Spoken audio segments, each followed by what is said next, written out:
What is going on, everybody, and welcome back to the Hangout Spot, where you already know it's real talk, boxing talk, live from my man cave. It's your boy Johnny, and I am your host for a special early morning edition of the Hangout Spot Live. We going live, fight chat. Let's do it. Let's get ready to rumble!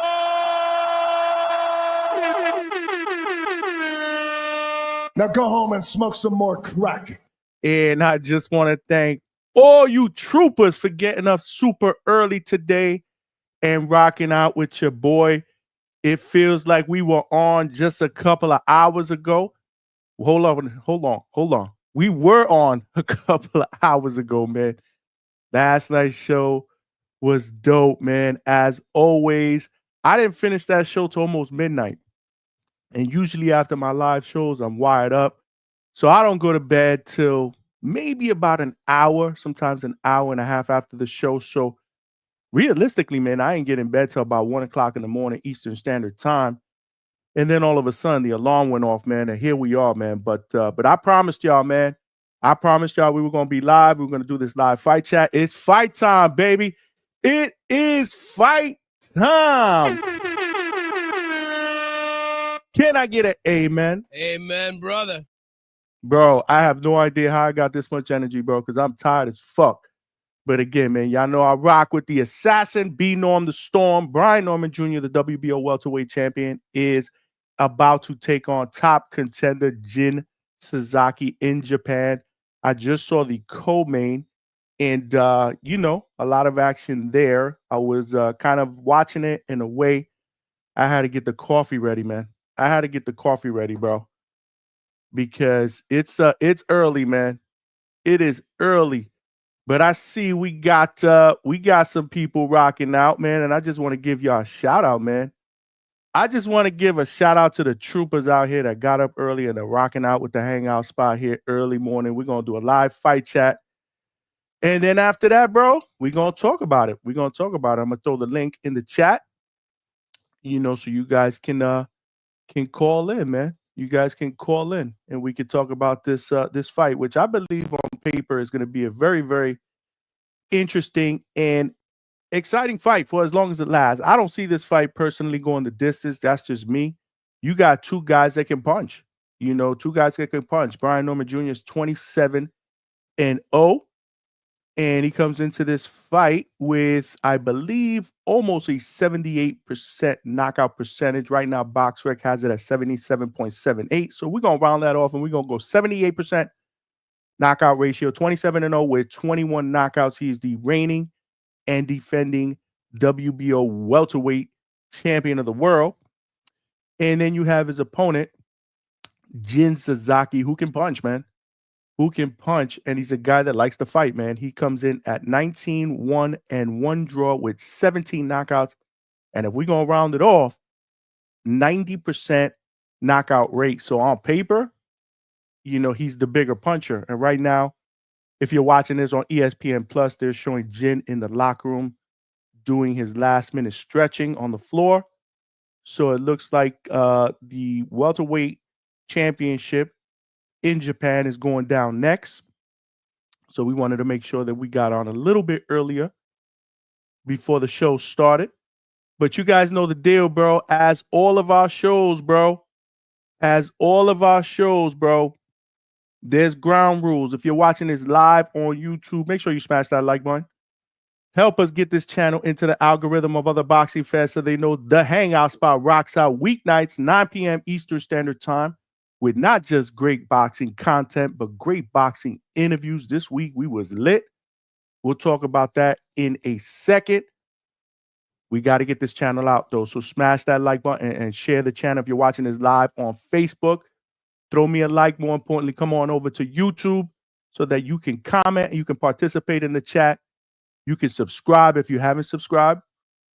And if you're watching this live on millions.co, because let's not forget, the Hangout Spot is now streaming live, doing all of our shows and putting all of our content on millions.co.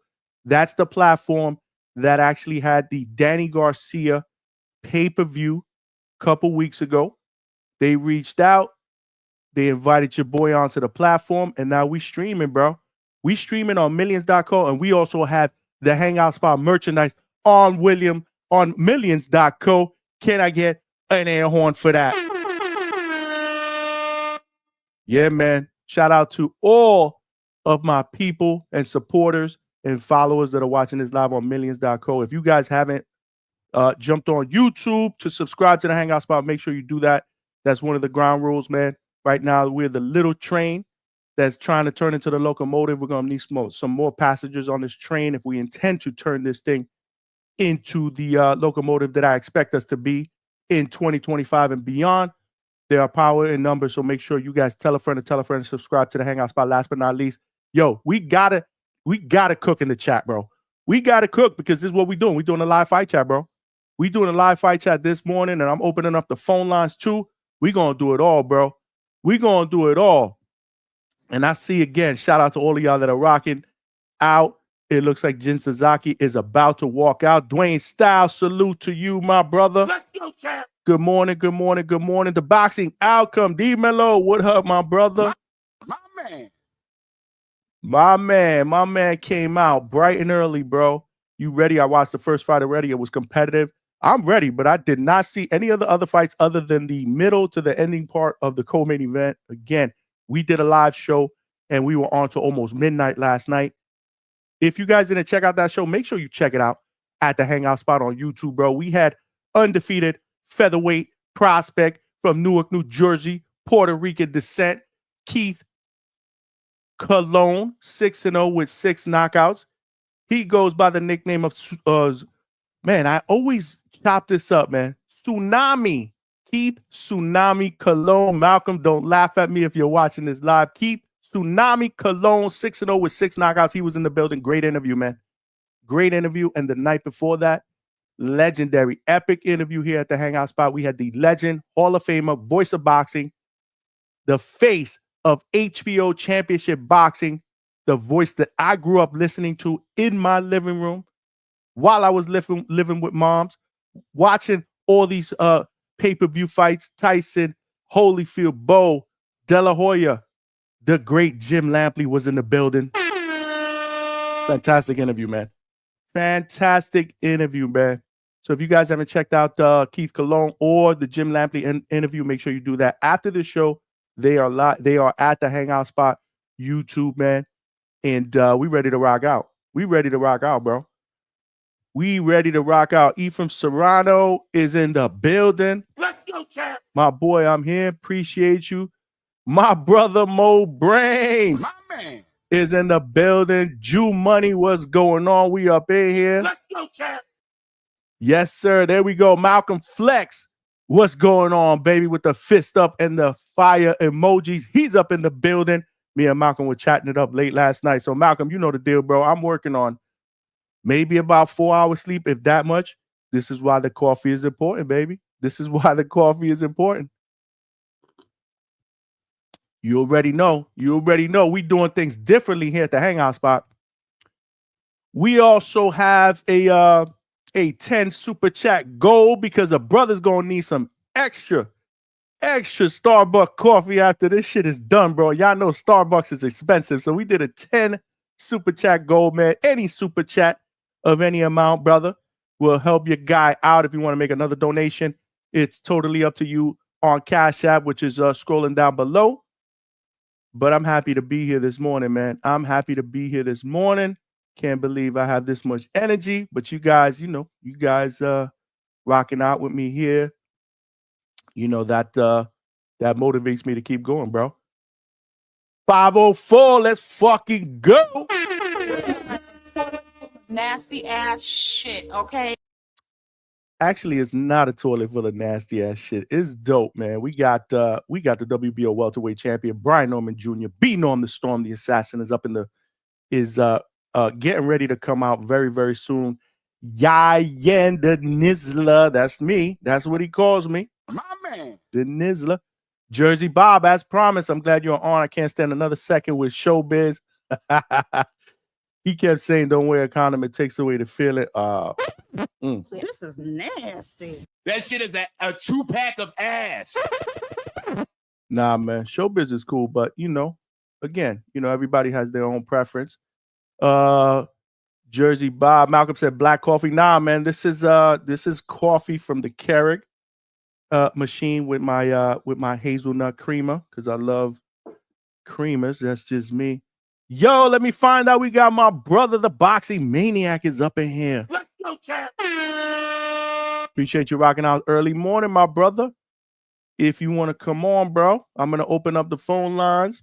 If you want to jump on, talk that boxing shit, let me know, my guy. We got the first super chat of the morning. Pistol Parkway Mozzie with the $2.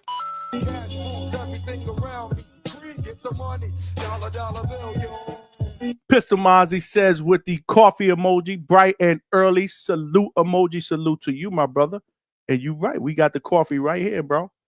In the office mug. So this was a mug that my daughter hooked me up with, the office.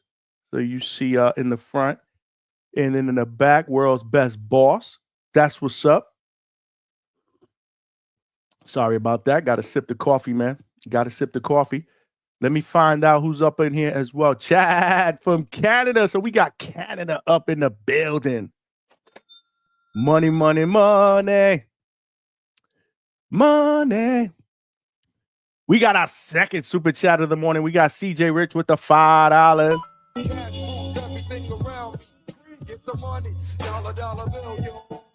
Matter of fact, man, shout out to all of y'all, man. Shout out to all of y'all in the chat, bro. We cooking right now, man. We pulling out the big guns, bro.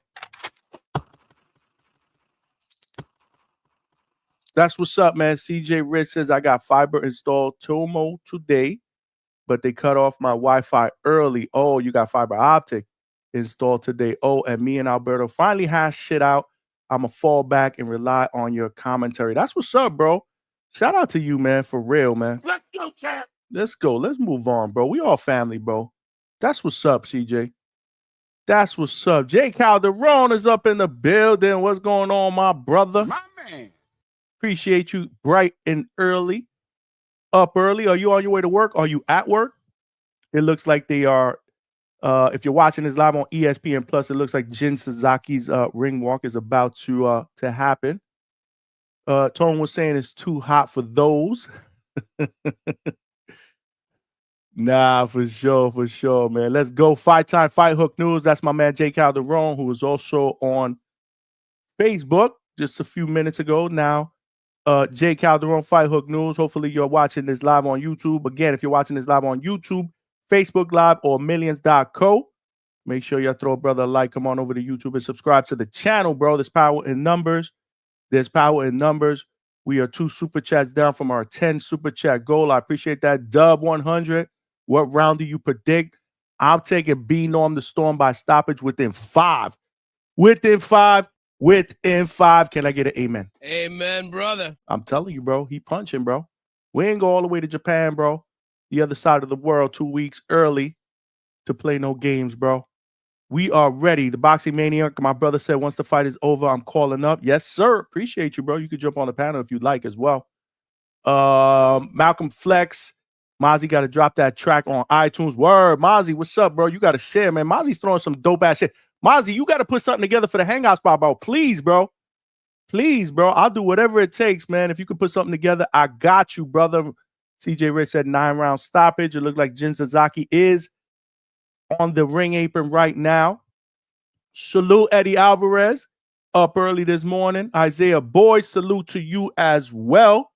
Up early. Let's go, Johnny, what are your thoughts about this fight not having drug testing? I think it's nasty work, man, but it is what it is, bro. It is what it is. Hopefully the Sasaki kid is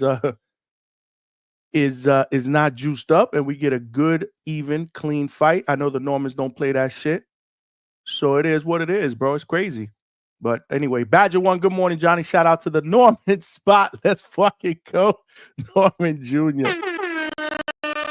Y'all got me dying with the Norman Spot. Shout out to Malcolm. I think Malcolm was the first one that put that out there. Now y'all running with it. They even running with it on the Boxing Voice.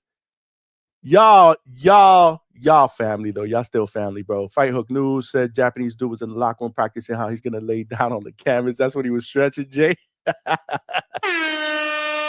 Word. Word. You got Jimmy Netton Jr., the legend, is announcing this fight. I can't really put the volume up. That sucks. That's the only thing bad about these live fight chats, because obviously I don't want the the sound from the audio and the sound from the fight to get into the mic. Obviously, I'm live. It is what it is. Pistol Parkway Mozzie said tracks on Nest Pre-Pro for download. All right, that's what's up. I got to check that out. Mozzie, yo, if you could do something really, really short for me, I would appreciate it. I got you, brother. That would be dope. MZ3 in the building. Got Norman for the TKO. Let's go. Last minute predictions, y'all, in the chat. Who y'all got, man? Who y'all got? Anybody got an upset? There goes my man B Norm the Storm, about to make his ring entrance. And this is why I love Brian Norman. He's just different, bro. Coming in with the Japanese colors. Coming in with the white and red Japanese colors. Can I get an amen? Amen, brother. Woo, Lord. Means business, man. He means business, bro. Norman Spot, LOL, my guy Johnny. What's up? Yeah, Ephraim, bro. They be getting on me talking about the Norman Spot. But we all family up in here. Again, y'all come and rock out here at the Hangout Spot. You are family, bro. Whether you are guests, whether you're in the chat, you are family, bro. It looks like both guys are in the ring right now.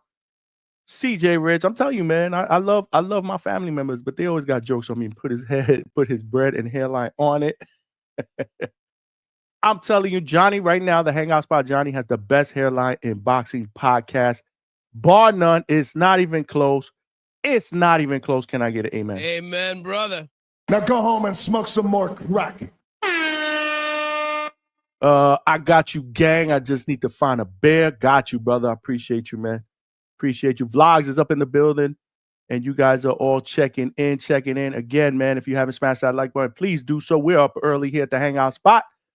Live and early live fight chat. Both guys are in the ring. It looks like Jimmy Lennon is making his ring announcement.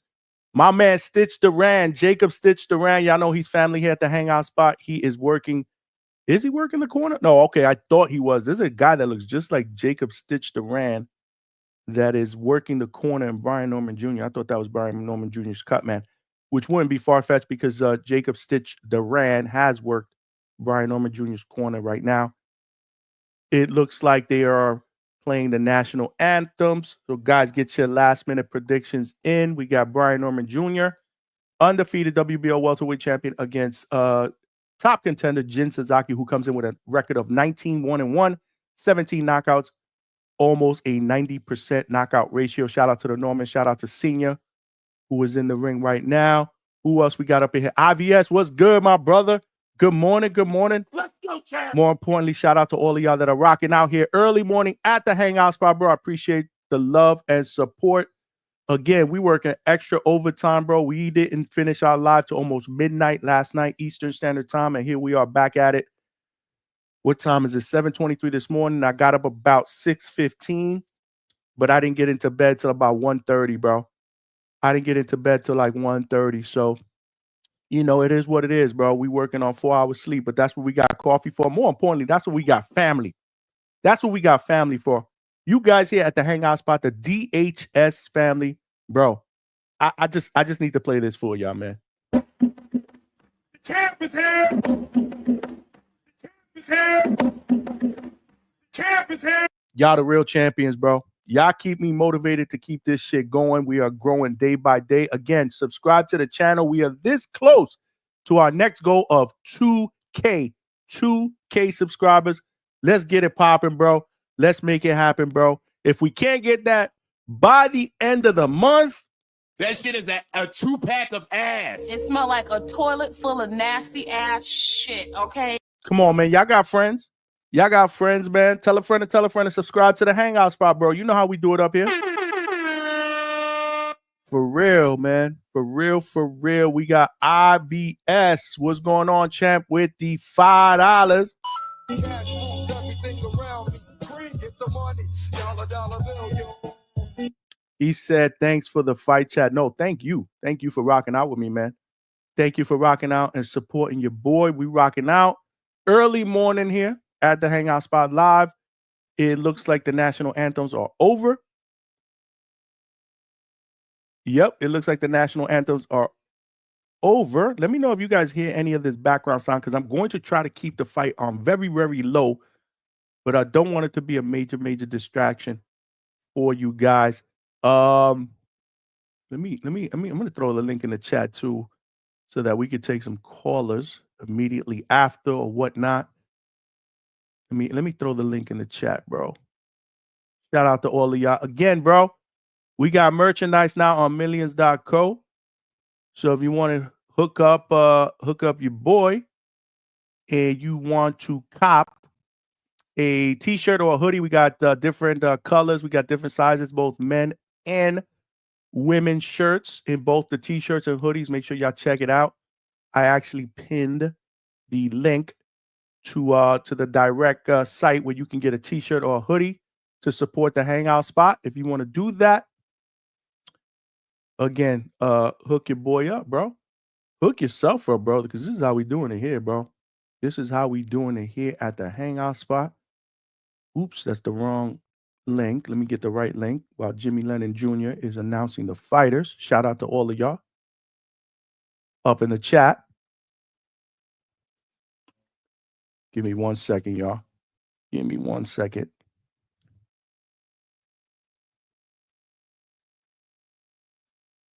Give me 1 second, and we're going to get this link up in here so we can start taking callers, bro. We're going to start taking some callers, bro. IVS, I appreciate the super chat. We are now 7 super chats. 7 more super chats to go in order to hit our 10 super chat goal because the brother needs some Starbucks. So hopefully y'all can hook a brother up. Alberto, bro. Can we all give a shout out to Alberto, bro? Alberto lives in the West Coast, bro. And he's up bright and early. Norman better show out the American flag to salute emoji. Salute to you, man, for getting up extra early and rocking out with your boy here at the Hangout Spot. Looks like they just announced the fighters. And did they announce Brian Norman Jr. first? That's crazy. He's the champion. Again, this is the only bad part about not being able to hear. It looks like the camera was on Norman Jr. I don't know. Maybe the camera was just on him before Jimmy Lennon Jr. announced Sasaki, but they're announcing Sasaki right now. Again, hopefully you guys are not hearing this audio. Nah, Bertie, I appreciate you, my brother. You did say you be here, bro. And I appreciate you, bro. Dub 100 says 5th round KO bet now. That's right. They announced him second. Okay.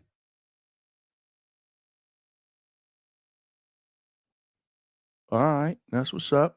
Smash that like button, y'all. Smash that like button, as it will help us get this channel out into the algorithm of other boxing fans.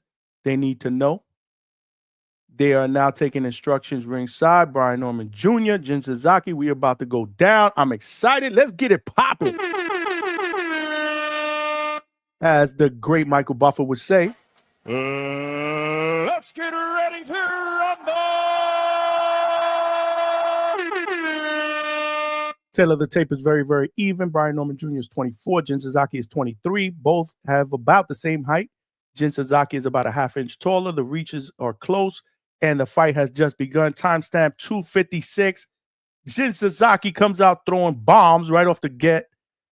Brian Norman Jr. working that jab, trying to set up that right hand. Jin Sasaki looks like he came out with a lot of energy, bro. It looks like he wants to gain the respect of the WBO Welterweight champion. Good stab jab to the body by Brian Norman Jr.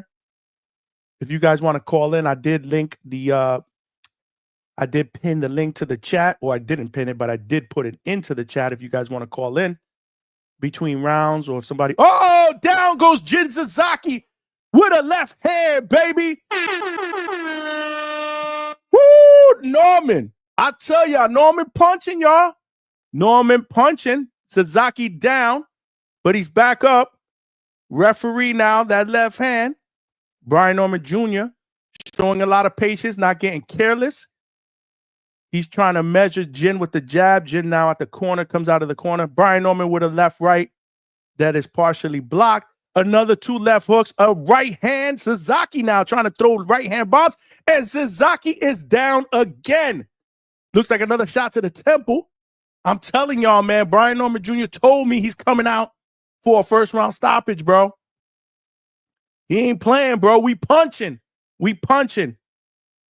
Timestamp a minute 32. Timestamp a minute 32. Hopefully I'm not too loud for y'all, man, but it's early in the morning, and I'm hyped. My guy's in the ring. Again, Brian Norman Jr. showing a lot of patience, trying to work the jab. Another left hand. Jin Sasaki, right hand. Jin Sasaki now high guard. Ooh, catches Brian Norman with two left hands. He's got to stay careful. He's got to be careful not to get careless. Now they get tied up in the ring. Timestamp 109.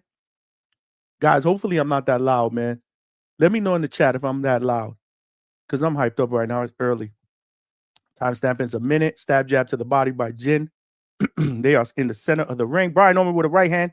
Jin follows up with a left. Jin Sasaki, man, he can punch. Ooh, good left hook. Ooh, another good left hook by Brian Norman. Good body work by Jin. Right now, they are just phone booth style fighting it out. Ooh, a lot of good action in the center of the ring. Good going back and forth. High guard each, and then just throw. Look, Jin with 3 straight left hand bombs.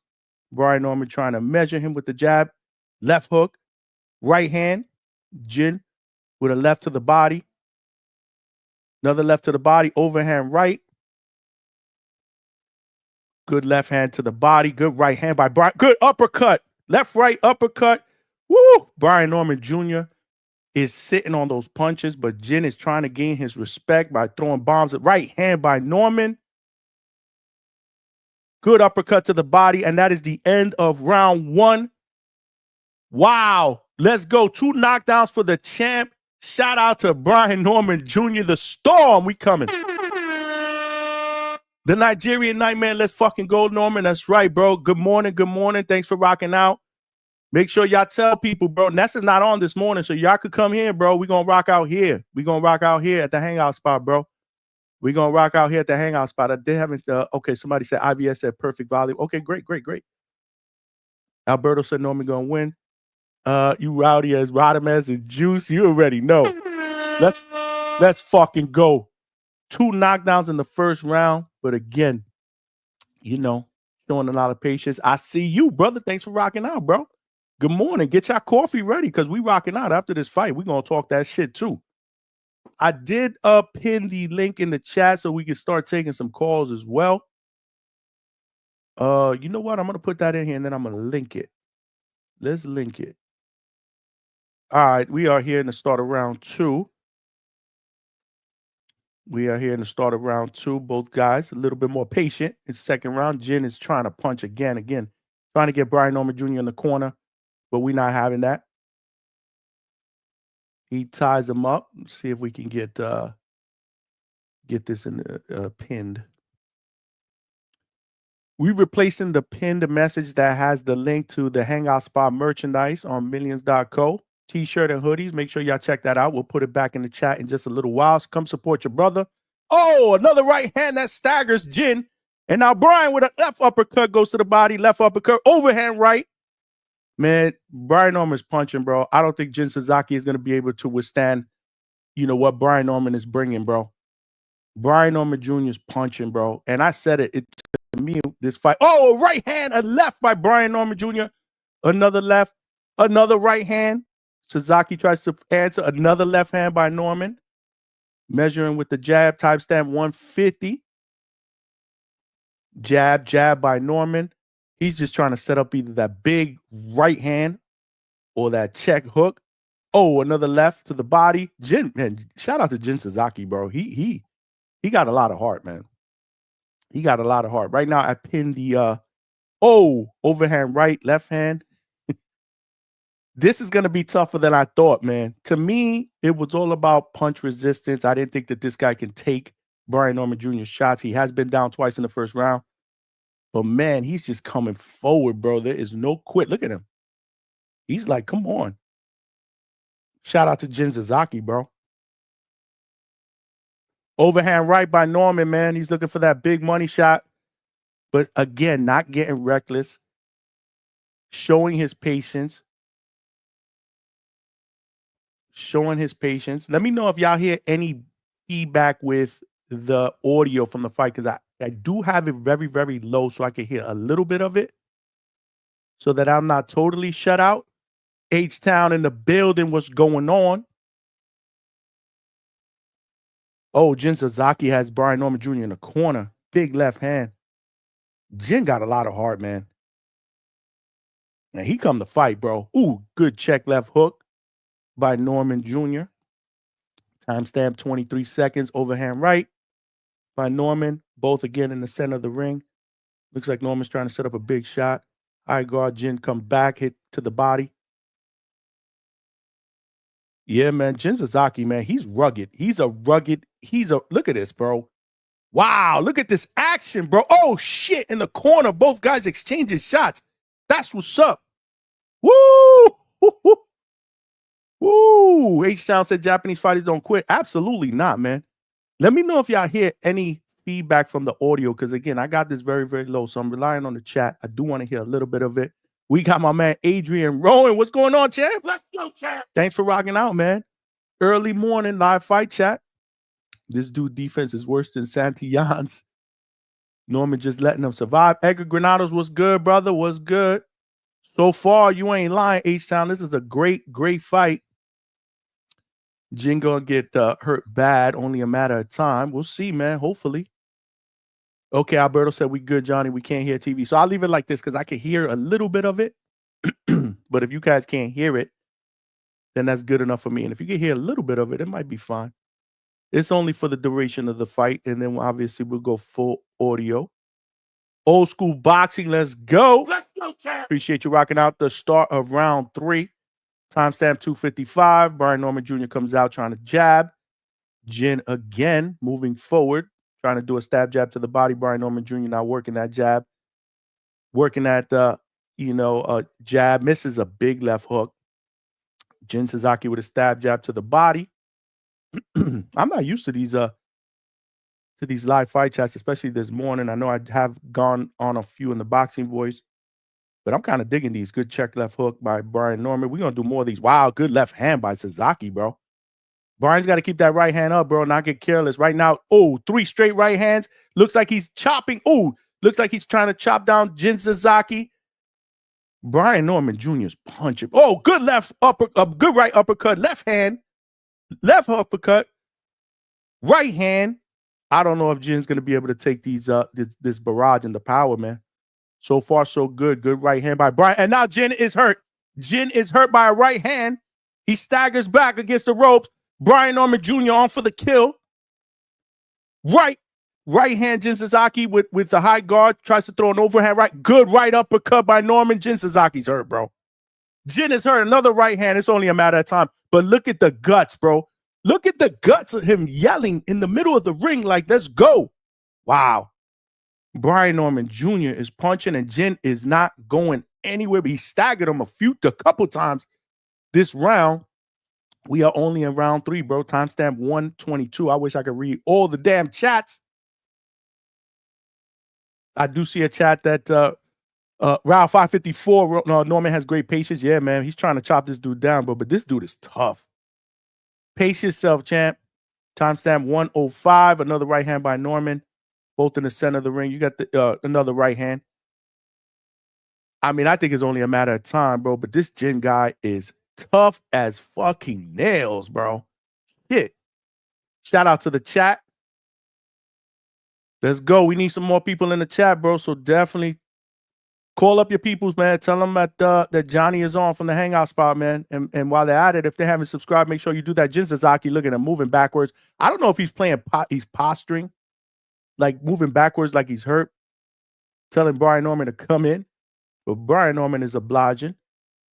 Jin again, trying to stab jab. Overhand right, partially blocked, but he throws the left of the body. Good fight. Brian Norman Jr. again with a good overhand right. Wow. Great action, man. Great. Oh, good overhand right by Brian Norman Jr. Another overhand right. A left hand staggers Jim again. He misses a left right. And that's how the round ends right now. Edgar says it's target practice, but Jin is eating everything. Shout out to Jin, bro.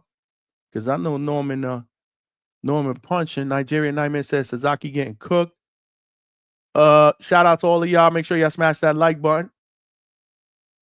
Help the channel grow. Remember, Ness is not on this morning, so it's me and y'all. If y'all want to rock out here with the community, rock out. Let everybody know in the Discord that we are rocking out here as well. Let everybody know. Right now, I have it Brian Norman up easily 3-0. But man, this is dope, man. This is a good fight.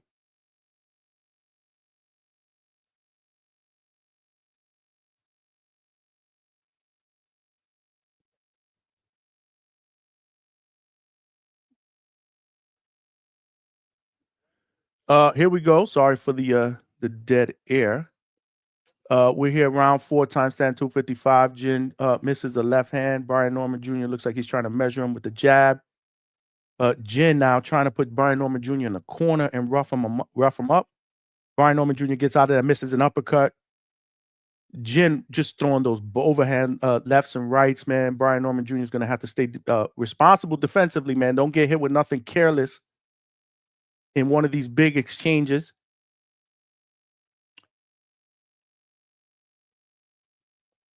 Let me know in the chat what y'all thinking, man. Savage Rod, what's good? Shout out to you. We got over 50 people up in here. We got to get to 100. Let everybody know. Let everybody know in the Discord. We live. We live here at the Hangout Spot.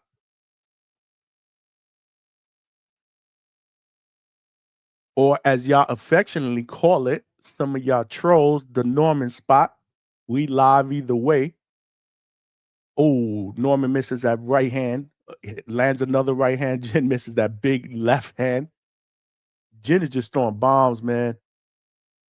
Brian Norman obviously is a lot more calculated. He's hurt Jin a few times in this fight. But Brian's showing patience, man. Patience, man. My prediction is B Norm by knockout within 5. We're in the 4th round. Timestamp 1:30. If he's going to do that, he's going to have to do it soon. Either way, he's cooking. He's up 3-0 easily with a 10-7 round? 10-8 round? How many times did Jin go down? It's 2 times in the second round, right? In the first round, I'm sorry. Jin Sasaki goes down twice in the first round. So right now, Norman is just being patient. Again, I think he's trying to set a trap. Jin misses a check hook. And now they are back in the center of the ring. Brian Norman Jr. working his jab. Jin Sasaki stab jab to the body. Overhand right, partially blocked on the high guard. Good left hand to the body by Brian Norman Jr. Jin Sasaki continues to go forward. Good uppercut by Norman, who's against the ropes. Good check left, who's against the ropes. Norman again. Good uppercut by Norman, who's working very, very well on the ropes right now during this exchange. Oh, but he gets hit with a left right, bro. Got to keep your hands up, bro. Jin Sasaki is punching. Oh, good exchange right there.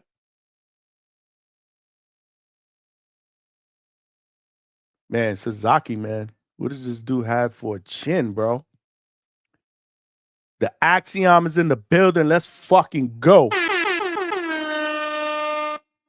Let's fucking go. Overhand right by Norman. Another right hand lands flush right before the end of the 4th round.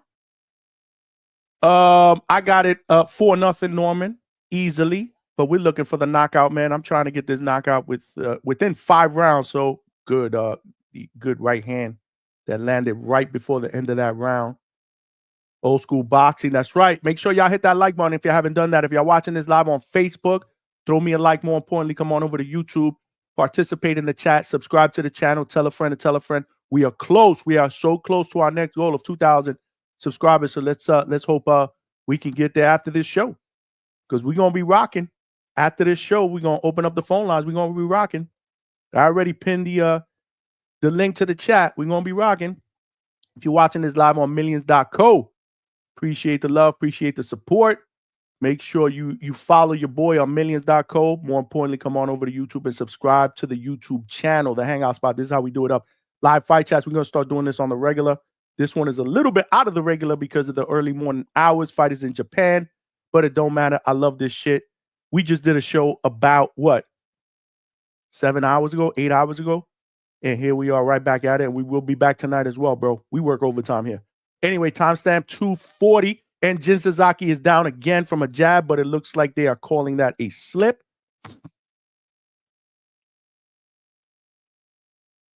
Looks like they're calling that a slip.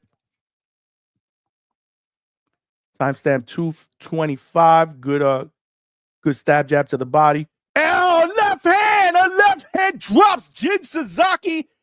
And he ain't getting up, bro. He is not getting up. He is out fucking cold. Let's go, champ. Yo. The champ is here. The champ is here. The champ is here. Yo. My man's got slapped. Slapped. Shout out to B Norm, the Storm knockout within 5, and he proves my fucking prediction right. But tonight, don't call it a comeback. I've been here for years. Oh shit, man. I gotta do another one. The champ is here. The champ is here. The champ is here. Yo. Knockout of the year fucking candidate right there, bro. A left hook, center of the ring. This dude drops like a sack of potatoes and he does not move, bro. Left hook, flush on the chin. We went to Japan and we cooked hibachi style. It smell like a toilet full of nasty ass shit, okay? Yo, we punching, bro. What y'all saying in the chat now? Damn, bro. H-Town. What up? Fucking talk to me, H-Town. Hey. First of all, hope Sasaki's all right. Woo, But Lord. boots run boots. Bro, can I get an amen? Amen, brother. Whew. There's a reason why that man went at 154, Johnny, and we know that reason. They gonna say we glazing Norman spot. Nah, bro. What you saw right there was devastation. Bring on Haney. Let's go ahead and get Ness. Ness might quit the show. Let's get Ness. So, man, where's Ness? See, I don't even think his kid's graduated. He just hiding. He don't want to hear about this fight. Respectfully. Lord Child, like Two-Tone would say, Lord Child, bro. Where's Devin? Wasn't Devin in Japan? What, man, I'm about to wake up my little boy. I'm loud in the motherfucker. I'm hyped in the motherfucker right now. Woo, I'm screaming over here. My wife gonna knock on the door like, yo, what is wrong with you, bro? About to go to the other goddamn room, Johnny. Hey, Johnny. Talk to me, bro. Bring Devin, man. Bring that man. You think Ryan punching? Oh, man. That left hook is going to kill Devin, man. You know what? I don't wish no bad upon no man, but Devin, he's in Japan. Where's he at? Man, they're making it seem like he was going to go watch the fight. I don't know. They say he was in Japan. I didn't see him again. I just tuned in the middle of the co-main event, so I don't know if maybe early on they showed him. I don't know if he's there, but that's what social media is saying. Yeah, where's Debo? This so-called Debo, because Craig got a brick in his left hand. Word. He got that brick. Word, bro. Brick, Johnny. That's what I'm talking about. Yo, Yeah, that man, bro. That shit was crazy, bro. Just dropped him right in the set. He just dropped like that was shades of Amir Khan. That was shades of that Canelo knockout, bro. It was nasty, man. It looked like he got shot in the head and just boom, body went limp. Yo, crazy, bro. Wow. Listen, if you're gonna go across the pond, cross over the other side of the world. Look at Senior. He barking already. You already know. Who's the what? The chat? Norman Senior. He already yelling at the camera. Just Norman Senior's hype. We're gonna try to get Norman Senior up in here in a little while, bro. Hey, get Bill Haney. They say Bill Haney don't sleep. He just walks around all day long. Bill Haney. Where's Bill Haney? We need Bill Haney. Let's They go, say they Bill want the Haney. If you smoke. watching, They say if they you want the watching, smoke. But hey, all the Haney groupies, y'all get on Bill's timeline. Do what y'all always do to get him on the shows. Hey, come on, man. We want to hear Bill now. They don't want no goddamn smoke, Johnny. They don't want no goddamn smoke. yo, H-Town, I'm watching this shit on the replay. Stab jab to the body, step back, and just lets that left hook go and land it flush on the chin, bro. I mean, picture perfect, bro. Let me see what he's got to say. Hold on, because I got to put the volume up. I got to hear what he's got to say. He's being interviewed in the center of the ring.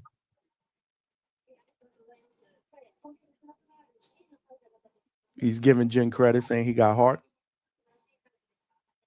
Telling he loves everybody. He did tell me that he loves Japan, bro. They've been treating him with nothing but respect and love out there. Oh, Japan respects warriors, man. They're that warrior culture. Oh, he told me he loves it. He said he loves it, bro. There's a lot to like out there, and again, they've been treating him like a king out there, man. Let me see. I just want to hear what he says about what's next, because I told him something. Hopefully, he does it.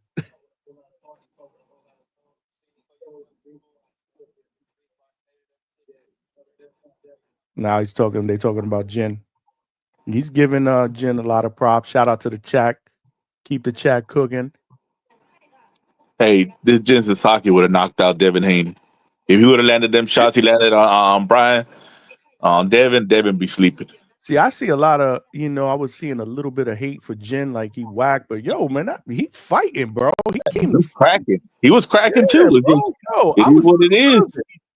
I was a little nervous. I'm like, yo, don't get caught with something careless, bro. This dude is punching, bro. Hey, but sometimes the other guys got bigger guns. Oh yeah, well, you know what I'm saying? He said he can brawl, he could do this, he could do that, he could do it all. Whatever he brings to the table. Damn, look at Senior's face behind it. Senior's face, like I've been telling y'all motherfuckers, but we're going to try to get Senior up in here in a little bit. I'm going to try to see what's going on. Obviously, there's a lot going on. I'm going to throw him the link. If he can take it from the locker room, that would be dope. But let's see. Let's see if they ask the right questions, like who's next?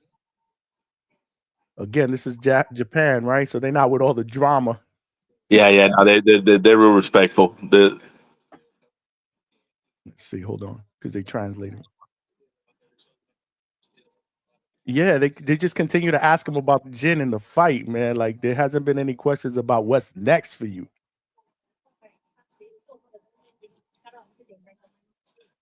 Man, how could you not like Brian Norman Jr., man? The way he carries himself, the way he speaks, man. I mean, the guy's a class act. He's a hell of a fighter. He's there to fight. He's not there to, so-called the sweet science, which we both know that's not the sweet science what these guys are doing these days. Yep. Next question here, which let me see. Tell us about you grab your boots and run. Hold on. Woo, Lord! Let's go, Norman. Let's go, Junior. He did, but I'm gonna tell y'all something. I'm gonna tell y'all. Let me see if this is the last question. I want to tell y'all something. You heard it from the champion. I told him, I said, you know what you need to do, champ? You need to tell somebody when they ask you who's next, tell them to give you a pen. Tell them to give you a pen and pick up the pen and go, yo, the pen is in my hands now. Where the fucking contract at? That's what I told him, but he didn't do that. But I love the boots shaking shit, bro. That shit was dope. Oh, he said they grab their boots and run. I love that shit. Shout out. Shout out Brian Norman Jr. Oh man, shout out to the chat for rocking out. We are rocking out here at the Hangout Spot live. I'm gonna be out, Johnny. Let the haters hate. We're gonna see all the comments, all the little boots groupies get onto the bootlickers. They'll be out talking about their bullshit. You saw what's gonna happen. We saw it right here. I'm out. All right, bro. H-Town. We going back out to the phone lines. Big Gucci Nick is in the building. What's going on, champ? Good morning. Morning, what up, champ? How the audio sound? Audio sounds straight. What's good? What you think, bro? What you think? Yeah, Talk to bro. me. Yo, I feel stupid, bro, because the build up towards the fight, bro, I had it 50-50, man. I don't know why I had it 50-50, because I didn't watch a whole lot of Jin Sasaki fight. Um, but just like the hype around him, I was like, damn, he's in Japan. Shit, Norman's gonna have the refs, he's gonna have the crowd against him, the judges. Shit, first round after that two knockdown, bro, I was like, God damn. And Norman looks so much faster, stronger. It didn't look like Jin had any pop, man. It didn't look like he had any pop. I mean, he was swinging, He but was swinging. he was swinging, but that shit wasn't like hurting Norman at all, bro. But Right. that was a great fight. That was a statement I was looking for. Especially if, you know, the dude's moving up from like 135 and then he finally at 147. Like he moving up from a way smaller division. And Norman's a reigning champ, man. That's a statement you gotta make as a champ right there. The 4-6 knockout. That wasn't a see, that's the kind of knockout a dominating champion needs, man. A sleepage. That man didn't wake up for another minute, bro. I was scared. I thought the dude was going to not wake up, bro. Because these Japanese fighters take all this punishment, go to the hospital, and not return, bro. Um, Yeah. but hopefully, you know, he gets checked out. Hopefully, he goes straight to the hospital, gets checked out, and is all straight. But yeah, that shit was so satisfying watching his body drop, man, after that knockout. That shit was nasty, bro. Devin Haney, Devin Haney, you better move up or move back down, man. Uh, your worst nightmare is a left hook, and that left hook slept my boy. He Hmm. slept him, bro. That left Yeah, hook more man. powerful than Ryan Garcia, man. How you gonna fight Norman next? You need For to get sure. Bill on here, man. Talk about that left hook, man. Bill's Get him on watching. the Norman spot. Let's get him on the Norman spot, bro. Let's get him on the Norman spot. If y'all watching, somebody reach out to Ness, bro. Get in contact with Bill. Let's get him up in here, bro. Talk that Get him shit. up in here, man. Talk that shit. Yeah, I don't think Devin Haney's gonna want to go to Norman at his first title shot, man. He's probably looking at Pacquiao Barrios winner, guaranteed. Um, but yeah, man, that's all. Like, what you think about that knockout, man? Was you expecting that? Did you predict that? Well, I predicted early yesterday and today a knockout within 5, and he made my prediction come true. So Damn, nah, I hit it right on the money, bro. I hit that it was on the right on the money, money. bro. And let me tell you That something. was on point. And I'm gonna tell all of y'all right now. I'm not saying that to brag because I get them wrong way more than I get them right. But this time, I'm gonna say I got this shit right. That's what's up.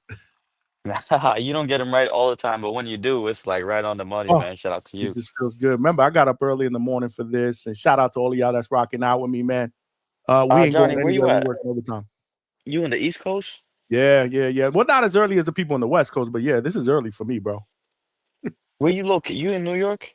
Now I'm in Florida. Oh, you in Florida? You down south? That's right. That's right. Gotcha. You in down south of Vegas? All right, man. I'm gonna keep Appreciate you. listening, gang. Yes, sir. Keep listening. We ain't going anywhere no time soon. Ness is not on this morning, so it's us, bro. It's the Hangout Spot in the family. We got my man, the Boxing Maniac, up in the building. Champ, talk to me, bro. Johnny, good morning. Good morning. Buenos dias. Buenos dias. What Yo, you think, listen. bro? Yo, first of all, happy Juneteenth. You Yes, know, sir. thanks to I'm off today, no work, so it made me even better. You know, gave me the better opportunity to sit in the crib, watch the fight. But look, man, let's get to it. First of all, shout to Brian Norman, Team Norman. They went over to Japan. Second defense of that WBO.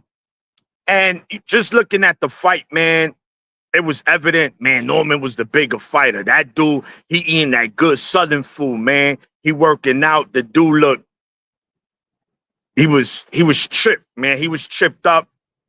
But listen, what I liked about this fight, Johnny, what I liked about Brian Norman is that one thing you didn't see from him, he wasn't breathing hard at all. Why? He was very composed. He was calm. He was relaxed. He knew exactly what he was doing. It was blood in the water from the first round. Two counter lefts with the lead hand led to 2 knockdowns. In the second round, a counter right with the power hand almost led to another knockdown. So Brian Norman's counter ability in this fight was phenomenal. Phenomenal. You know, and he knew it was a matter of time, and he didn't rush it. He wasn't wasting punches. He was just taking what Sasaki was giving him. And it was just a matter of time, bro. It was a matter of time, and you saw that. Shout to him, man. He was a tough M-ucker. He went in there. He fought. He said, nah, look, I'm going to try. But there's just levels, man. There's just levels. Brian Norman, now by it, people going to say, oh, but who's this guy? Who's he's beat? Okay. If you want to say that, Brian Norman made him look like whatever you call him, right? He went in there. He didn't struggle at all. This was easy work. Now, Brian Norman is in a phenomenal position, right? Because for one, Boots left, which kind of sucks because that would have been a mega fight, mega unification fight. But you got Pacquiao and Barrios fighting. Norman might be in the running for that Pacquiao sweepstakes if he wins that fight. Because if Pacquiao wins and continues to fight Johnny, he's not going to 54. He's going to stay at 47. So Norman is in a great position. And also why he's also in a great position, you got Ryan Garcia. They could come up from 140. Devin Haney already said he's going up to 147. So Brian Norman is slowly becoming the face of 147. Hands down, with Boots leaving. You can't really debate that, right? So he got the explosiveness. He has the record. I mean, what else do you want? What else do you want? The guy is good. Now, we don't know how good he is, right? Because we also got to be objective here. But I think whoever Norman fights at 147, Johnny, it ain't going to be an easy night for nobody against Brian Norman at 147. I totally agree, bro. I think and what people don't realize is he's just 24 years old, man. The youngest champion. Bro. The youngest champion, and look at how he's punching, look at how he's moving. He grows across the other side of the country, and you know, he just did what he needed to do. He took care of business. And this is something that he personally told me he was gonna do. This is something he told me he was gonna steamroll over this guy, and he did that. Maniac, stand by. Don't leave the panel. I'm gonna take some more callers though, but I want you to hang tight. Pristine Sports, what's good, brother? Pristine, you are live at the Hangout Spot. Ooh, you got a lot of back feed, bro. Pristine, can you hear me? Pristine, going once, going twice. Can you hear me? Pristine, you may have to jump out and jump back in, bro.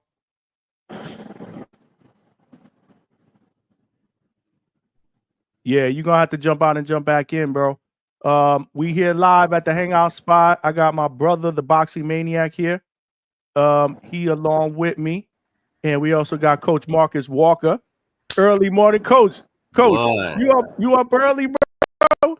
Hey, man, yes, good morning. I had to watch nephew, man. Hey, congratulations to Brian Norman Jr., Brian Norman Sr., the team, man, the whole team, the family. Congratulations on that, bro. I'm like, wow. He put on a performance. You know, he did what he was supposed to do. He did what he said he was going to do. And much respect to him, man. Much respect to him and the team. And yeah, man. It was Jin Sasaki as well for putting up a good fight and coming in trying to do what he could do. And the whole country of Japan, you know, I know they were over there showing him some love and things of that sort. So big shout out to everyone, you know, over there for making it hospitable for those guys while they were there. I agree, man. I agree. Jin came to fight, bro. He a tough cookie, man. He is tough little cookie there, man. A lot of sprung, very game, rugged. You know, very, very rugged. It was. I don't know, man. I'm satisfied with that performance, bro. I'm satisfied. Yeah. Good morning, Maniac. Hey, yo, what's going on, Coach? How you doing? I'm doing well, bro. But yeah, he chilling, man. he came and put up a fight, man. He was game, and but that's just a testament of Brian Norman Jr. and the work that he puts in, and his craft, man. He's honed his craft, and the youngest champion in boxing, and I have nothing but much respect for him. Atlanta, the state of Georgia, the South, the United States should be proud of him, man. He went over and represented well. Yeah, and especially on a day like today, Juneteenth. It just all comes together, Coach. So full circle. That was a great performance. So let me ask you, Coach. Mm-hmm. So who would you like next for Brian Norman? To be honest, I mean, since Boots moved up, I would like that Boots. I would love that Boots because I love to shut that shit up. I would love to shut that shit up. No, just being honest, to shut that shit up. And but I think right now, he could parlay himself into that good payday. I look at the Barrios Pacquiao outcome, and he can parlay himself right in there later on this year, and be set up real well. And then after that, he can just kind of like is picking and choosing, for big fights. Maybe if T.O. wants to come, 147, maybe Haney, would be something big for him. Haney, that would be a good fight. So those are my two. The winner of that Barrios, Pacquiao fight, and then maybe get Haney in there. And that's Ryan Garcia. If you want looking for some paydays, it's time for him to go ahead and get paid as your youngest champion, and start securing. Even at this age, start securing your future.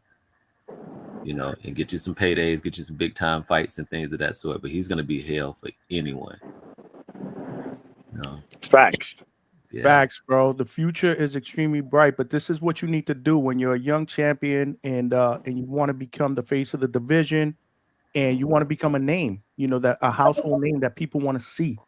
These are the type of performances you got to put out because again, it's all about entertainment. You guys know that people love the knockout. They love this type of caliber of a fighter. And what Brian Norman Jr. said is he wants to be known around the world as a world champion. So now he did that shit in Japan. I was just about to say that people don't understand what he was parlaying and setting up business-wise. And that's the biggest part. People didn't look at the part. He gained so many fans over there. And a lot of those people are going to watch him. And so even when you go into negotiations later on, that's bargaining power as well. That the fact is that you have another country following you, of people. So he's gonna have fans there that are gonna follow him. He can always use that in negotiations, which was huge. Yeah, no, absolutely. Pristine, are you there? Can we hear you now? Yeah, I'm here. Y'all hear me? Yes, sir. What you got, bro? What you got for the panel, brother? What's up, man? Pleasure to be on the Norman Spot. Salute everybody. Salute Coach and Boxing Radio. What's going on? I appreciate you, man, because I forgot about it this morning. I popped on YouTube, seeing you on, and the fight was starting. I was like, thank you, right on time. So I caught it, man. Norman looked dangerous, man. I ain't gonna lie. I would say Sasaki though. Sasaki definitely was catching him with some shit in that corner. Norman definitely got a chin. But yeah, man, he was throwing bombs, bro. He was punching. He was punching. People don't give him credit for his boxing skill too. He got good footwork. He has good punch placement. People don't look at that stuff. They just look at the power. But he's a boxer puncher, man. He sets up different things, traps. He's a calculated killer, man. He knows what he's doing in there. Like Jason and Michael Myers, they just know how they gonna kill you. Same thing with Norman. And this is what I was telling Johnny what I got on. I look at the body language. And Norman, you could tell he wasn't breathing hard. He's was composed. Very relaxed because he knows he's composed. He knows what he's doing. He's just waiting.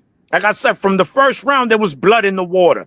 After those two knockdowns, we already know what was coming, man. So, yeah, Brian Norman's going to be tough to beat, man. It doesn't matter. And, Coach, you mentioned another name I forgot to bring up, even Teofimo Lopez, because I said right now Norman is in a phenomenal position. There's a lot of big fights he could get.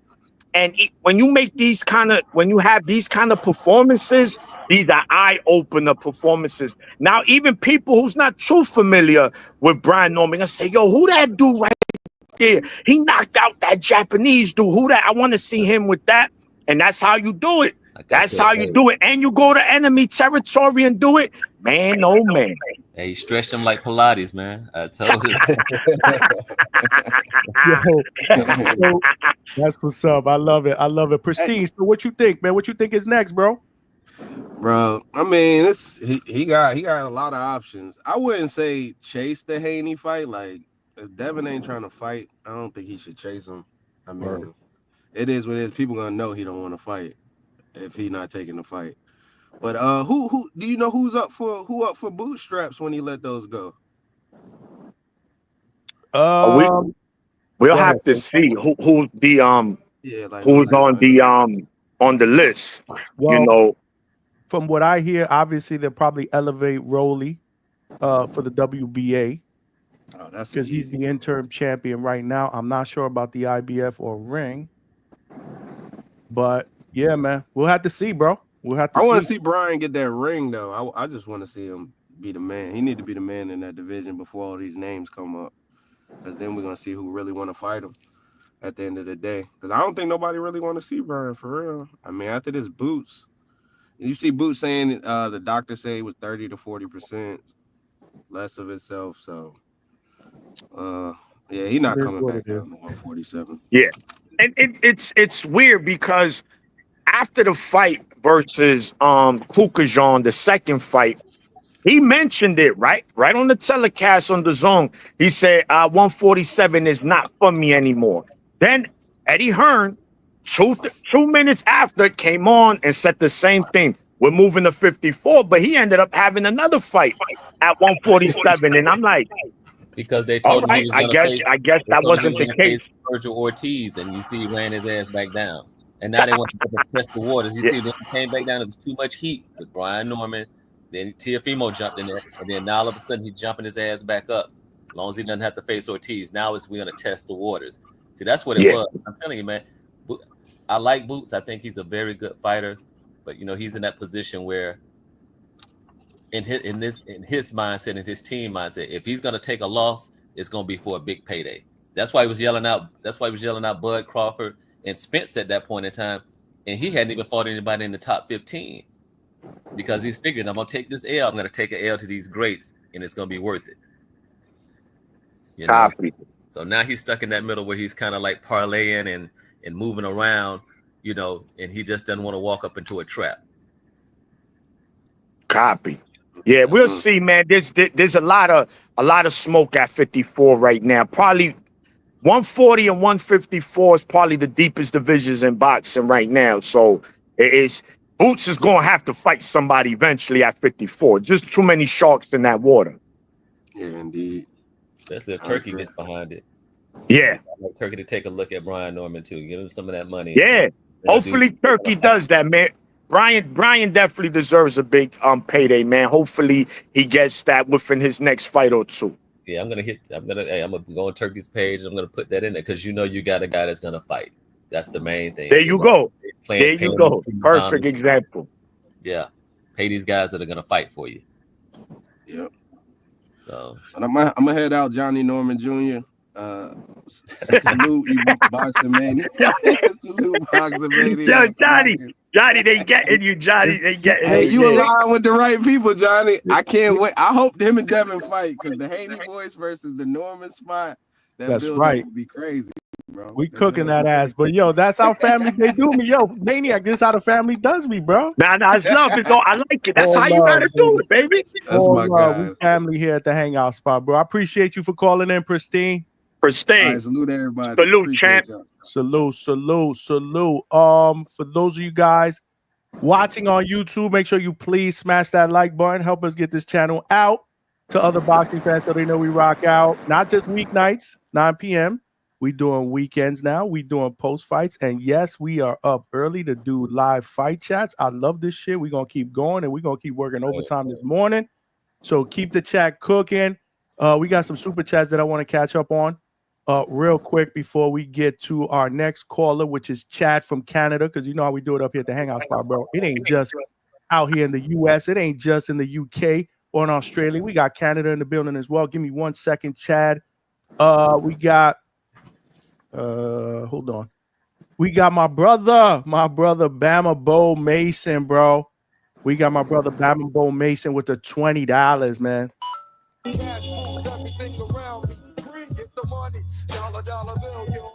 In fact, he bringing out the big guns. Let's bring out the guns, bro. Rest in peace, Sasaki. He was great. Oh, were you throwing to me there? Sorry. I think he means meme. But he said mean. Yeah, that was brutal, man. That gave me flashbacks of that Canelo Amir Khan knockout. That's what that gave me, bro. Mo Brains with the $2. Straight cash, homie. The Atlanta Assassin, the Decatur, Decapitator. That's what I'm talking about with 3 fire emojis. That was bars right there. That was bars, baby. Shout out to the Mandalorian, my brother too, man, who be saying that. He actually super chatted, or actually sent a chat last night, I believe. Said we are less than 8 hours before the Decatur Decapitator handles business. Oh, dip, man. Yo, Bama Bo Mason is back with another $10, bro. They want Haney.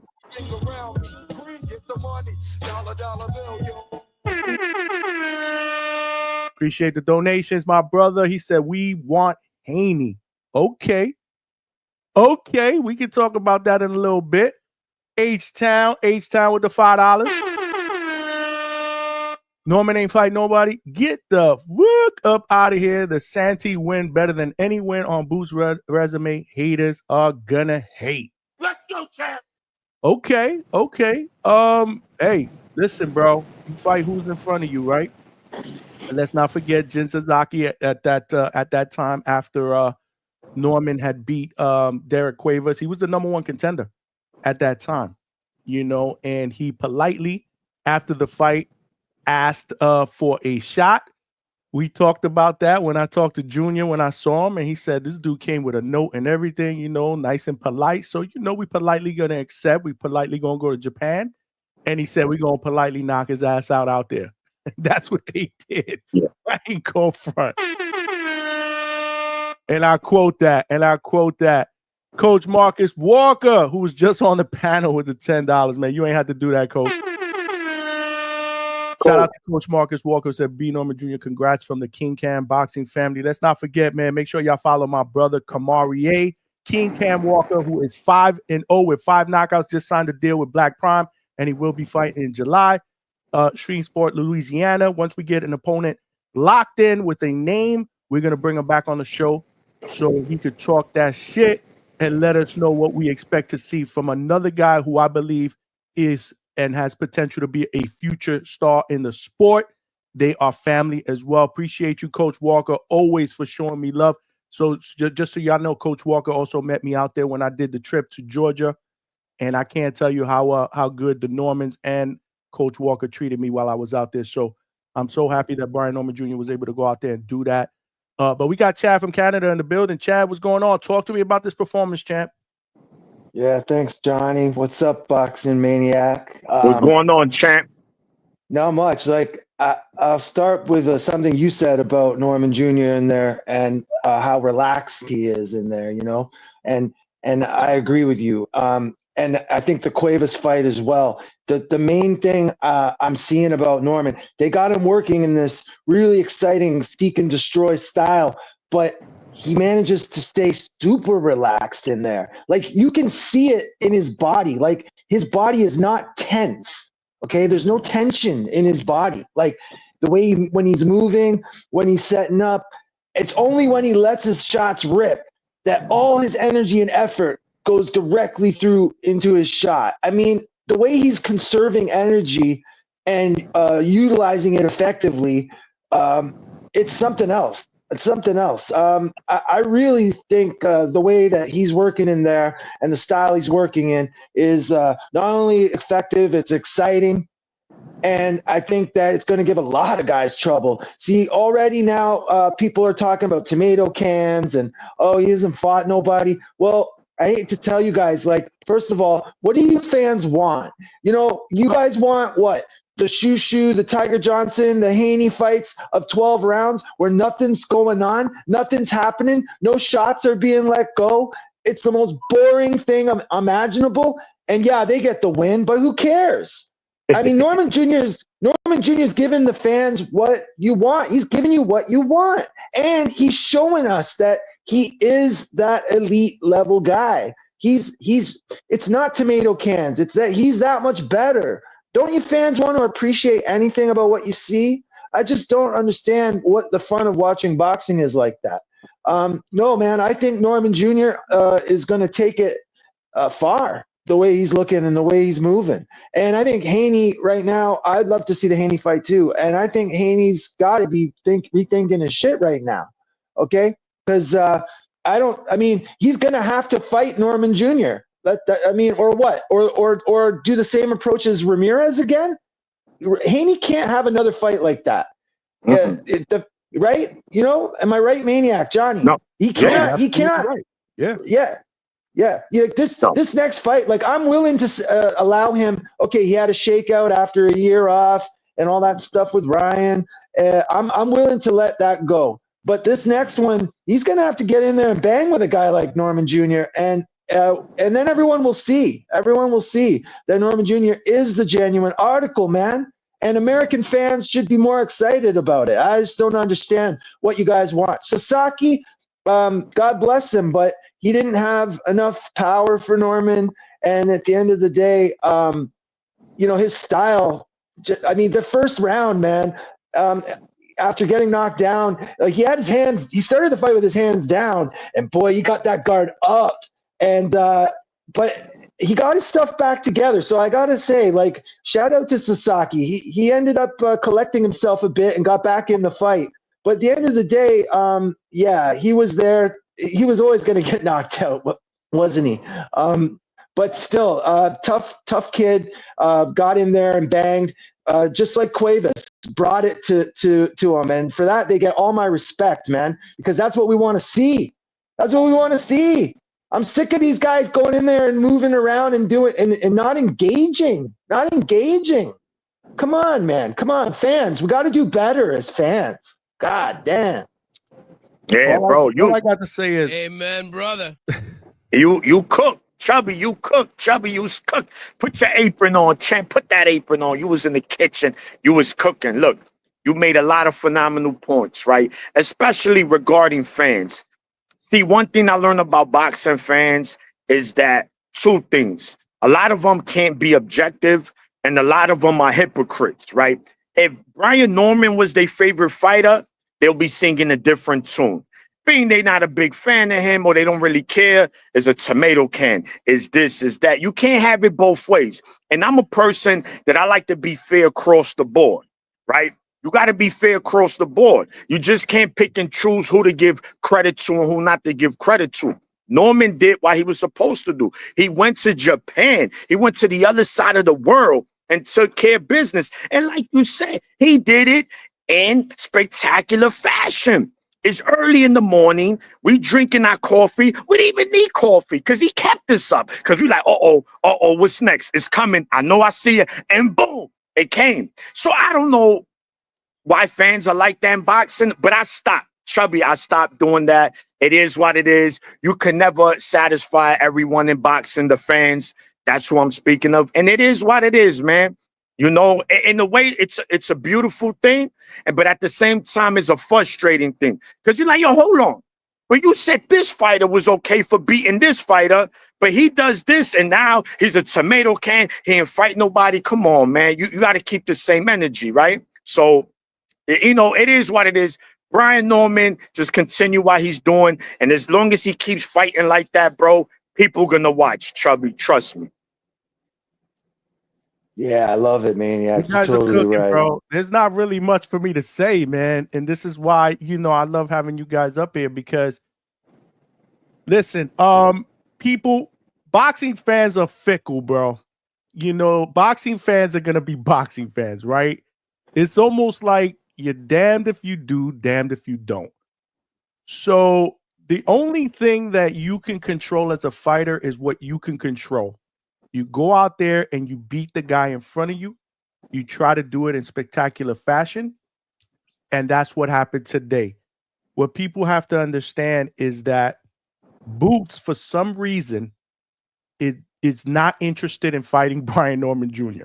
Okay? That is factual information because the fight has not happened. He never calls out Brian Norman Jr. Now he's moving to 154. So I don't know. Again, I can tell you from the Norman's perspective, they want that fight to happen. Shout out to Brian Norman Jr. who made that comment at the end about people shaking in their boots or whatever it was. I loved it, bro. I wanted him to ask somebody for a pen immediately after that fight and go, I got the pen in my hand. Where is the contract for me to sign? But that was even better, bro. That was even better, bro.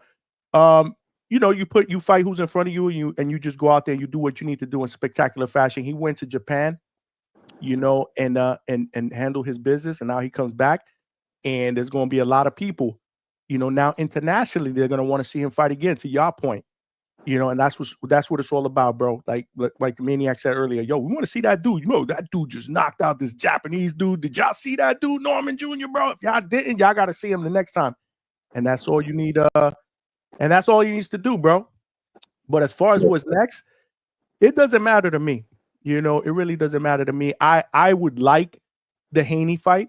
I actually told Chad will tell you, I was on the Boxing Voice panel the other day when Bill was there, and he asked, who do y'all want to see Devin fight? And I said, I want to see y'all fight Brian Norman Jr. You coming to 147? We waiting. Well, you know, who's on Brian Norman's hit list, blah, blah, blah.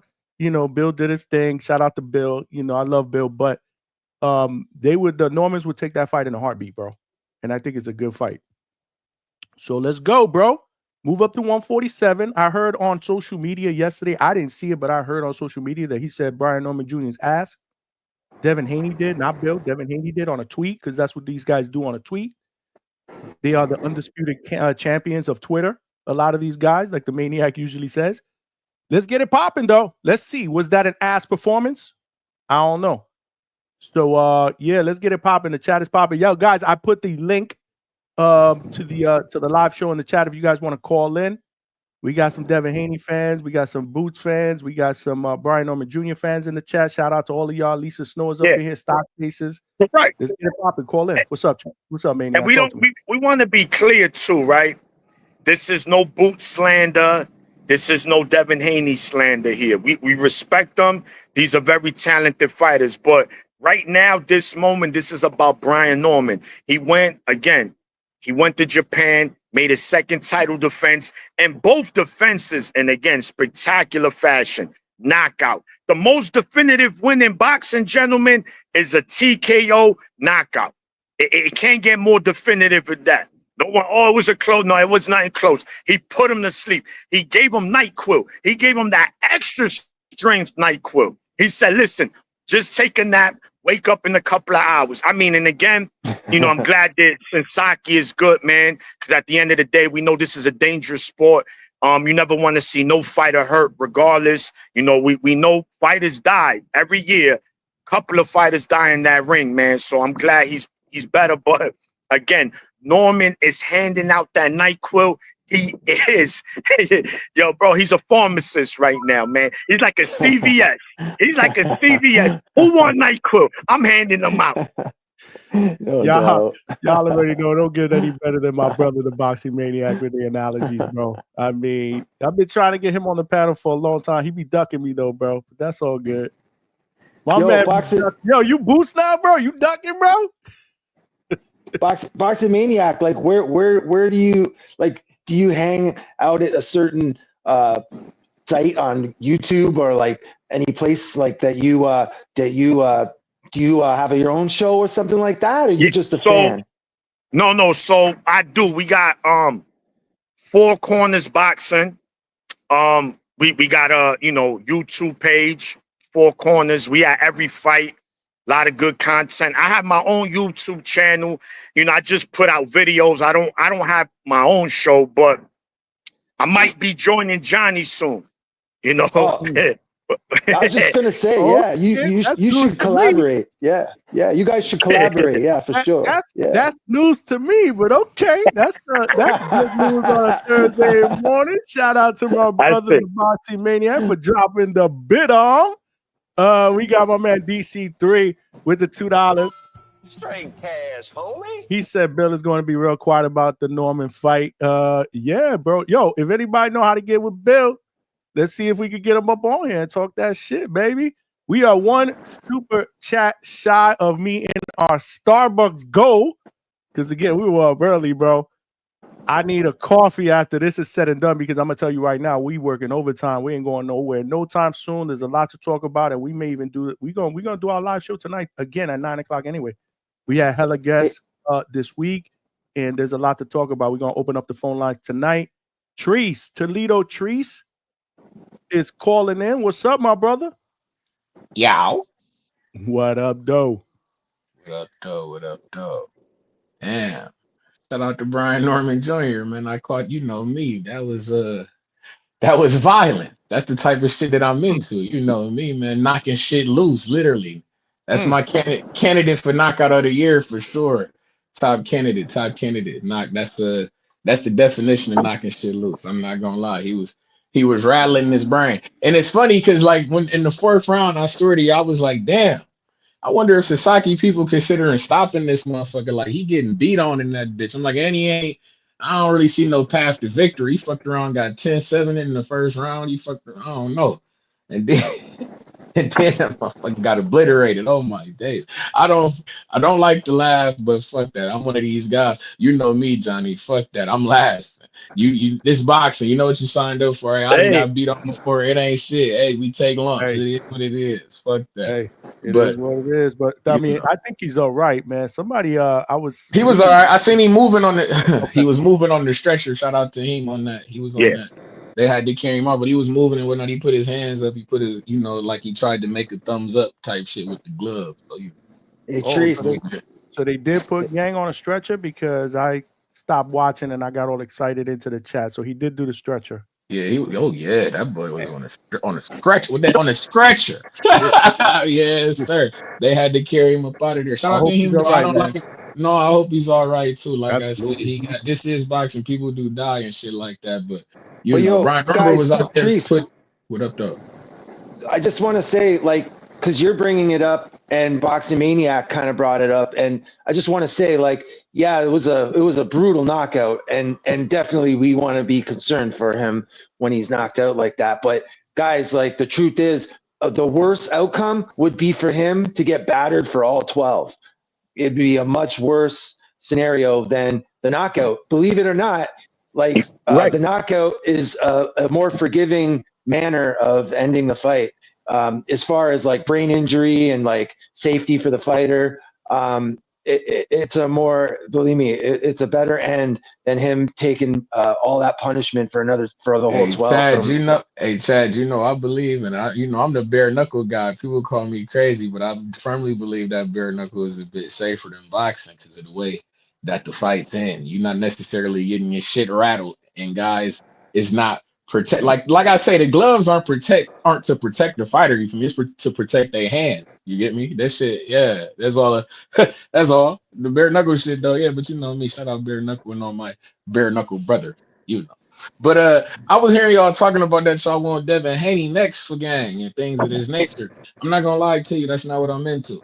We don't need Devin Haney right now. I heard somebody, Chad. I don't know if that was you or if that was Mr. Maniac here, who's telling me that Devin Haney can't afford to have another performance that he just had. And in my head, I'm thinking, whoa. Why, what the fuck can't Devin Haney afford to have a type of performance? Motherfucker already don't like him. He's already known as what he is. You see me? It's like he can do what he do.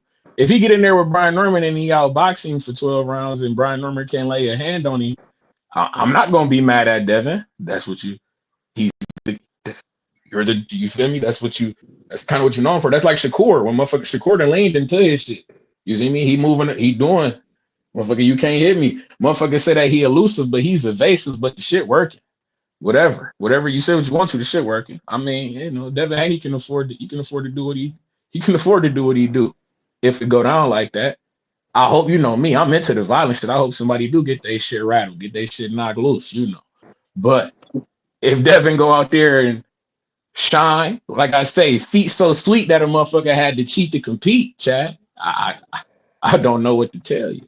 Shout out to Devin Haney. But hey, man. And I don't know. I don't know if Devin can avoid Norman for 12 rounds. I don't see it. He's fast. He's a very good counter puncher. Norman, he's good at cutting off the ring. So from what we've seen so far, not saying Haney can't beat him. I'm not saying that because Haney, he got skill, he could box. But I just honestly, bro, I don't think Devin is built like that. Like, he's not built for the trenches. If Norman could get him in the trenches, if he could put him in the box, if he bring him to the yard, he bring him to the yard. Yo, you come into the yard, Devin Haney, he gonna hurt Devin, man. I'm telling you. Devin Haney, he need to be inside, man. He need to be where it's safe. He needs to be around that ring. He don't need to be in no more turkey cards because Turkey about to make those rings smaller. Devin ain't gonna want no parts of those rings. Trust me. He's gonna want something. He want that 20 by 24, you know? But I mean, still a win. Devin Haney is still a winnable win for him because I'm a realist at the end of the day. To say Devin can't beat Norman, then I'll be lying, man. So we'll see. And me personally, I'd rather see Norman fight a Tio or Ryan if they come up. But at 140.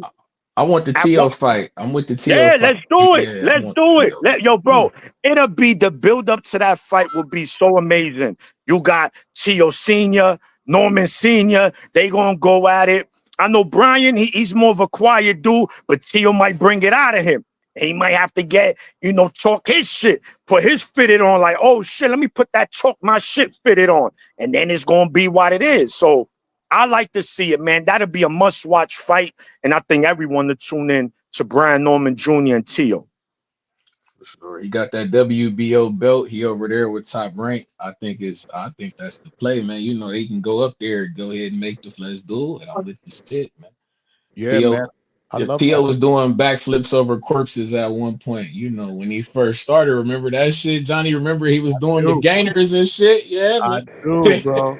I do. That would be and I'm gonna tell you, man, they would take any of those fights in a heartbeat. Let me get to Malcolm though. Malcolm's been trying to get on, man. Let's get my brother Malcolm a little bit of shine, bro. What's going on, Malcolm? Yo, my audio's good. You straight? You weren't good last night, bro. When we were freaking talking, yeah, but you good now. It was bad, man. But yo, shout out to you, Johnny. Who else is there? Missy Trees. What up, my boy Chad. And what up, Maniac? Yo, bro, what borough are you from, man? I hear the accent. It's heavy. The Bronx. I'm from the Bronx. You from the X? Yeah, I'm from the X too, bro. I'm not living there anymore, but okay. Fellow Bronx native. My BX brother. You feel me? 4 line, we out here. But yo, I gotta agree with Trees real quick. The whole bare knuckle thing, it's actually a little more safer.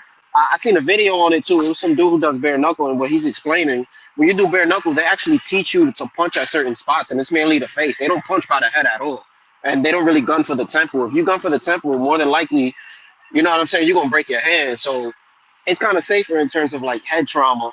The only thing you really got to worry about, again, somebody fall and then they hit their head on the floor. That's really the only head trauma you might really deal with. But I agree with him on that. It's a little safer.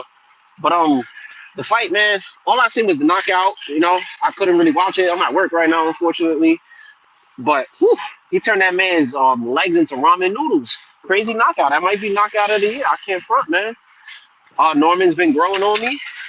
You know what I'm saying? So Norman Nation, man, that's the team, man. We out here. I'm pushing for that, man. Norman Nation, Norman X, whatever you want to call it. I'm for it, man. So shout out to the Norman spot. And I ain't gonna lie, man, I don't think Devin gonna take that fight, man. I'm gonna be real. And the only reason I'm holding them to that standard, Bill said that they willing to take that fight next. So we gonna see, man. We gonna see what's going on. I know Norman's a dog. He's gonna be willing to take that fight. Devin's putting it in the air that dudes is gonna, outprice themselves. But we gonna see, man. But it's a good fight. Devin could definitely move and mix it up in the ring. But ultimately, I think Norman's pressure and power would be too much. You feel me? So I don't know if it's really y'all thoughts on it. I'm going to give him credit for this win. You feel me? Most of the time when I'm on the boxing voice, I trash Norman, but I got to keep it real, man. That man, I don't see anybody right now stopping him at 147. I think Tio could probably give him a good fight. Tio's style and his foot speed and his ability to counterpunch might be nice, but Norman's strong, man. And on top of that, in the weigh-in, I'm looking, he looked normal. Like, he looked ripped, but his face just looked normal, like when he's filled out. So he's definitely going to be there for a long time and a good time. You feel me? But that's really all I got to say.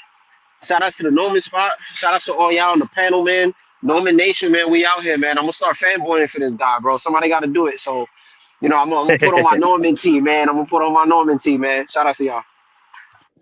Appreciate you, Malcolm. I Yeah, think yeah. Malcolm was the one that creatively made that Norman Spot name, if I'm not mistaken. I think Yeah. it was him. Yeah. I think it was him in the chat, Yeah. bro, that started that bullshit. But look, you heard what he said, though, right, Trees? Y'all heard what he said. I'll be trashing Norman on the boxing. Hey, Johnny. Coming around, bro. That's what's up. Talk to me, Trees. What you was? I gotta ask you something, man. I ain't gonna lie to you. Like I say, I don't want Devin Haney. I hear we say that we like Tio, but the fight that I kind of like for my man Brian Norman, bro. The more that I'm thinking about it, bro, you know me. I'm sitting on it. I've been thinking. I'm looking at the path that Brian Norman and been on. He been road warrioring, bro. He been going to people hometown, knocking their shit loose. He just went to Japan, showing us that he a world champion. Bro, what you think about him going to the UK, bro, and fucking with like a Conor Ben on some humbug shit, bro? I hear y'all just say that he won a money fight. I hear y'all say that he deserved a money fight. Y'all heard y'all brought Ryan Garcia into the fold, who coming off an ill. Conor Ben loss was a little bit more respectable. The Ryan Garcia ill. You feel me? He could go to the UK for that, man. What you think, Johnny? What you think? So you know what's funny about that? And shout out to Wheezy Clown. He says, Trees, turn on your camera so we can see your headset. Hey, so Trees, you mentioned Conor Ben for Brian Norman. Yeah. So I don't get me wrong, champ. Firefight, because we know how that fight is gonna end. I bet whatever that's gonna end in a stoppage. But my question regarding Conor Ben is, can he make the limit of 147 healthy? Ever since he came back from his suspension, he hasn't fought at the limit at 147. I was at the Caribe Royale when he fought on the undercard of Richard Hitchens Cepeda. I was there live. That was his first fight back. That was a junior middleweight fight. Then he fought my man from the Bronx, Pistol Pete Dobson. That was like at a catch weight.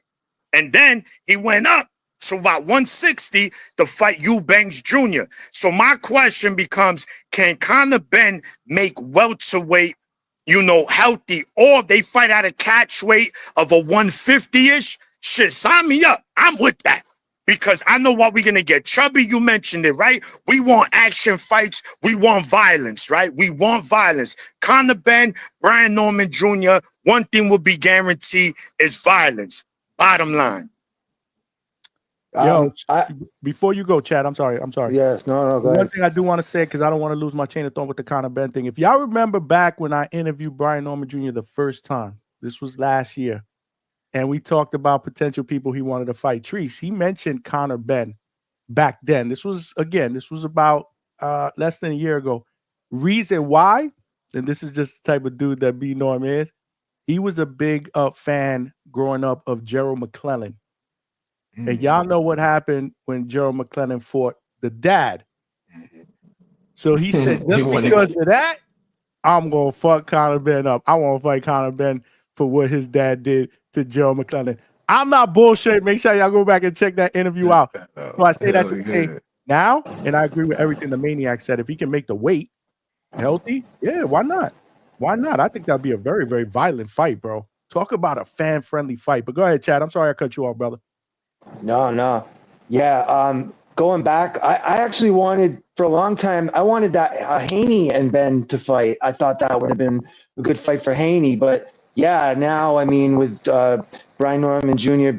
moving the way he is with his belt, it would be a great fight. But I think you're right, Maniac. I don't know if he'll make the weight or not. That's a good point. But even at a catch weight, to have Norman Jr. stamp his passport, go to the UK, the fans would love it over there. They eat it up.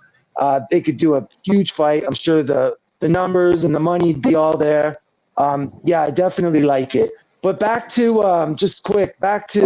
Tio. I don't think Tio will fight Brian Norman Jr. I don't see. There'll be peace in the Middle East before that happens. Tio's not fighting Brian Norman Jr. I don't think Tio has the power to affect Norman Jr. the way he needs to as a counterpuncher, fighting the way he has been. I like the idea of it. I think it'd be a good fight, but I just don't think Tio will take it. Haney's backed himself into a corner now because of the list. Brian Norman Jr. is on the list now, right? So, and we've heard everything in the last week with Bill publicly talking about it. So I think the fans are going to push for it. I really think that Haney and Brian Norman Jr. will happen. If you look at the Ramirez fight, guys, I mean, yeah, Haney had to engage. There was engagement. So if you think about the times that Ramirez and Haney had to merge and engage, and think about what Brian Norman Jr. will do with the time given to him. You know, I think Haney's in trouble against Brian Norman Jr. No matter how he fights, Treese, no matter how he fights. He's a clever guy. He's a good fighter. Lots of experience at 12 rounds against top elite guys. So, but even with that, I think he's in trouble. I got to be honest, bro. I don't see Devin Haney wanting or Bill wanting any part of Brian Norman Jr. after this performance. I think they go Richardson Hitchens. I think they go that route now. And based on today, if there was well, let's see what happens. You know, maybe we go Norman, maybe we go Hitchens. I think they go Hitchens, bro. I'm sorry.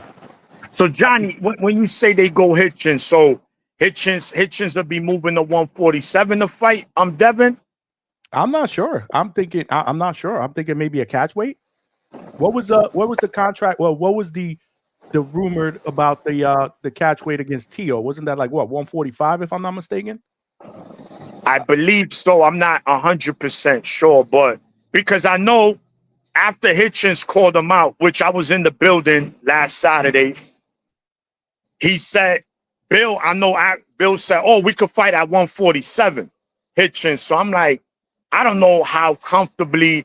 I mean, Hitchens can make 147, but, you know, I don't think he's ready for 147 yet, man. Yeah, 145. Somebody in the chat mentioned it. So shout out to my brother from GMP Sports. He's in the building. Appreciate you, my brother. Thanks for rocking out this morning. He said 145. I think they could do a 145 catch weight and it'd be reasonable.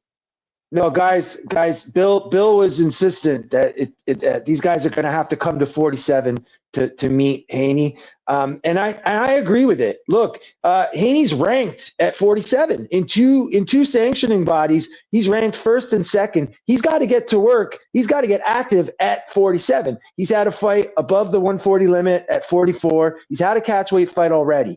Okay, like I already feel like his career is out of focus right now. He needs to get fights at 47. I think that Africa is a good candidate to move up, actually, Maniac. I think he's a big guy. I think he'll fill out at 47, no problem. Now, he has no experience fighting guys at that size. So, I mean, that's another advantage for Haney, I suppose. But Africa's a big guy, big, strong guy. I think he can make the weight. But, yeah, I mean, Bill seemed pretty adamant about that, you know, even I think he was even saying it for Tank. He was even saying, no, Tank can come up to 47 too. And a lot of fans were kind of laughing about that. I kind of snicker about it too. But the point is I agree that Haney needs to start focusing at 47, right? Yeah, man. Yeah, for sure. Let me get to this super chat real quick. We got Half Boxing with the $5. Said, Azuquita pa'l café. That's what's up, because again, we going early morning. Yo, what's that mean? That means sugar for the coffee, baby. Sugar for the coffee. Sugar for the coffee, baby. That's what I got. Shout out to all of y'all that woke up this morning early to rock out with the Hangout Spot in a live fight chat. Hopefully, y'all got your coffee. Appreciate shout out to all my third shifters who was already rolling as well. Word. I think I said that. I want to say last night on my show. I was like, yo, what Tree said? Shout out to the third. And you know, another thing is this, man. Boxing has so many talent fighters, so many mega fights that could be made. Us as fans got to continue to demand these fights, man, because there's no excuse why these fighters shouldn't be fighting each other. It's ridiculous already, man. You're telling me you had Haney, Shakur, Tio, and Tank, right? Those four, not one of them has fought each other. And they were all one division at one point, all in the same division or one division apart.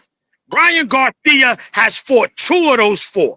Ryan Garcia, who we didn't consider part of those four horsemen. And that's not boxing like, man. I get it. It's a business. I want everybody to get paid. But at some point, you gotta fight each other. You're gonna get paid, bro. Like a loss doesn't define your career. You could lose. We saw Pacquiao get knocked out cold by Marquez and became world champion after. And he's an all-time great. Like, come on, guys. With boxing, that's the frustration that I think all of us go through, right? It's like, why these guys are not fighting each other? It's always an excuse. It's always an excuse. And then remember, Johnny, like I said, on Twitter, they had trilogies. They fought each other 40 times on Twitter, all these fighters. We don't want to see that. Get your ass in the ring already, man. This is boxing 2025. They should be setting the president already. Like, listen, you know what? We all fighting each other. Enough is enough. But unfortunately, too much politics, and we don't get the fights we want. Or when we get the fights, to us, it's kind of a little too late. But hopefully these fighters wake up, man, because we need these fights. I'm tired of the bullshit already. I don't want to hear this politics. It's business. Johnny, if me and you don't like each other and we got fighters, I can make money with you, millions. I don't care. You know what? We'll go to your fighter's hometown because I'm going to make money. And if it's a good fight, we're going to run it back because we know going to make money. So what's the problem with these fighters already? And I'm tired of fans protecting their own fighters. Oh, but I don't understand shit. Fight. This is boxing. Say politics. Maniac. No. Listen, guys, let me, Maniac, I want to know what you think about this because it's something that's been talked about lately. Like, what do you think about this? The idea that lately, I think there's fighters that's looking better in a loss than a lot of guys are looking in a win. So say, for example, even Kambosos, say Raymond Ford against Nick Ball, Darius Fulgham against Spec the Bully. These guys go out, they put everything in, and yeah, they lose, but they look better in that loss than a lot of these guys are looking in these soft-ass looking wins. Am I wrong? No. This is what I'm saying, Chubb. That a loss don't define you, bro. I'm not here to be like, oh, he lost this. Nah, bro. This is boxing. You're gonna lose if you constantly, bro. It's like being on the block. If you from a tough neighborhood and you fighting all the toughest kids on your neighborhood, you're gonna lose. But guess what you're gonna get? You're gonna get respect. Cause I'm like, yo, yeah, he lost, but look who beat him up. He didn't lose to no little Mickey Mouse wimp. He fought a tough guy, and real boxing fans are gonna respect that. Now you're always gonna get trolls. Boxing will forever have trolls, and it's cool. We all troll from time to time. That's just part of the sport. But deep inside, I'm gonna salute it, even if I don't like the fighter. Like, yeah, all right, he lost. I might joke on him, but I said, listen, look who he lost to, and I could respect that. You don't have to like it, but you gotta respect it, man. You know, that's why I respect Turkey. People trying to get on Turkey. Man, Turkey been putting on mega cards. In fact, I'll be in the building July 12th. Over there in Queens, Louis Armstrong, little stadium.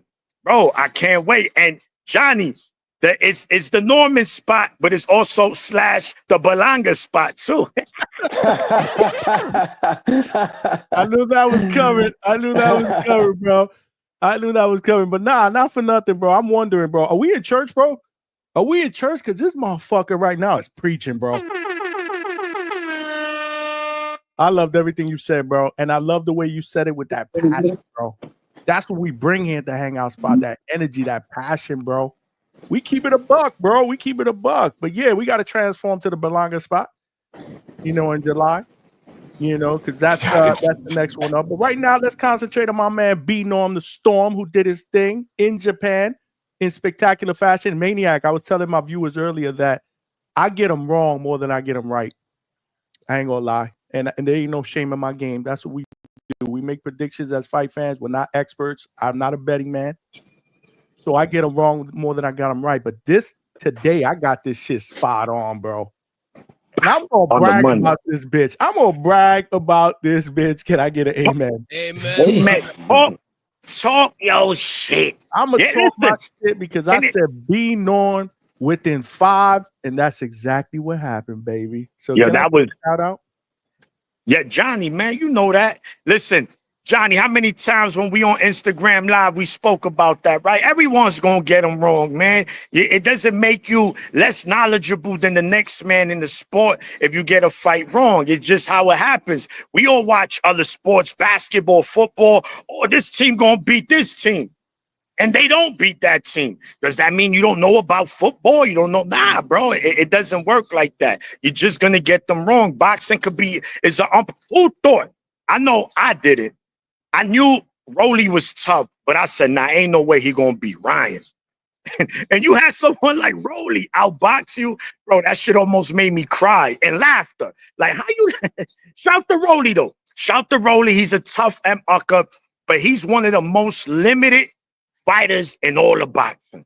He got no skill. He ain't got no technique. You know how they say this fighter has an educated jab. He has an uneducated jab, and he still beat Ryan Garcia, bro. That shit was just crazy. But anyway, man, listen. Yelling. Shout to Rolly though. Shout to Rolly. He's a funny dude, man. Rolly is good for the sport, nonetheless. Vega said, why you yelling, bro? Yo, I'm always, bro. He's always listen, that's who he is. The maniac. He's the boxing maniac for a reason. They don't know, Johnny. That's why I'm a passionate. I'm going to talk. It's morning. Everybody wake up, man. I'm your coffee. Wake up. I'm going to wake you up. If y'all not up, make sure y'all get up. We rocking out here at the Hangout Spot. We ain't going nowhere. No time soon. We here. We got Malcolm. Malcolm, my brother with the $2. He said, get that Bustelo Johnny with the coffee emoji and the Puerto Rican flag. That's right, man. We got the coffee here. In fact, we are almost done. I'm going to have to text my wife, see if she can get me another cup because, dude, we did a live show yesterday almost till midnight. And we were back at it. I set the alarm clock for 6:15 in the morning, but I didn't go to bed till probably like 1:30 in the morning, man. But I knew I had to come out here and represent. Obviously, Brian Norman Jr. didn't disappoint, bro. He didn't disappoint. And this is a question now I have for the panel. And for anybody that wants to call in the chat, you guys want to participate in the chat, that's what's up. But if you want to call in, now's the time. Maniac, I appreciate you jumping on, my brother. You are always welcome here, bro. Let me know what time it is. You are always welcome. We'll shoot you a link. Yes, yo, shout to you, Chubb. Shout to Chubb. Shout to Treese, man. Shout to all of you. Shout to everybody in the chat, man. The chat is on fire. Call the firemen. You got to hose down that chat, bro. What's up, man? Make sure, if you haven't subscribed, make sure you subscribe to my brother's channel, The Hangout Spot. One of the best channels on YouTube, pound for pound. Fire interviews, fire post fights, everything, man. And Johnny, we'll see you. I'll see you soon. Shout to everybody. One. We appreciate you, my brother. That's my brother, the boxing maniac, up in the building, bringing that energy, bro. I love it, bro. I love the analogies. I love the energy. He keep it a buck, Bronx style. But we are back. If you guys want to call in, I did pin the link to call in the chat. Call in, bro. Give me your opinion, bro. Christine said the Norman spot. Yeah. We know. But yo, y'all gotta give me some flowers, bro, because I nailed this pick to the T, Chad. To the T, man. I can't believe I did that. I don't remember the last time I did do that, to be honest with you. But I got a question for the panel. Is this, in your opinion, knockout of the year so far? Oh yeah, hell yeah. Okay. Hands down.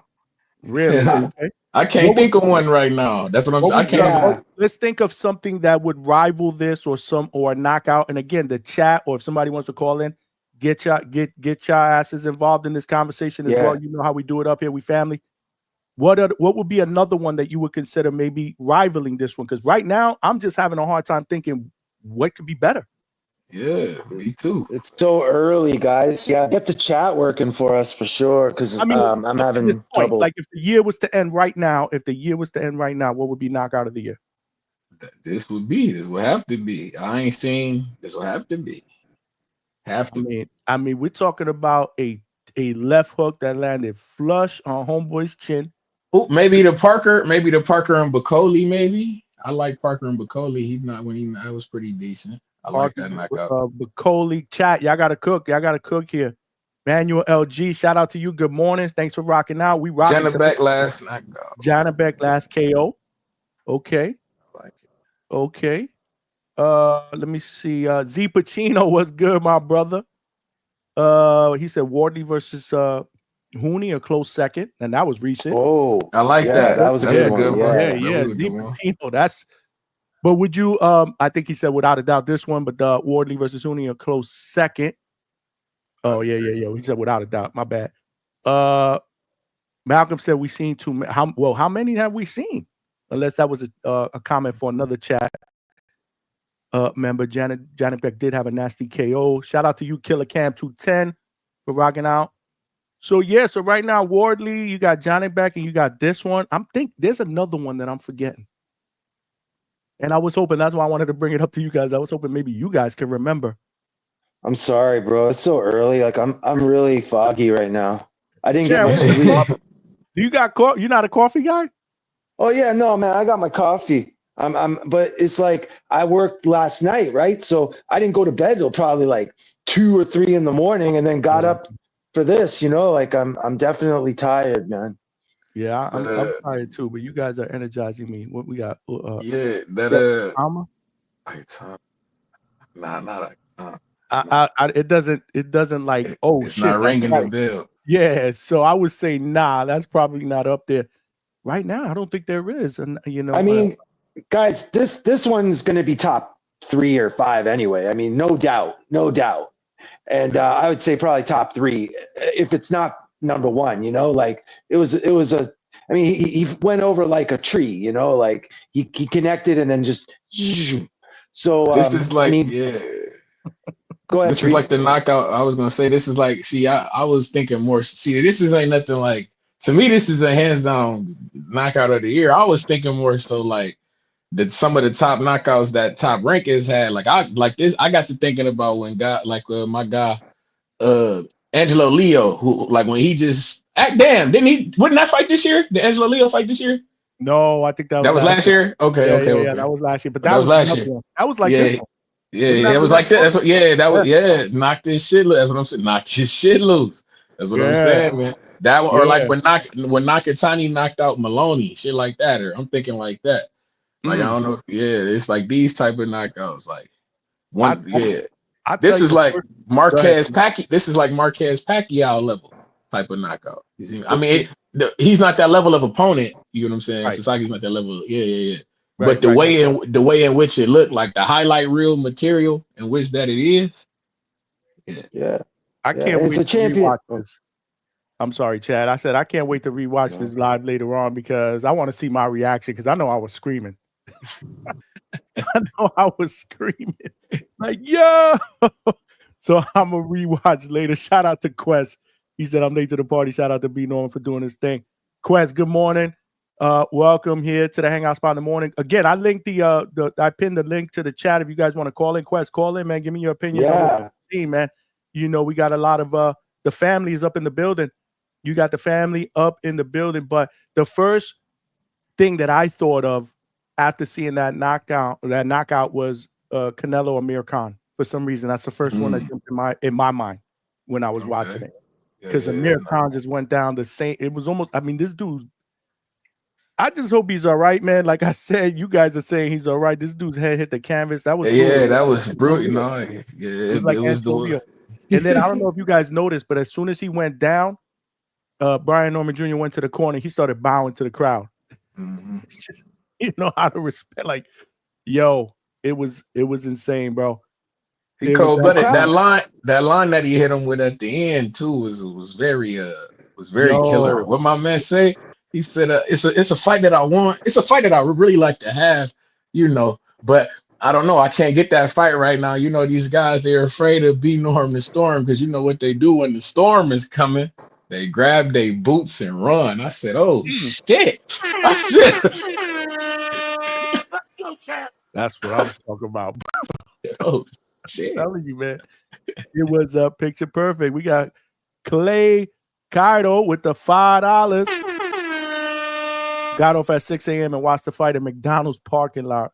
Road to number 1 in WBO, possible mandatory soon. That's a potential fight. I mean, again, it's not the fight that intrigues us. We're talking more like like a Boots caliber fight, which is obviously not going to happen now. Devin Haney, Teofimo, but that's probably, to Clay's point, that's probably a fight that's probably more likely. What do you guys think about that? Sorry, Johnny. Reiterate that again. He said Rocha #1 in WBO, possible mandatory soon. Alexis Rocha. I like Rocha for Devin Haney more so. See, I ain't gonna like I like Rocha for Devin Haney, and in my head, I'm not gonna lie. Like if I wanted my guy Brian Norman to get a showcase fight, I would like him in there with like a Rashidi Ellis in Atlanta or something like this. If we throw in these type of guys, I know because I can't expect Boots to come to Atlanta to fight him. I ain't gonna expect Devin Haney to come to Atlanta to fight him. I want him to get a showcase fight in Atlanta. You know what I'm saying? Not fighting that 7 o'clock in the morning, or I want him prime time in, you feel me, in Atlanta. I would like that for him. That would be fire, defending the strap against. But guys, didn't Senior say that they're not taking the Ellis fight? Like that's not happening. I was pretty sure I heard Norman Senior say that they feel like Ellis would be a lateral move or a step back. Am I wrong about that? Oh, I mean, well, if that's what. No, I don't. I just want to see him. Okay. No. Okay. I don't think they're interested in that. But I mean, again, you never know. To Teresa's point, do you think that Top Rank now makes it a priority to get Brian Norman a homecoming fight, to get him something on a Saturday night to headline, prime time in the States? I think he's earned that right after this performance. Do you think that that's likely to happen, or do you think that it's likely that we do this all over again? Because I can tell you from Norman's perspective, he doesn't mind going to somebody else's backyard and doing what he did today. He told me personally that he wants to fight Boots in Philly. Oh. That's what he wants. If he can play the cards the way he can play the cards. But do you think Top Rank comes through for him? Real quick, I got a call, but tell me your thoughts real quick before I take this next caller. You got a big fight looming for Norman Jr. one way or another. So, yeah, I could definitely see it in Atlanta for sure. Yes. Reese? I don't know. I'm not gonna lie. I don't know. I'd say that's something that I would like. And boxing is not keen on giving the fans what they want all the time. I kind of align with Treese here, man. I think it's the right thing to do. I don't know if it's something that they do. So, or doo-doo. You hear that? Doo-doo? If they do? Yeah, well, if they don't do it, then it's doo-doo. You know what I'm saying? That's all I can tell you, man. Cairo, what's going on? You are live at the Hangout Spot, bro. Talk to me. Can you hear me? I can hear you, but it's we can hear you, brother. It's spinning though, man. I still hear you from 10 seconds ago. Oh shit. Yeah, you may have to jump out and jump back in. We can hear you clearly though. All right, I'll jump back. All right. Yeah, man. Call in. Again, if you guys want to call in, I pinned the link to the chat, man. Do that. If you guys haven't hit the like button, man, do that too, man. Let's help us grow, man. Let's help the Hangout Spot grow. We're doing shows weeknights, 9 p.m. Eastern Standard Time with hella guests. If you guys didn't see the interview that I did yesterday with Keith Colon, Tsunami, 6-0, 6 knockouts, featherweight prospect from Newark, New Jersey. Make sure y'all check that out. That was a good interview. Very, very interesting the way that they chose to manage his career early on. And so far, it's working out really, really well. He has 6 fights in less than a full calendar year of turning pro. He turned pro last July, and he just had a second-round stoppage this weekend on the OTX card. He's looking to fight again very, very soon. So that was a good interview. While attending school, while going to university, while going to Rutgers, while going to Rutgers, he's having a pro career. Yeah. Very impressive young man. Very looking to get his degree in psychology by next year, I believe he said. That to me is super impressive. I love that. Yeah. I love young fighters that obviously, have their future, because you can't fight forever, right? So you got to make sure that you set yourself up for life after boxing, and that's what they're doing, or that's what he's doing. Shout out to my brother King Cam Walker. He's doing the same thing. He actually has a couple of degrees. That's how you got to do it. And then let's not forget the night before that, legendary I'm still my head is still in the clouds, guys, over that interview with Jim Lampley, bro. That shit was amazing. I mean, he's still with us here in the Hangout Spot for about an hour and 40 minutes. And it was one of those interviews, like I was telling Chad, that I never wanted to end, bro. Story upon story. This guy's been around every freaking legend in not just in boxing, but in other sports as well. I mean, over almost 50 years of broadcasting brilliance. He was on the Hangout Spot on Wednesday night. So if you guys haven't checked out those shows, make sure you check them out. Subscribe to the channel. Keep the chat brewing. But yeah, man, I would hope that they give Norman Jr. that Atlanta fight, man, that homecoming fight. Not to mention that it's closer to Florida for me. Guys, I don't think when it comes to Norman Jr., I don't see T.O. happening, and I don't see Boots happening. I do see the Haney fight happening, and I think Atlanta. I think that would be perfect. I think they could find what venue would be in Atlanta that they could put it in. Like, that's the only thing I don't know about Atlanta. Like, is there a venue of 10,000 around that mark? State Farm Arena where the Hawks play. That's where the Hawks play. So how many people would go in there, guys? How many people fit in there? I don't know how many people fit in there. I don't know, maybe like it's an arena. Yeah, I mean. Yeah. I would say 10, 12,000 probably. Yeah. 12,000, somewhere in that range. But yo, you know what he told me? He want to let's do it up big. Let's do it where the Falcons play. Oh, Mercedes-Benz, that would be lit. Mercedes-Benz Stadium would be lit. That would be you keep knocking people out like that. I mean, there's going to be a demand for people to want to watch you, and a good chance that everybody in Atlanta comes out and supports. But let's go out to another caller. We got Quest in the building. What's up, champ? Good morning. Good morning. Welcome to the Hangout Spot, bro. Quest. Yo, you hear me? What up? What's good? What's good? Shout out Johnny, man. Shout out to Hangout Spot, bro. Shout out to Norman Spot, man. You know who that up there? Who that up there? That's Dan. Nah, we got Treese up in the building, and we got Chad from Canada, bro. Canada. Chad. Oh, I got. Okay, Chad. I thought your name was Dan. My bad, Chad. Shout out Chad, one of the best callers, man. Giving out, his good boxing knowledge, man. Shout out Treese, man. Shout out Treese. I'm late to the party, man. Waking up, seeing Norman do his thing, man. Always good to see. Yeah, man. It looks like Norman wasn't on BSing. Norman Sr. He got himself a killer on his hands, man. I got a question though for everybody on the panel. I know we all love Norman. I know Norman is the future. But what's next for Jin, bro? Jin Sasaki, he just went out there and got KO'd like that. Even though he got KO'd, he looked great, man. He looked like he was pushing the action, looking like he wanted to give the fans something to look forward, So what's next for my man Jin, before I even, get into Norman? He on suspension right now, but right now his next fight is with you feel me with the medical bills that is coming his way. But in all sincerity though, but no funny style shit. No, but he straw.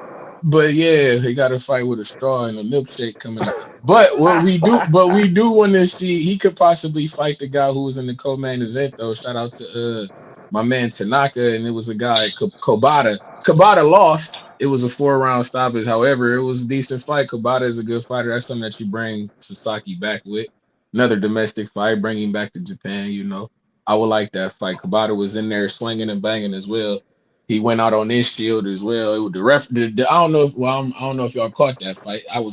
We caught all these fights. Shout out Ray Abe. I caught the ending of it. Yeah, I caught the ending of it. Okay, yeah. But that guy Kobata, I would like him for Sasaki. That'd be decent for him.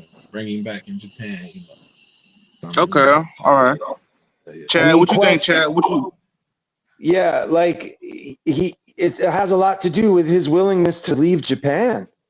As far as like matching him up with all these ranked guys in the division that we know and love and want to see him fight. Like, Quest, I get the feeling like you have someone in mind or something for him. Like, is there someone you see him matching with style-wise? Hey, man, I'm going to always say it, bro. Everybody keep, giving my man a shot, man. Blair the Flair, man. Where's Blair the Flair, bro? Okay. Okay. I don't think you like that name, Chad. What's going on? You don't like Blair? Oh, no, I do. I was just thinking that, he's an interesting fighter and personality, and he just doesn't seem to like fit nicely into the like narrative / division, you know, like, but he is a guy that's always there and ready to fight. I mean, Jin Sasaki versus, why not Blair? I mean, Blair going to Japan to fight a guy like Jin Sasaki, why the hell not, man? And I think the Japanese would love Blair. They would love him. Yeah, so man. yeah. No, I think Blair's great, man. I think he's great. But just like, so if you're a fan, then where do you see Blair's career currently? Like, that problem that I find with Blair's career is it doesn't have a lot of focus. Like, I don't see a direction with it, you know, like what is he trying to achieve? Where is he trying to arrive, you know? Yeah, he's been like trying to like get these names. Like he's been calling out Devin, he's been calling out Ryan. He even been like showing footage, you know. But I don't know, man. Like I don't. I'm still here. Yeah, you're still here. We can actually see Yeah, you, we bro. got you. Yeah, I'm outside right now, bro. I'm outside right now. This is better than the boxing voice. You feel me? We actually get to come on a panel and shit. Yeah, bro. Like Ness got to step his game up, man. This is how I do the calls. But he got the game up, man. But we Go say, ahead, Johnny? man. Yeah, go ahead. You still with us, Quest? Can you hear me? Yeah, I can hear you. All right, but what you think, Johnny? What's next for Jen? I don't think you gave me your take. What's next for him? I actually like the Blair Cobbs, but I was thinking maybe there's a guy that I really like as well who just fought on Pro Box, Nicholas Flaz. Y'all know about Nicholas Flaz? Okay. I like that. I would like that fight. I really do. And I think that's a fight that probably Nicholas would take, maybe even in Japan. But to Chad's point, again, you know, is this guy ever going to fight here in the States? Probably not. So you got to look at an opponent that be willing to do that. And I think a guy like Nicholas Flaz would be willing to do that. So that's intriguing, especially stylistically. Because say what y'all want about Jin today, getting slept. He came to fight, bro. You know, he came to fight. You got to give him credit, bro. He went out on his shield. But, man, that shit was brutal, bro. Yeah, he came in there swinging, man. He came in there looking like he wanted to put a statement and be champion. Like, man, shout out to Jim, man. You know, even though like Chad, right? Yeah. Chad has said something. He has said something. These guys are looking better in L's, man. And I think Jen looked better than Rolly. And like Rolly beat Ryan and all, but like that fight didn't look like the best to me. You know, I'd rather watch somebody get knocked out, you know, and then instead of like just like cruising to the win, you know. But that's a good point, man. These boxers now, you know, they're more worried about like how they lose instead of like just going out there and not even like tripping, you know. I think boxers are too much in their head now. You know, the internet, you know, the paparazzi, the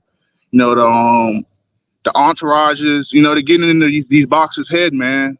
And I think once these boxers like have more fans that's willing to like still be fans after getting knocked out, like Ryan, man, let's see if Ryan fans are really his fans, you know, because after that L, you know, let's see if his fans are going to still be there. And it looks like it's not. It looks like his fans are not worried. Like a Quest. Go ahead. Yeah, it's been radio silence for Ryan Garcia, man, since that loss. If you think about it.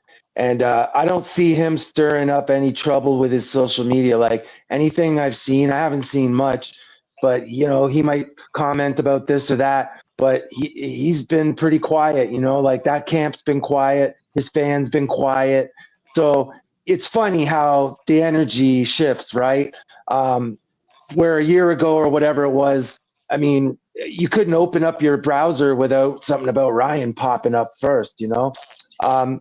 But yeah, I think you're right. I think you're right about Jin and just about excitement in the ring. We want excitement. Guys trying to bring excitement. So you got to respect any fighter that's going in there trying to bring that excitement. Have you guys seen, like Quest, I'll ask you first and foremost, but have you guys seen that Jake Paul just put out a reel, and it's basically says, that today is like the modern era is the worst era to be knocked out in because of the internet, and it's showing all his knockouts and all the funny things that they've done with his knockouts. Like animating the guy after he's knocked out. Like tucking him into bed or putting him on like a little bicycle. Or you guys seen that? Wait, you say it again. You kind of was breaking up. Yeah, Quest. Is that me breaking up? No, that's Quest. You got a lot of background noise. Yeah, feedback.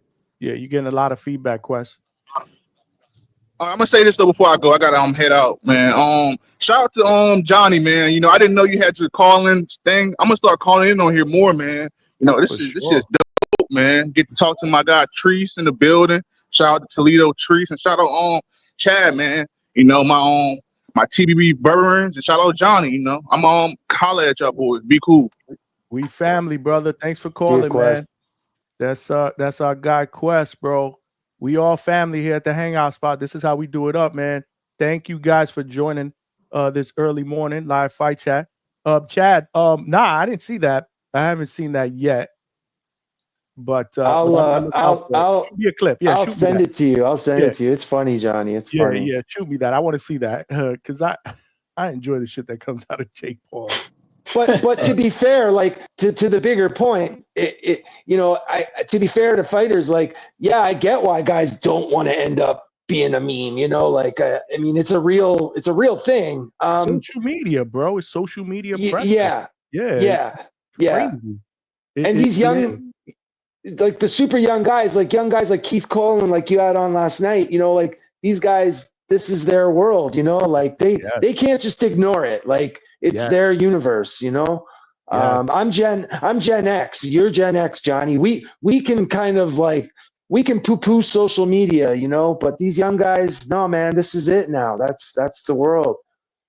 I'm gonna ask y'all another question here. I like the fact Quest brought up Blair Cobb. I wasn't thinking about him, but he's gonna lobby for a fight with Norman. I could see a fight with Norman Jr. happening next with Blair Cobb. I could see that. But another guy I want to ask you guys about is: do you think that Rohan Polanco would be willing to step to that smoke? He's said it himself that he wants the Norman fight. Obviously, Broadway Joel has been on the Boxing Voice. He's lobbying for that. Do you think that that's an option? The last time I saw Polanco fight, I would think that is not enough experience yet. But Johnny, do you know his stats? Like, how many fights does he have right now?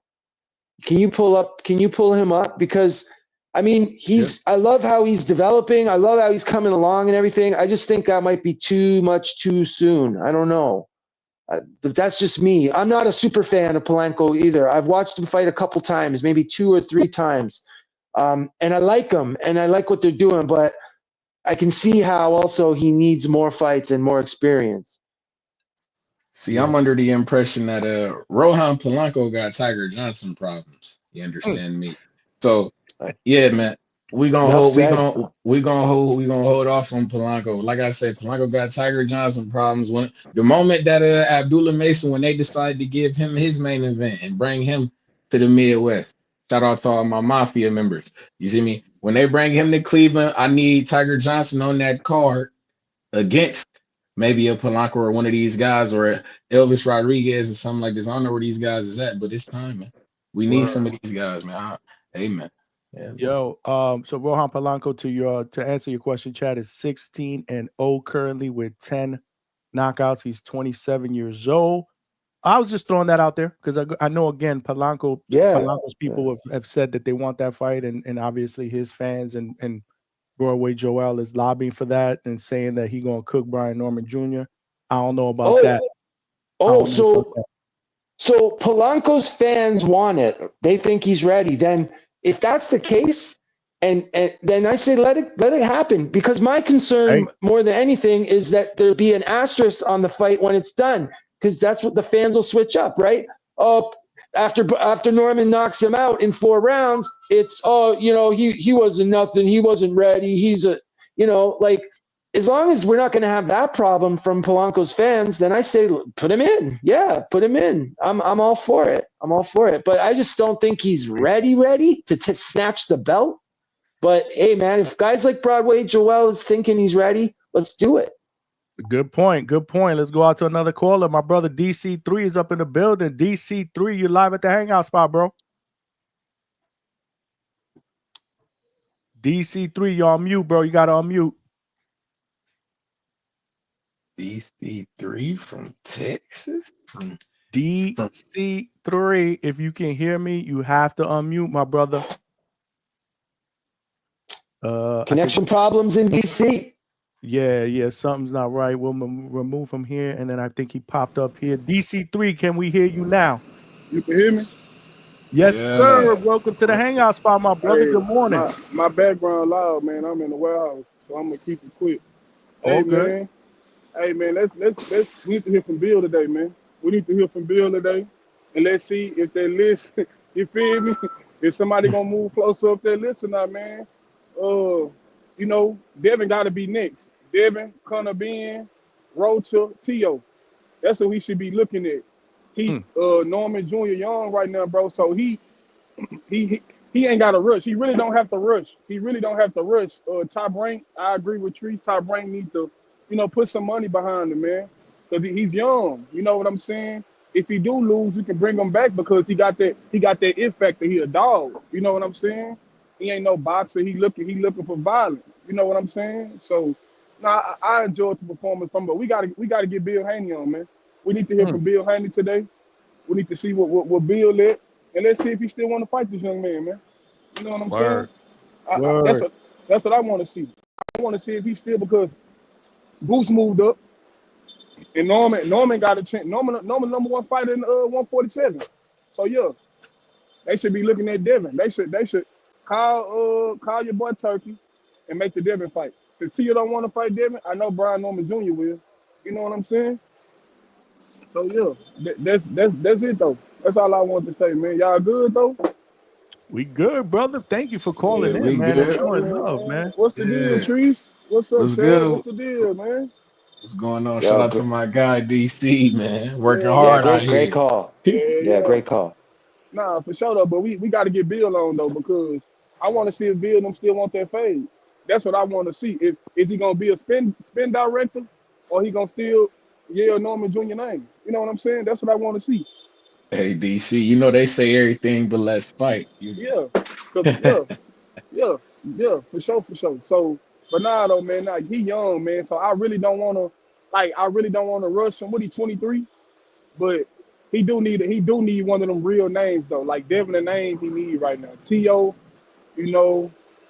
Even if Barrios get past Pacquiao, I want to see him and Barrios in a potential fight. If the PBC willing to, you know what I'm saying? If they willing to, let Barrios go across the street, or they do a cross promotion. You know what I'm saying? Them fights that he need to make, because it's time for Top Rank to put some money behind him, man. He's talented, man. He's young, he's hungry, and he ain't running from no smoke, man. He running up the chimney, man. He ain't running. DC3. He's running up the chimney. What's the deal? DC3, can I ask you something? Do you think that Barrios and Pacquiao, like, do you think the Pacquiao being allowed into the division the way he has been and now holding up a champion, do you think that's kind of taking up room in the division that's otherwise shifting and getting more exciting and heating up in certain ways? Or do you think that Pacquiao, especially if he can win and beat Barrios, do you think somehow he'll fit into the division with everything else going on? I mean, first of all, I want to say, like, it's unfortunate, but Mauricio, he loved Pacquiao, man. Like, he on the interview, he basically was saying, like, he loved Pacquiao. It's unfortunate, the guys that was in line for the fight, you know what I'm saying, and he get passed up. But Pacquiao been fighting for that WBC his whole career, and it's a lot of money. It's a lot of money coming Pacquiao. I'm pretty sure they getting a big check to let Pacquiao skip the line. But we've seen it before, man. We've seen these sanctioning bodies have their particular favorites. Guys get mysteriously moved up in these rankings. You know what I'm saying? We've seen this before, man. This ain't nothing new to us. It's just unfortunate this guy Pacquiao his age.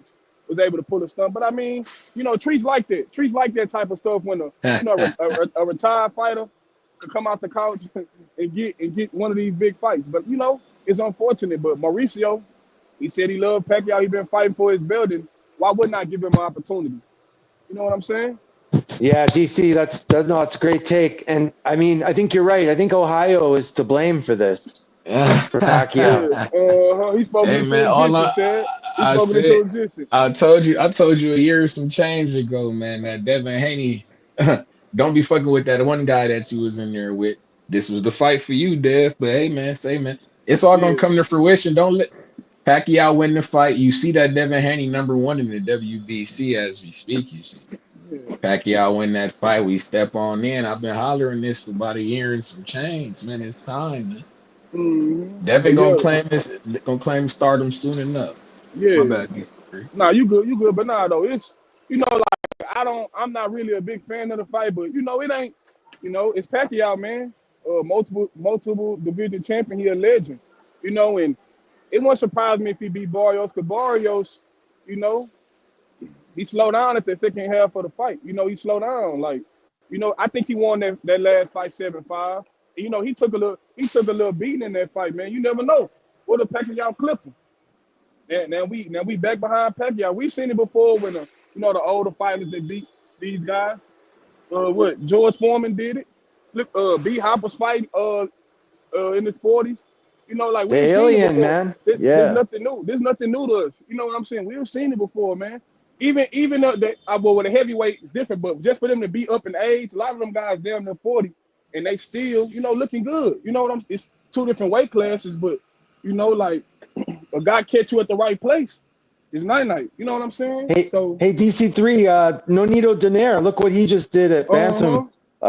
You know, he's interim champion now, right? Yeah, for sure. That's what I'm saying. So, you know, it's unfortunate, you know, but you know, boxing, politics, Yeah. man. You know what I'm saying? These guys get to skip the line, and you know, you bring all this money to a particular sanction body. Shit, if I'm Mauricio, I'm gonna do the same thing, Chad. You know what I'm saying? Fuck Yeah, y'all. man. I'm scared. Yeah, man. Shit, fuck y'all. It is what it is, though. But I appreciate you, Johnny, man. I'm gonna get back to work, man. Thank you, Johnny, man. No, thank you, bro, for calling in, bro. You know, y'all family, bro. I appreciate the love and support, my man. Great call. Yeah, great call, DC3, bringing the smoke early this morning during work. Shout out to him. Shout out to y'all on the panel. And shout out to everybody in the motherfucking chat for cooking with me live this morning. We just saw Brian Norman Jr. cook hibachi style, baby. And I loved every bit of it, man. Because, yo, Treese, like I was saying earlier, I don't know if you were on the panel. You might have not been.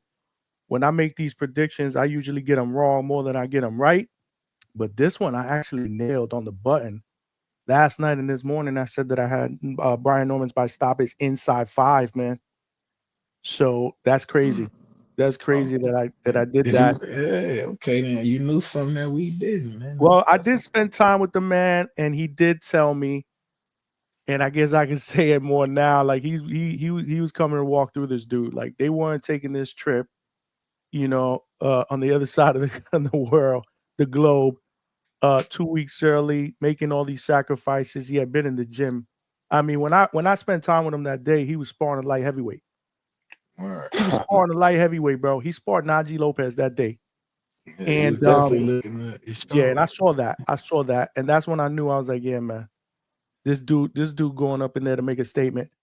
And I remember saying, I was like, damn, but you know, you going over there. He was like, nah, we good. You know, my man came up to me after the last fight, politely asked for a shot at the title, wrote a letter or whatever it was. Like, I would love for you, you know, to fight you. So we're going to kindly accept, and we're going to kindly do what we need to do and walk right through him. So the plan was to walk right through him. That was the plan. And they wanted to knock out in spectacular fashion. Again, he also wanted to get that international exposure. I spoke to him about a week ago. He said he loved Japan. Everybody was treating him with love. You got to think that the Japanese people after this performance would love to have him back because he was gracious. Even after the fight, gave Jin a lot of props, you know. So I love that this happened for him. And hopefully, again, you know, it leads to him potentially becoming a household name because he's an exciting fighter and a great young man, man. If you were to meet him, you guys would agree. My question is more along the lines of Treese bringing the whole Pacquiao Barrios thing to fruition. So maybe that fight, the winner of that fight, might be potentially next to Barrios. What do you guys I think? We don't never really know. talked about See, that. nah, I think them guys stand away from him. Pacquiao, if Pacquiao win, or hell, if Barrios, nah, they stand the fuck away from Brian Norman. Nah. If I'm them, no. We stand the fuck away from him. Wait. See, like what I like for Brian Norman, like I say, we want him. Like I ain't gonna lie, man. I know motherfuckers gonna call me crazy, but you know me. If you motherfuckers calling for that Blair Cobbs, I'm with that Brian Norman. Fuck it. Let's dig Adrian Broner dumbass up out the grave, man. Bring him to Atlanta. He's an Atlanta guy. Bring him to Atlanta. I'm one of these guys, man. I want something that's gonna bring. I want a teeny bopper fight for my nigga. Basically, he's the youngest. He's a young guy. We see me. He just got the belt. He just got the belt. Well, not just got the belt, but you feel me, relatively new as a champion. You feel me? So I want something that's just gonna put his name in the lights. That's gonna get him on the Devin Haney level. Like I said, I know this is how you do it. This knockout was fire as shit, but we got to remember it was at 4 o'clock in the morning. It was at 7 o'clock in the morning. How many people do we know really caught it? You know what I'm saying? Like, yeah, we got to get my man prime time. That's a good point, but it will be all over social media. I can tell you that much right now. That's a fact. I mean, it'll be guys, all over social media. If Brian Norman Jr. keeps fighting with the frequency he is, like as often as he has been, like if we're getting 3 fights, 4 fights in a year, I think to fight a guy like Blair, or to have whatever you want to call it, a fun fight, an interesting fight, a soft touch, whatever you want to call it, I think he can do whatever he wants as the champion, fighting often, defending often. Although it's just different looks for him as a champ. A guy like Blair would be great. Be fun. Be fun. What's wrong with that? Fun. No, that's what. I just want some fun fight. The promotion is a fun. Blair is a fun fighter too. Like the promotion that he had with AB, that shit was funny. I ain't gonna lie. He had the puppet going and shit like that. He funny character. I do just want to see some. I want to see something that's gonna get him right though. Like I said, a name. I want him in there with a name. Just a name. Like if these guys like Josh Taylor, if his dumb ass hadn't lost. You see me? That Josh Taylor would have been a scrap for him. You see me? He could have went over there to Scotland and put hands and crumpets on man. You see me? But but Josh Taylor done fucked the bag up for us. That was good. Crumpet. Yeah, man. Say that shit one more time. Yeah, man. Go over there, put hands and crumpets on, man. What do you say? Hands and crumpets on them. Yes, hands and hooves, like yes, fam.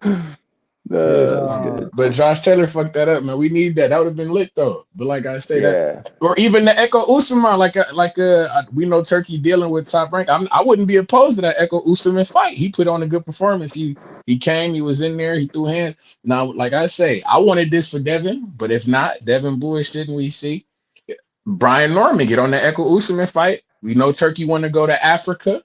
We know you're the road warrior. That's what you've been doing. We know Echo, he's from Botswana. Go ahead, put hands and hooves on him in Africa for the people in the motherland. You're a world champion. You just came from Japan. Now we traveling over to Africa, beating on motherfuckers. I like it. Next stop would be the UK for Conor Ben. I like it. Then after that, we find us a Mexican to beat on. Alexis Rocha. What the fuck you doing? Meet us in Mexico. I like it. So what you saying? Anybody can get it? Yeah. African. Mexican, I'm with the shit. I'm with it. I like it. That was so. IVS say you jacked up that accent, bro. He said that's not Scottish. He's Scottish. That's right. Hey, fuck it, he close enough. Yeah, that was not Braveheart. Nasty ass shit. Okay. He close enough. Fuck it, we got war. That was good. I enjoyed that. The chat enjoyed it as well. Make sure y'all keep the chat going, bro. Smash that like button. subscribe. You guys are watching live on Facebook and millions.co. Make sure you guys come on over and subscribe to the Hangout Spot. And I am taking callers. What's up, Chad? Sorry. Have you got anyone in the queue coming on? Yes, I do. All right. I'll hang in for to listen to one more call, but I think I'm going to get going. I'm just starting to get tired, man. But let's go. Let's do it. Stock Chasers from New York City. Oh, yeah. Live at the Hangout Spot, my guy. What's up? What you got for me? What you got for me, bro? Yo, what's good? How I sound? Toledo, what up? Johnny. Audio good. Audio my boy, good. Chad from Canada. What's going on, guys? Chilling, bro. Chilling, man. Yeah. Hey, yo, check this out, bro. So last night, one of my coworkers was leaving or whatever, so we ended up going to like this Japanese underground joint, and I ended up having a little couple too many drinks, so I woke up a little late, bro. Listen, Johnny, no lie. First thing I woke up to was, because usually when I wake up, I jump on X to see what's the word. Man, I woke up to that Brian Norman Jr. knockout, bro. That shit was crazy. So, yeah, that joint was crazy. I'm talking about that was a flatline, bro. I'm not gonna say that it wasn't expected, because I think I had mentioned to you that I said somebody was gonna get knocked out, and obviously, I would have thought like, cause listen, I looked at Jin Sasaki's tape, and I mean, boy done took hits from nobodies, and his defense is trash, honestly. So he was just one punch from getting knocked out, but I mean, there's ways to knock people out, but Brian Norman Jr. did that, bro. He did that. That was a flat line. That was a get me out the ring on a slammer. That was crazy. That definitely, I think this year, that's knockout of the year for me until something else comes up. He got that because he laid them out, bro. Homie, okay? He all right? He was moving. We seen him move. Tree said he was okay. I had to ask the same question, bro. He was okay. He was moving on the stretcher. I ain't heard nothing bad. They ain't said he dead or nothing. So shit, he cool. Fuck it. He was moving. He good. If he move, he good. Hey, Stock Chasers. Talk to me. Is there any other knockouts this year that come to mind for you that rank high in your mind? Because we were trying to think of some, and we couldn't. Like, we're having cloudy minds because it's early, Yeah, I mean, the only knockout I could think of was the one that happened about, I think it was like 2 weeks ago. He's talking about the one that they brought up. Yeah. What's his name? Man, listen. Fabio Worley. Fabio Worley. Yeah, Worley. Yeah. Oh yeah. That was a good knockout, but Brian Norman topped that with this, bro. This is a flatline. This is bro. You know what it was? It was like, yo, excuse the noise too, man. I'm in the city, so it's a little crazy out here. You good. It was like, so when Sasaki hit the floor, bro, it was the bounce up, like his head. That was, I mean, listen, he caught a body, because when you see a dude get dropped and then his head bounce off the canvas like that, like those be the dangerous ones. So that's what I noticed about that knockout. It was the way his head kind of like, boom, you know what I'm saying? And I know that didn't help, but yeah, listen, man, shout out to Brian Norman Jr., bro. Like this, I'm not gonna sit here and hey, y'all know I like Devin, I roll with Devin, but I ain't a fanboy or nobody. I like to troll and shit, but when something good happens like this, listen, it's good for boxing, bro. I mean, and let's be honest, Devin Haney ain't knocking nobody out like this. I don't even think Devin Haney taking out, I know Devin Haney ain't catching a body like this the way Brian Norman Jr. did versus Sasaki. He can't do that because it's just different style, different way, different type of fighter. But I think, listen, I'll be the first to tell you, man, Devin Haney, he got to reevaluate, see what's on his timeline, see what he wants to do. But I mean, listen, Brian Norman Jr. been at 147 for a minute. He looks comfortable there. I mean, even when I saw him, I saw like pictures of the weigh-in and the way he looked good, bro. Like, so I think I'm not gonna sit here and be like, Yo, I think Devin Haney next. I mean, I'm not doing that, bro. I think Devin Haney got work to do at 147. So I think everybody who's saying that gotta stop the cap. Because look, even if and I'm mentioning Devin because I've seen Devin about 100 times while I was on my way over here. But I think we know what type of fight that would be. Like we know it's gonna be. It's boxing. It's a boxing technique. But we Stock chasers might have gotten a call. we Yeah, know he Devin might. Haney gonna be moving around that ring. I don't know if that's like the best fight for Brian Norman Jr. But I think there's a lot of better fights. What y'all think? Well, I want to ask you, stock chasers, like, what do you mean? Like, do you think that Brian Norman Jr. can't win it? You think Haney will make it too difficult for him to win? You mean? Like, I feel like Haney, I understand your point, and to a great extent, I agree with you that Haney probably could stand to have a tune-up.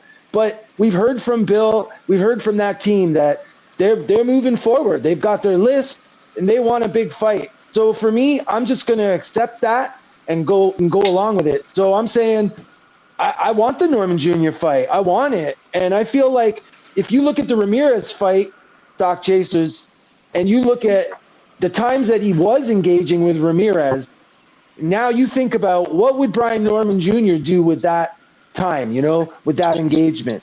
I think that Haney will have a lot of problems with Norman Jr. Man, I think that even if he tries to avoid him, I think Norman Jr. can hurt him. Yeah, I mean, I hear you. I'm not gonna go as far as saying that though. I'm not. It's good.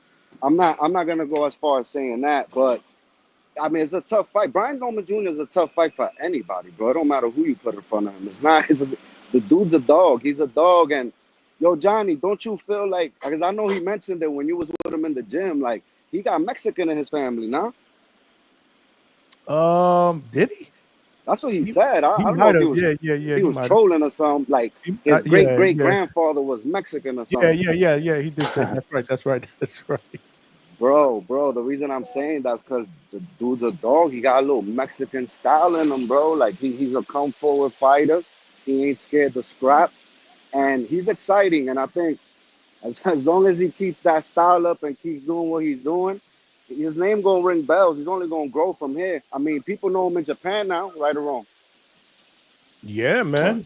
Absolutely. And remember, he was there for 2 weeks. So, getting acclimated to the not just the time difference in time, but the culture, the food. He loved it. He loved it. I mean, he loved everything about it. He said everybody out there was treating him with respect and love, and that's how they are out there. So I'm telling you, this was the right move. And I remember saying it from the beginning when when it first got announced and I brought him on the show. I'm like, why are you going out there though to fight this dude? Like, let him come here. And he was like, bro, trust me. It's gonna be all right. I'm gonna, get that exposure, blah, blah, blah. And Hmm. he did his thing, bro. I'm happy for him. Yeah, man. I mean, I can't wait to hear his thoughts when he get back. I know he'll be at the Norman spot when he comes back. But Yeah, yeah, we're definitely gonna get him. I was trying to get Senior on now, but he just texted there a little bit later. They're on the way to hotel. Shout out to the Hangout Spot. He said, yeah, depending on how long we on, maybe we get Senior on at least. But yeah, yeah, yeah, nah, and it's all good, man. Let him enjoy his win, man. yeah, yeah, for sure. No He's all pressure. the way on the other side of the world, man. Yeah, for sure. No pressure. So let them enjoy that win and swing by. But hey, man, listen, that knockout, man, that was a good one. That was a great one, actually. That was really, really, really good. And like I told you, Johnny, I'm not a Brian Norman Jr. hater. You know that. Like I'm not. Yeah, Like, I and know. then people think I'm a Devin Haney fanboy. I'm not either. The only thing that I do say is that, okay, Brian Norman Jr. won this fight today. I mean, look how many look at the topic of conversation at times has been Devin Haney. I mean, and that's what I try to say. Like, we can't deny the fact that through this very popular apparently, because after everyone wins a fight, that's the topic of conversation. oh, he'll do this, oh, he'll do that. It don't matter whose fight it is. Sure. That's the only point that I try to make. But let's put Devin Haney to the side. I think who mentioned I think that was Toledo, right? You said Tree said uh Ben Connor Ben and just listen, Brian Norman Jr. want to grow his name. Take that shit to Europe, bro. Go over there and gain more fans, because I mean, damn near he gonna go what, continent to continent, Could happen, growing bro. his name. That's fire. I mean, that's a big fight, bro, and you know that fans over there show up, and that joint gonna sell. That joint gonna sell. That's fireworks. That fight. That's a Yeah, beautiful fight. I'd rather see that than see Devin Haney versus Conor Ben, honestly. for sure. Yeah, I agree with you, Stock Chasers. I wanted the Haney and Ben fight too, but I think you're right. But we had another fellow on earlier. I don't know if you heard him, Boxing Maniac, and he was wondering if Ben can make 47 because he hasn't fought at 47 in a long time. It was a good point. I don't know. They might have to fight at a catch weight, but I still like it, even at a catch weight. Yeah, no, that's a fact. That's a fact. I think it's up to Brian Norman Jr. to see if he can make a catchweight, but I don't think it's good either for Conor Ben to be going up and down like that, because he was just fought at 160, no? Yeah, man. I mean and they're doing Eubanks 2, right? They're doing part 2. I don't know what's the weight they figured for that, Johnny? Do you know? Nah, it's not official. I haven't seen anything official, but I'm gonna guess it's gonna be at either 154 or 160. I don't see Conor Ben coming back down to 147. That's my opinion.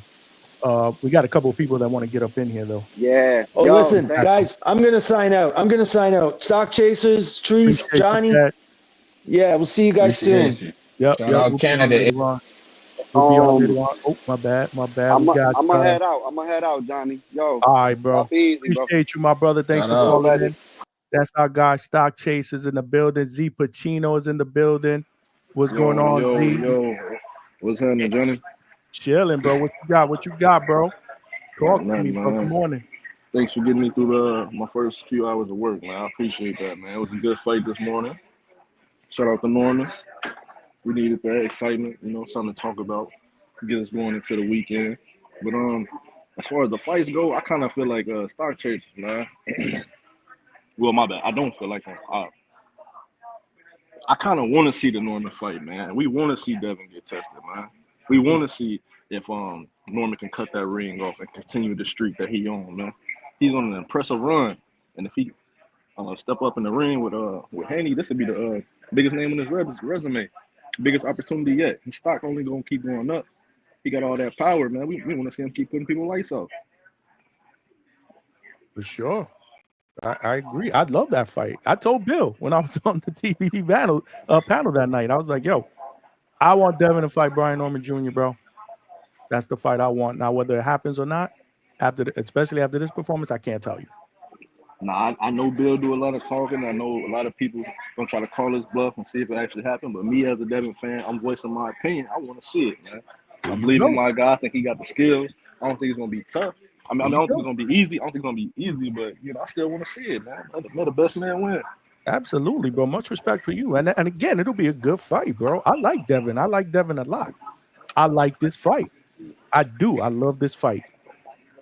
But say he don't go in that direction, I'll be cool with a Rocha or Blair Cobbs. But I did like one matchmaking that you did do. You mentioned Nicholas Flores with Blair Cobbs. I really like that fight. I like that fight, bro. Yeah, I do too, bro. I do too, man. I like Flores. Is Flores Puerto Rican? Yeah. Well, I believe his parents or one of his parents is from DR, but yeah, he Dominican or he Dominican raised in PR. That's what he is. He Dominican. Yes. Okay, so there you go. Hey, Johnny, hold on, Johnny, put him on the list too. He's Dominican, African, hold on, Mexican. Look, anybody. Hey, Brian Norman, fuck around. Go to the DR, put hands and hooves on him in the man. I really do like that idea. Him really going because you in Asia, go to Europe, Go to Africa. You can do that. You can get that shit done straight like that. These guys is up there too, man. Hey, It's so Trees, doable. are you familiar with Patty Donovan and Lewis Crawford? Yeah, I'm hit. I'm hit. They supposed to be rematching. I guess that was supposed to be for like an IBF eliminator winner would have fought Boots. And with Boots out the picture, I mean, I feel like that's another opportunity for Norman. Like if they win, that's another opportunity to go over there and get the IBF strap. Get them UK fans. How y'all feel about that? I like it. I like it. Let's I go. like it. Yeah. I like Wow. First things first, we need a hometown fight. Fuck all that. Vegas in the building. What's going on, Alex Vega? Good morning. Good morning. You want a hometown fight? Fuck any other fight. Bring a bum. Bring a bum. Right? Everyone else gets bums. Get a bum in there so you can go to Atlanta. Hey, Trees, knock his shit loose. And then we'll go back on the world tour. But Top Rank got to stop playing with this man. He went to San Diego. He beat the fuck out of the hometown fighter. Then they put him on a women's undercard. Disrespectful. Then he had to do fucking walk to his corner and say, no, yo no quiero más, papi. Then he goes to fucking Japan in front of a fucking lame ass 4,000 capacity crowd and fucking murdered a man. What else you gotta do? Top Rank, stop playing. Put your fucking money up. This man's he comes to fight. He's mature. He's got power. He got speed. He's got his pops with him. He's got Adrian Clark behind him. Invest in this man. Enough with all this bullshit. Yo, get Blair Cobbs ranked number 15. We'll knock him the fuck out of boxing. Yo, you want to bring Alexis Rocha? Yo, you thought Santillan did him bad. Shit, you thought Sasaki was out. Man, Alexis Rocha, he ain't going to wake up to the next day. Bring somebody to get their ass whooped. Then we can go across the pound. Us, the Norman Spot, baby. You know what time it is. Wow. That's what I'm talking about. Yo, Vega came with the fire, bro. And I totally agree, man. I'm with it. He needs the home fight. Yeah, absolutely, bro. Top Rank needs to step up to the fucking plate, bro. Tell him, Vega, give this man a homecoming fight, bro. It happens. I mean, everybody else gets one. Let him spark somebody out in front of 10, 12,000 people where the Hawks play. What is that? State Farm Arena in Atlanta, I believe. Yes, and then we could go overseas, do kind of band, whatever it is, bro. We could do. But I agree with that, Vega. I agree with that. What y'all think? What y'all think about that? I like it. But I gotta ask Vega though, who is this guy that he want to bring in for the hometown fight? Because Top Rank, they fuck with my guy Jared Anderson. Jared All-American Anderson, future heavyweight champion of the but that's neither here nor there. When we had our hometown fight here at the Huntington Center in Toledo, Ohio, we had fought a former world champion and Charles Martin. So who is it that you bringing in for this Brian Norman fella? You talking about a bum? Ho, ho, ho. We fought a former world champion for our hometown fight. Ho, ho, ho. We don't do bums over here at Top Rank. Anderson is not Brian Norman. Brian Norman's the world champion. He just went That's ahead and he's shown you he's willing to be invested in. So don't compare him to no damn Jared Anderson, man. Where Jared?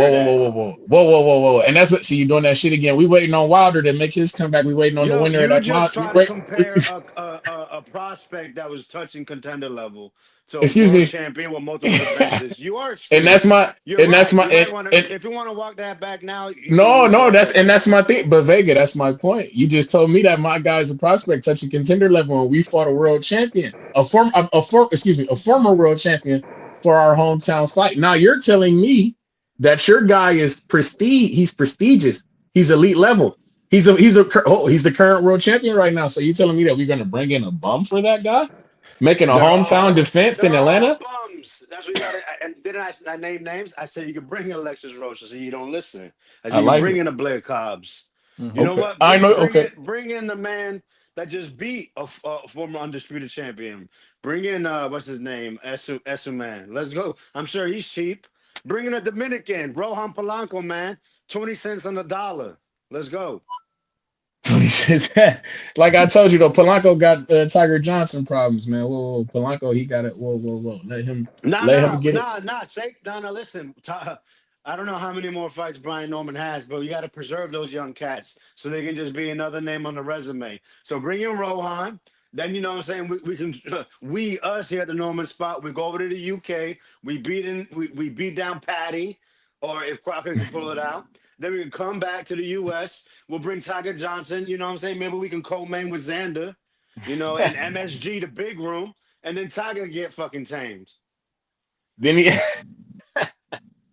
Tiger Drop the next mic. up, man. We getting the belt, man. Tiger next up, Midwest Mafia. But I Man, like they're it. 2 fights away from being 2 fights away. Get out of here. You might have to drop the mic on that one. You I might have like to it. drop the mic. I I like it, like man. I it. love the plan, bro. Get this man his homecoming, bro. Get this man his homecoming. Let me catch up with a couple of these though. 03 Dub with the $2. Appreciate you. Said Haney erasing Norman off the list as we speak. Straight What's up. up with that? Yeah. I gotta see that list. I gotta see that list tonight, bro. That I list gotta see gonna if it's be the white same out. list, bro.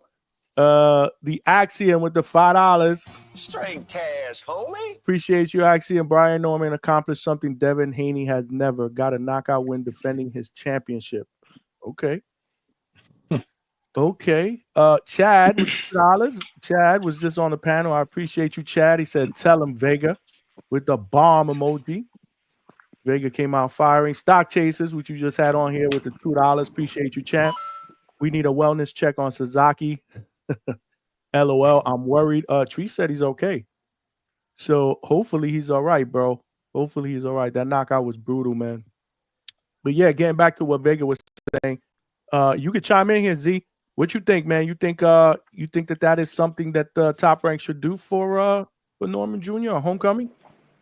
Yeah, I definitely think the homecoming is well overdue, man. He's earned his stripes, man. Put on consecutive performance, not just performance. Like this is must-see stuff right here. Like if you don't know about Norman, you need to get in tune now. His highlight reel is gonna keep rising. Yeah, Absolutely. Yeah. I agree. This is what people like to see, right? People want to be entertained. Were you not entertained? Chat, were y'all not entertained? Panel, were you not entertained? I got to go back and watch this live later on after we hop off because I know I was screaming, but I don't remember. I know I was screaming. I was screaming in everybody's ear, bro. So I got to rewatch, man. But it was just, it was exciting, bro. I'm a fight fan just like anybody else. And, if you're going to get up early, extra early for me, I usually don't get up that early, then you want to make it worth my while, man. I'm gonna ask Vega and I'm gonna ask Z Pacino a question that I asked the panel earlier, and I got Malcolm in the back room. We'll bring you on in just a second, Malcolm. Is this at this point so far? I know if the year were to end today, is today's knockout of the year in your opinion? I mean, I can't think of any other knockout at the top of my head. So, I mean, to be a prisoner of the moment, yes. Z? I know earlier I had the Worley fight a close second with this being knockout of the year, but after looking in the chat earlier, I think Dave Allen still might have the best knockout of the year, man. Oh yeah, he flatlined. I mean, they both flatlined their opponent, but which one was that one? I didn't hear that. Yeah, Dave Allen and Johnny Fisher. Oh right, that's right. Face first. That's right. I knew there was one out there. Remember, Treese? I was like, "There's one." You know what? This is my story, and I'm sticking to it. It was that one. you did say that earlier. You said that earlier. I think Norman's number 3 out of those 3 because Worley was coming from behind. You know what I mean? Yeah. True. Somebody's getting a lot of background noise. Who is that? I just put Malcolm up in here. Malcolm, what's going on? Yo, y'all hear me? We good? Yeah, we can hear you. What's going on, champ? Shit, that's probably me with the background noise. Yeah, niggas got out of work, so now I can talk a little crazy. Yeah, shout out to the panel, man. Shout out to everybody, yo. I'm not gonna, man. Shout out to Pacino. This is the first time I heard your voice, bro. My boy Vega, Big Fish. My nigga Albert fucking Bell Treese. What's going on, brother? Look, man, good performance by Norman. I'm a little hyped about it. You know what I'm saying? I called in earlier. I'm a little hyped about it. But to be real, I think it's fair to say that everybody expected him to knock this man out. I thought it was going to be under 6. I should have fucking bet. But every time I bet, it usually goes left. So I didn't even bother. But, yeah, he did his thing, man. And I think he definitely deserves a homecoming, man. And he from what? He from Georgia, right? Like he really from Georgia? Yeah, man. Born and raised. Yeah. I swear to God, I've been hearing Treese for like the past year talk about having a fight in Atlanta. I don't know if that was you, Treese, but yeah, he been talking about Atlanta hosting fights. So I'm all for it. I think that that's a good look for him. You know what I'm saying? The opponent, I have no idea. Cause let me see, this is a title defense, so I don't think they're gonna put him with Polanco, man. I would love that fight, but they're gonna move Polanco a little strategic, man.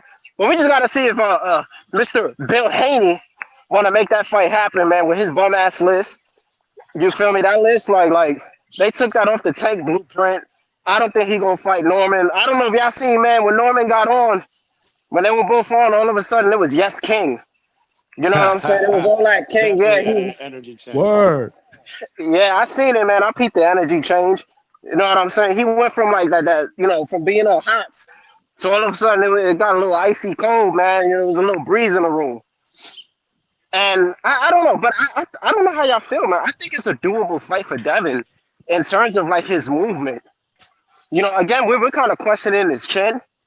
You know, and just he definitely in terms of not getting knocked out, like we seen what happened with the Ryan, whether it was the Ostarine shit or not. Like he can take a punch, he can get dropped and take a punch and come back up, you know. But Norman is just motherfucker strong, man. It's a different punch though, at a different weight class, a higher weight class. Devin Yeah, is an excellent boxer, but I just feel like for Norman will close the distance at some point. You know, I don't know if he can box and stay away for 12 rounds, which I think. Yeah. Now let me ask y'all real quick before we get into that, has Norman even fought anybody with the movement of a Devin? Because it's kind of a different style. I think the bigger question is, how many times has Norman won 12 is the real question. At least 6 times, 7 times. What is he 12 now? rounds? Yeah, he's went the distance a couple of times. I'll tell you right now. Well, 12. Well, he probably 10. We probably. Yeah, I was gonna say, like, What is he? why was he 28 doing now. 12 He's what? rounds? 28 and 0 with 22 knockouts. So 6 fights. Yeah, nah, you tripping, bro. He's never gone 12 in his He life. said how many? He said how many times did he go 12? Oh, 12. Okay. 12 okay. rounds. He ain't never Like been the guy's 12. making a Yeah, he distance. ain't never been 12 rounds. Yeah, he ain't Has he never at been. least I think done that make 10? it exciting, All his championship fights been ended in style. He's been killing guys. Yeah, he went 10 with Randall in a horrific fight. Let me Yeah. see. And then Yeah. Santillan, he murdered him in the 10th round. I only said that because we know he's coming you're off right. 2 impressive knockouts, but before that, he had lackluster performances with Quentin Randall. Mm-hmm. Quentin Randall also had an interview saying he didn't hit very hard. We also seen he didn't break Giovanni down into the later rounds. Jin Sasaki showed us again. He can if you tough enough, you can take the beating. But the fact of the matter is, can you withstand it for 12 rounds? It don't look like Boca you Chica can. also said the same thing, Z. He said that Norman don't really hit like that. But look what just happened. So, I think it's just styles make fights. I think opportunity. I think Norman is an aggressive counterpuncher.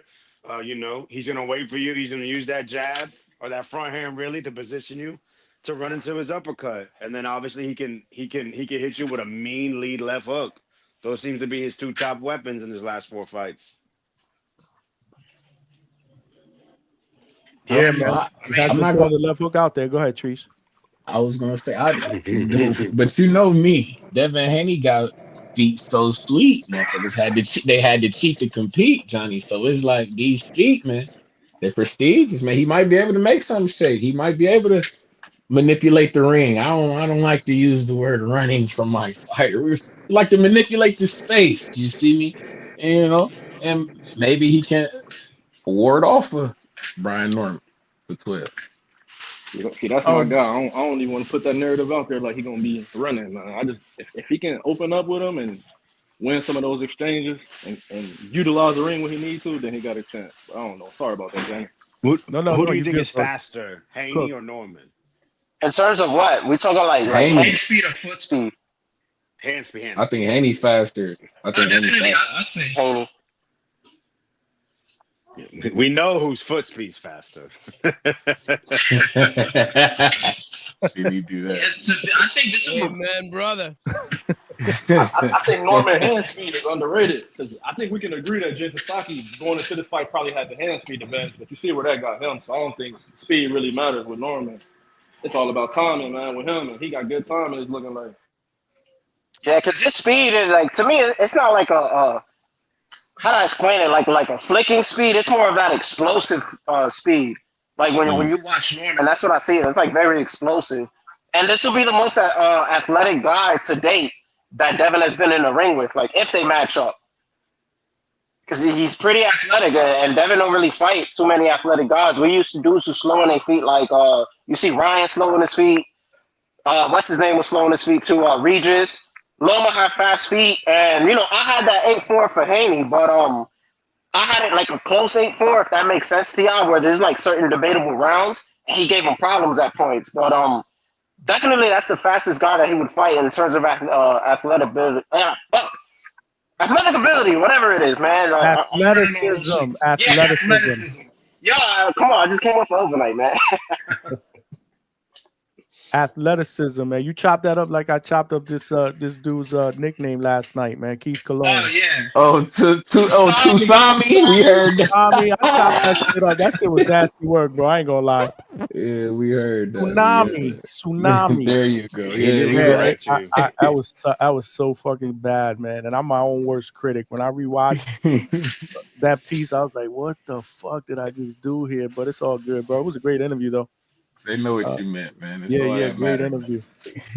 This week we were popping, bro. We had Jim Lampley in the building. That shit was dope, bro. If y'all ain't see that shit, make sure y'all check it out, man.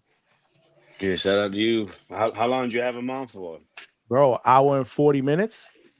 Damn, you had to pay for that. I'm just fuck with you. And my man sent me a book and everything. But no, it was one of those that he's just a great storyteller. Talking about fights he's called and memorable moments and called. He talked about Larry Merchant, Emmanuel Stewart, all these great people he's worked with. I mean, it was one of those I didn't want it to end, bro, because again, like I told him, this is a dude that I grew up listening to my entire young adult life. Watching all these fights on HBO, my doing fight parties and shit, the TV on extra loud. So for me, I felt like a kid in a candy store, bro. You know what I mean? No, that's a fact. Yeah, Go ahead. Go ahead. I'm sorry, guys. Vega? No, I was gonna change the subject, so y'all go. I was gonna say, that HBO panel, man. Whenever I go back to them old school fights, and mind you, I'm only 32, so it's not like I really lived through it. I was pretty young, but I like young buck word. Yeah, but I'm still Unk. They call me Unk and Big Bro. Like, it's relative to age, man. If you 18 and 19, you're looking at me like I'm an old head. You feel me? But like, whenever I look back at those old school fights, like I love watching them, man. Like the Ike 40s. I like watching Fernando Vargas's old fights. I like watching James Tooney. I just go back and then I hear Roy Jones. I hear Jim Lampley. You feel me? You got Larry Merchant, and you got Harold Letterman with a scorecard coming out of nowhere. All right, Jim, I have it. 3-0, 30-27 Manny Pacquiao. Jim, I got to tell you, he'll just do that classic little line, and I miss it, man. I just miss their commentary so much.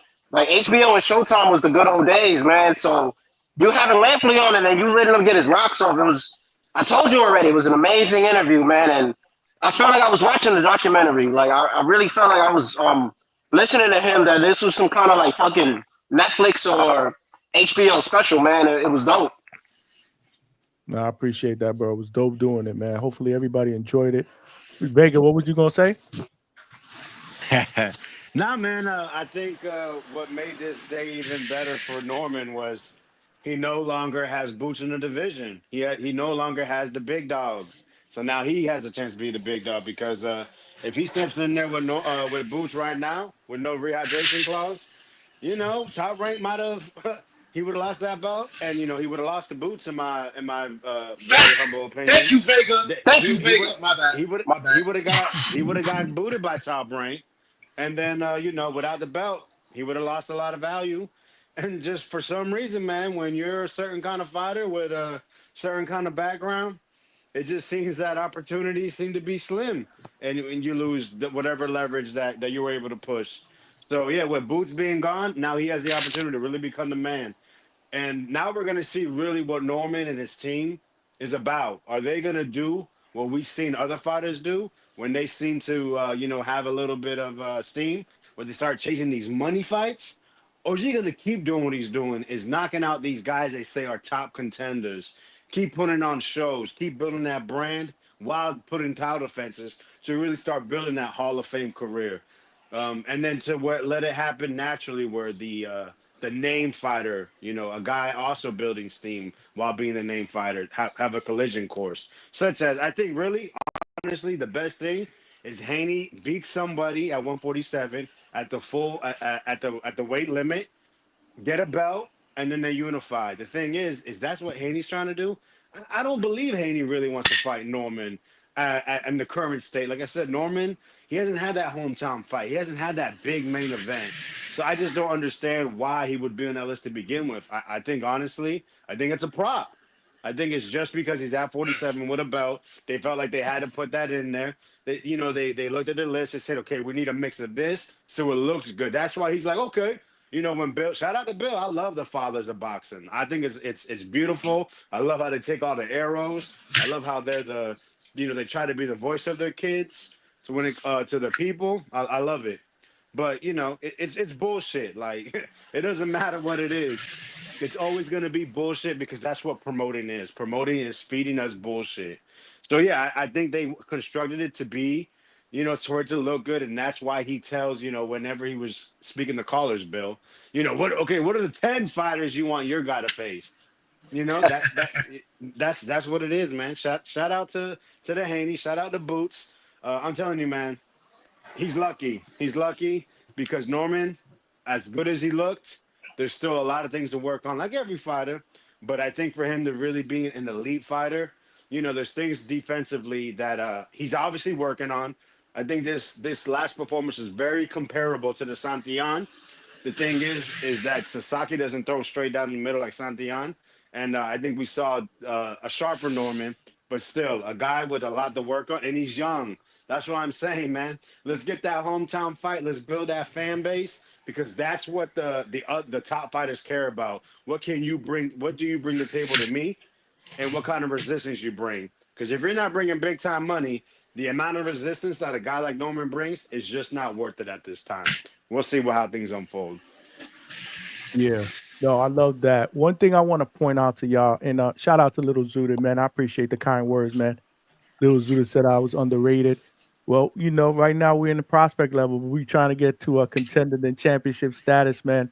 And he said road to 10K. I love it, but right now we got to get to 2K. Y'all, if y'all haven't subscribed to the Hangout Spot, please do so, man. We are so close to getting to our next goal of 2,000 subscribers. And we've only done that in about 15.5 months, man. So we cooking over here, man. We growing every day. And I appreciate all of y'all in the, I wouldn't even say community, bro. Y'all family members, you want to come to the Hangout Spot, bro, because this is how we do it up. So definitely subscribe, spread the word, tell a friend, man. Let's get to that next goal. One thing I want to throw out to the panel. I know you guys mentioned that there were other fighters that said that when they fought Brian, he wasn't hitting, that he didn't really have no power. Here's something I want to throw out at y'all, though, and let me know what y'all think. When they fought him, what age was he? Early 20s, right? This dude is only 24 years old. I wouldn't even say he's in his man prime yet. Do you think that it's fair to say that maybe he wasn't hitting at that age, but now he's starting to get into his man power and now he's starting to hit? Because everybody that I talk to says that Brian Norman, he can hit as a fan. What y'all think, man? I mean, we were waiting for Devin Haney to get his man strength. Yeah, but that's funny as hell. But one thing I will say though, I'm a firm believer. I'm not going to chalk it up to power. However, I will chalk it up to what I heard. Even when I heard Hitchens say it on the TVV a couple days ago or whatnot. But it's about like guys just becoming themselves. You feel me? Stepping into what they do. And I'm a firm believer in like when they get the belt, like what's that? The Tony, you get the belt, you become 20% better. Shit like that. I do believe that champion. You feel me? You championship pedigree, guys. Feel like a champion. You show it. It shows. And then like I do believe in that as well. So yeah, man, you grow. Yeah, you just grow into who you are as a champion. And you get that 20%. That pushes you over the top. You like cup fill it over. Brian Norman was already getting guys out of there. We knew he was a dog. Now he making guys bloody, putting guys away. next step. That's that 20% push. I think one reason we able to see his manpower and these performances put on these performances like this is because he don't have his father, with putting training wheels on him. You able to see him speak for himself and go out here, display these things he say he's been working on and these things that he's passionate about. Like with Devin, we don't know how good he can be.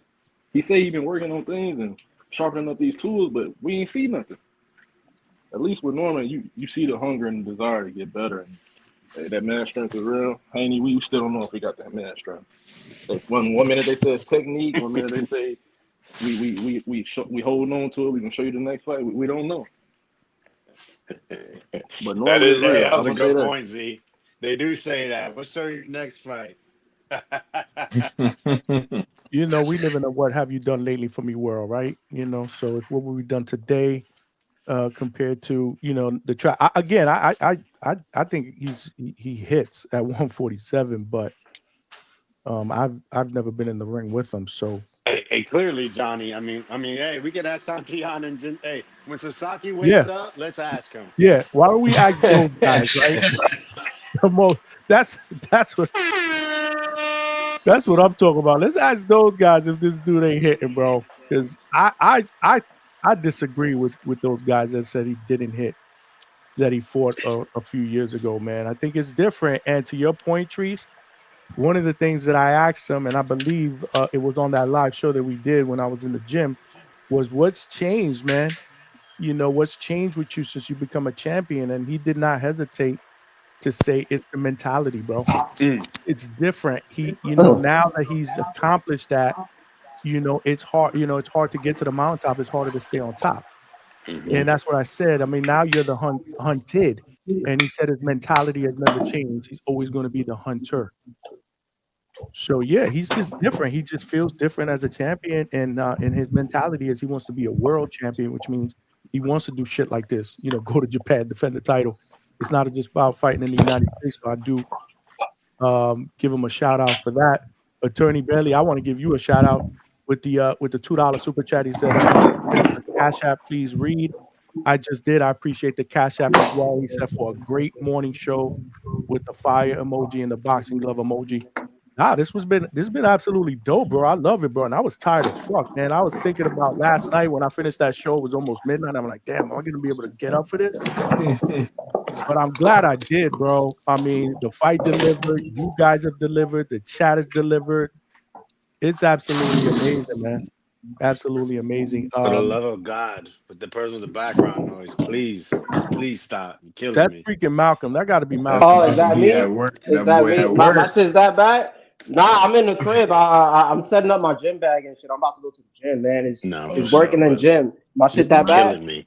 Oh my God. I just want to say what I'm sensitive, bro. So let me come up in here. Y'all got to get your shit together, bro. Mike's got to work properly. No disrespect. Nah, you good. So let me just get off and then we got just get like a last point here, off, bro. we trying to build something with standards here, bro. Like it's got to look good. We got to try to sound good. We got to, It still sound crazy? It still sound crazy? Nah, maybe it wasn't you. It was probably me just. All right, yeah, but yeah, my bad, man. You know what I'm saying? It's just a brother all over the place. You know, I got to multitask, man. But yeah, look, man, good show. The one thing I wanted to chime in on was the whole power thing. They're probably tripping, but I think then again it's kind of relative because we've heard several other fighters say this about other guys saying they're not hitting hard. Like there's been like when it comes to Tank's opponents, I don't mean to bring them up. Like it'll be split down the middle. You'll have a few fighters who would say he doesn't hit hard, and then there's others saying that he's punching. So I think it's kind of relative. And yes, I do agree with Brian Norman. He's growing into his man strength, and at the same time, you do get better technically. With better technique, you're gonna hit harder. You know what I'm saying? As long as you're getting that torque and that rotation in, and you're doing it months on months on months, it's gonna be more efficient. You're gonna hit harder. It's looking like he's fucking punching. Straight up. Like, especially with that knockout today, it's looking like he's punching. And a lot of it just has to do with overwhelming your opponent. You know what I'm saying? The more I'm hitting you, I'm more likely. And if I got like respectable power and then I'm just dishing out punches on punches on punches, I'm gonna probably put you out. You know what I'm saying? And That's really what I was thinking when y'all when Vega was talking about the whole Boots fight. You feel me? And I don't know, man. It's just I think he's definitely punching. He's gonna get a little more stronger. And who knows what happens when he moves up to 154? Because he's steady at 147. So I could just picture once he grows out that weight class and he's just gonna get more stronger. So good performance to him. You know what I'm saying? I don't know what's next for him. Like I said, man, Devin Haney. Yeah, you don't want that smoke, bro. But yeah, I'm about to make some more background noise, so I'm gonna get off. Vega, my bad. You feel me? I'm still, and by the way, bro, I'm gonna vouch for you to get caller of the year on TBV. I'm letting you know because you're calling in a little more often than normal. You feel me? No shade at you, Trees. No shade at you, bro. But just letting you know that Vega. But shout outs to everybody. Shout outs to you too, Pacino. My boy the Norman Spot. Shout outs to you, Norman Nation. Stand up. Yo, Yeah, someone kill me with called the Norman you Spot. what they call you, Johnny Norman Jr. That shit had me That's dying. crazy. Y'all terrible. Y'all just all terrible, bro. But nah, man, it's so I got one question, right? Because we've been talking about Devin Haney and a bunch of other people. Well, actually a twofold question. With this performance, do you think there's any chance that we do rekindle the Boots fight talk? That's the first question. Okay, so you think for now, because I'm telling you, I think that fight happens, and if they want that fight, so you think no? I don't know. It might shit. Boots ain't the motherfucker. He ain't letting nothing go. Shit, it just all it is we heard. That's what he ain't said that he went up. Shit, we heard somebody else No, say he it for just him. did. He He let just a said it belt go. yesterday. No, Oh, but okay. he went on YSM and said, yeah, like the doctor did say, you know, I'm only at 30-40% and I'm moving up. Y'all say the smoke over there at 154, well, I'm going to it. Okay. Oh shit. Okay. Well, shit. Never mind then. I don't think it's on. I don't think we on that trajectory. I think, like I say, I'm into the. You know me. I'm Mr. BMF. I like to build my fighter, man. I like to, get my guy right, get him a couple fights, get his name in lights, get him some exposure, and then let's go ahead and do. Hey, I'm not opposed to beating up on guys and defending your strap. Like Bernard Hopkins is one of my favorite fighters. You feel me? Like, shit, it ain't like he ever was jumping up and down or motherfucker. We beat up who you put in front of us. That's simple. That's the exact type of fighter I see Norman being, man. He gonna defend his title, man. He ain't in no rush to go see Boots. So I don't think it happens, man. I don't think it happens. Like a Gennady Golovkin type shit. You put them in front of you. Feel me? If y'all think they can, like motherfuckers thought Sasaki can, you think these guys is cans? Well, fuck you. You put them in front of me, we gonna crush them up. Shit, that's what Smash happened. him. That's it, right? Yeah, exactly. Call me the can smasher. Yeah, for sure. We're gonna crush their ass up. That's just how it be. You gotta But remember, bro. I mean, listen, with the shit going on with Teofimo, this fight has been linked before, and he seems to be in limbo. Now, obviously, it's about the money. Well, I want to say allegedly, it's about the money. So this guy has just, like I said, gone to two different hometowns, done it. It's knockout after knockout after knockout. I mean, his name should be very hot within the boxing community, especially among the executives. If someone could present this to Turkey, say, look at this guy, he's a champ. He comes to fight. No, none of that Tom and Jerry shit that you were complaining about on Twitter. I don't know about hand holding, but we can come to fight, and we can, you know, what I'm saying, we can go ahead and put hands on anybody you have. So if you want to pay Tio some money, you know, you say you want to do a fight over there on the West Coast at what's that place called? At the prison. You know what I'm saying? Alcatraz. Why not Norman? It's a belt. It's what Tio wants. A third weight class. You know what I mean? So why not? Why not we get that presented back to the table? Of course, like I said, it's going to take Turkey to make it. But hey, you got to speak it into existence. Yep. I like it. I like it. I don't know about the Alcatraz shit, but I like I know. We got another caller. Nas, the narrator. What's going on? You live? I was gonna say I'm about to get out of here. I'm about to get. What up, though, Nas? What up, Nas? Yeah. I'm about to slide up out of here. All right, Trees. I appreciate you, brother. For sure. I just want to say before I go, real quick, shout out to my guy Andre Nino McCallum in the Junior Olympics right now. You feel me? Doing this thing in the Nationals, man. I hope you guys keep your eyes out for the young up and coming stars in the amateur stand. And Johnny, we would love to possibly get him on here too, man. I got a couple of guys in the Emmys who I would love to get on the show if you have them. But Absolutely, bro. Yeah, for yeah. You sure, know how we do. We do them all here, bro. We interview them all, bro. Let me know. We'll make it for happen. sure, for sure. Y'all be cool, man. Y'all be cool. Appreciate you, brother. Hey, what's up, man? What's up, Hangout Spot? Shout out everybody on the panel. Um, What's going I on, Jack? I'm good, man. Was up early watching these fights. Undercard. I didn't know none of these guys on the undercard, so it was good fights though. I mean, it was late. I was watching this joint at 4, and it started real late. It was weird, but anyway, not real late, but it started like a couple minutes late. That was weird for a show starting this early. But I mean, I say good win by Brian Nor Jr. on his face and all that, and I like the trajectory that he on. It's something to say about an email champ. It's just some shit to say, but I think for the most part, on a serious tip, moving forward, when you talk about unifications and when you talk about somebody like a Devin Haney fight, yeah, okay, you went out here, you went out Japan, and you knocked this dude out. But I'm joking, but I'm serious in a way where this dude was looking real strong. He has to get on some type of testing because that was ridiculous. The way that third round in this fight, you had this man Sasaki hands down, taking straight shots. Brian Norman just delivering them, not looking tired. I mean, it was easy work for him. I ain't gonna take nothing away from him. But see, if he want to get in the ring with Devin Haney, he got to get on Vader 365 immediately. This is ridiculous.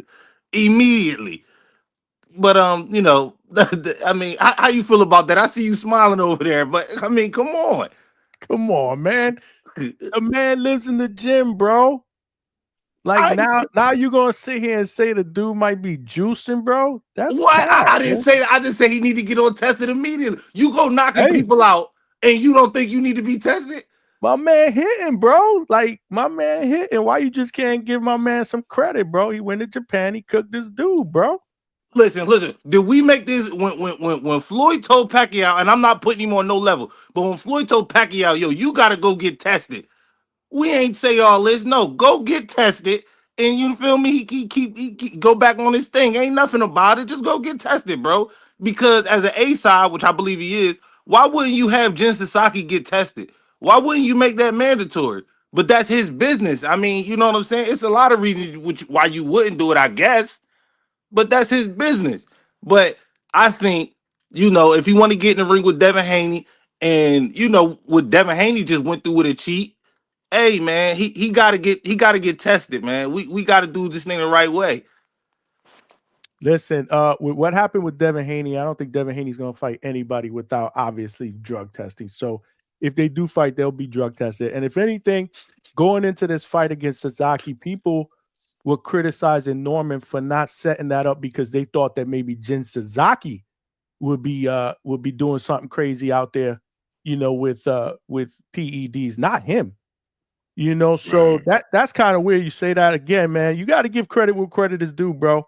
I mean, look at what he did last fight, and I'm sure there was drug testing in place. Look at how he broke down Santillan, and look at what he did today, bro. Sometimes you just got to give a brother credit, bro. He could crack at 147, bro. He punching.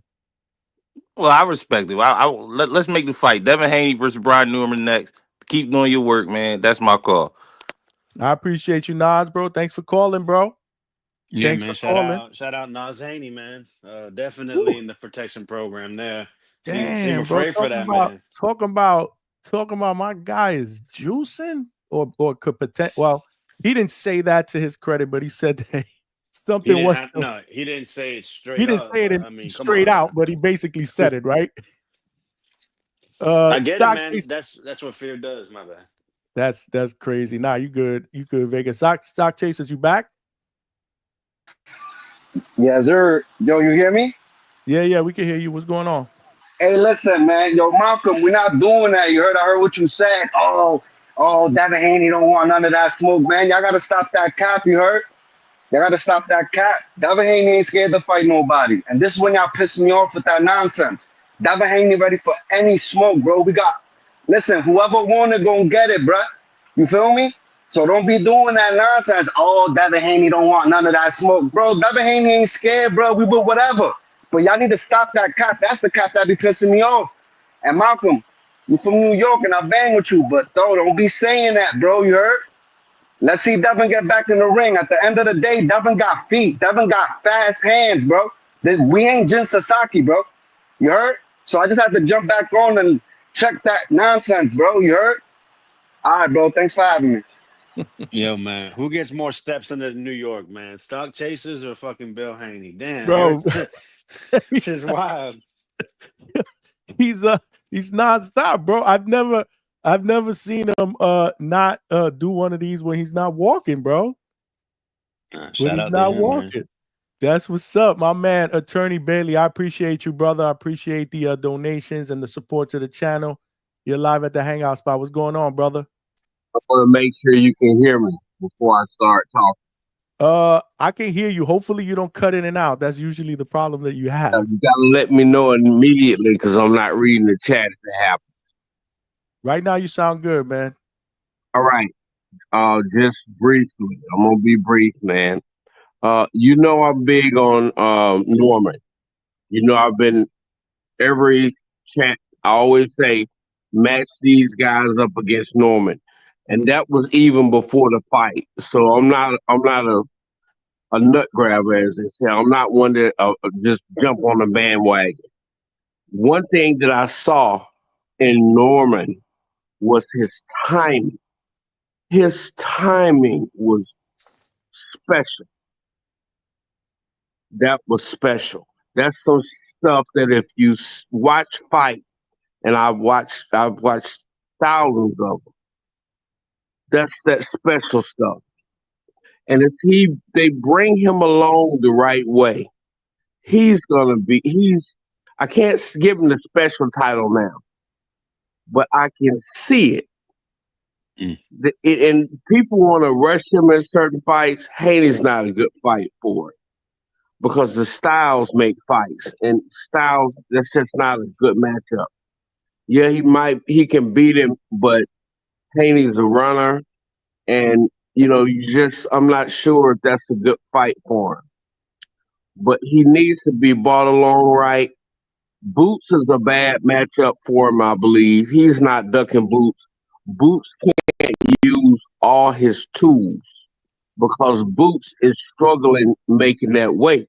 And it doesn't make sense to make that fight. Boots is a special fighter.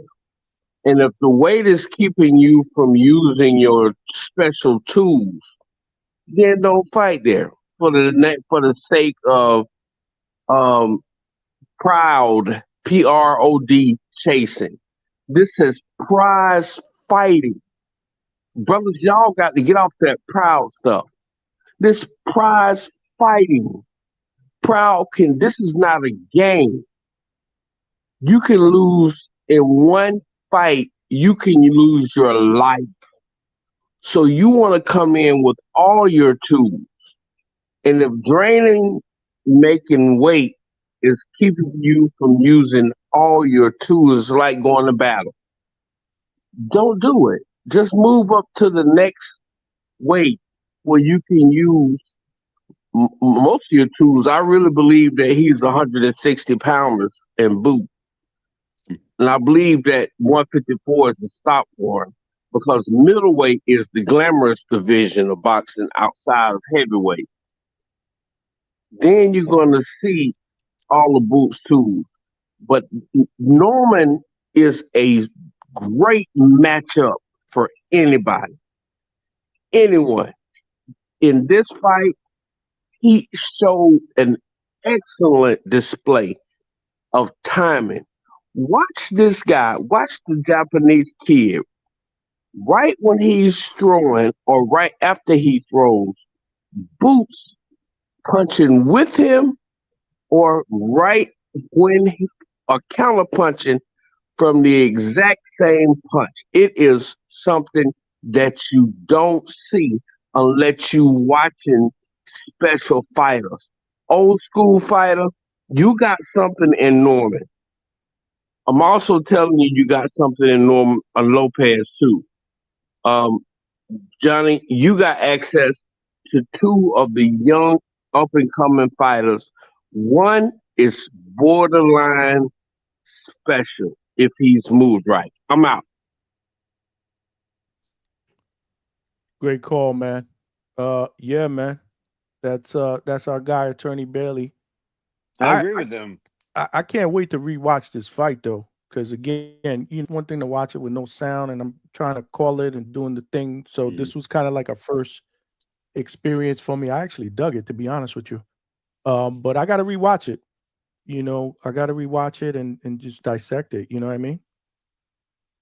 Yeah, I agree with Attorney Bailey, man. I think is a lot of potential with Norman, but I can't. I'm not sold on him being special, but it's definitely I can Right. see him being special. The reason why I think he can be is because of the mentality. Like I said, bro, this Mm-hmm. dude just thinks about wanting to be great, man. Like Mm. in that category with Jordan. You know what I'm saying? And a lot of it is the mentality and the work ethic. But we got another caller, Carl Brown. What's good, brother? You live at the Hangout Spot, Salute. man. Talk to me. Salute. What's good, Johnny? Johnny from the Hangout Spot. This the spot I see. You Nah, hey yo, already I just know. wanted to, I just wanted to put up there because I was just over there on BFTB channel, and like I try not to disagree. Well, I disagree with a lot of things. Cause Okay. I don't. Nobody can't sit here as us boxing fans. I don't think none of us can sit here and say Boots is wrong for moving up. Now remember, I don't got a dog in a race. But when it's your time to move up, it's really just your time to move up. We don't want no shitty fights.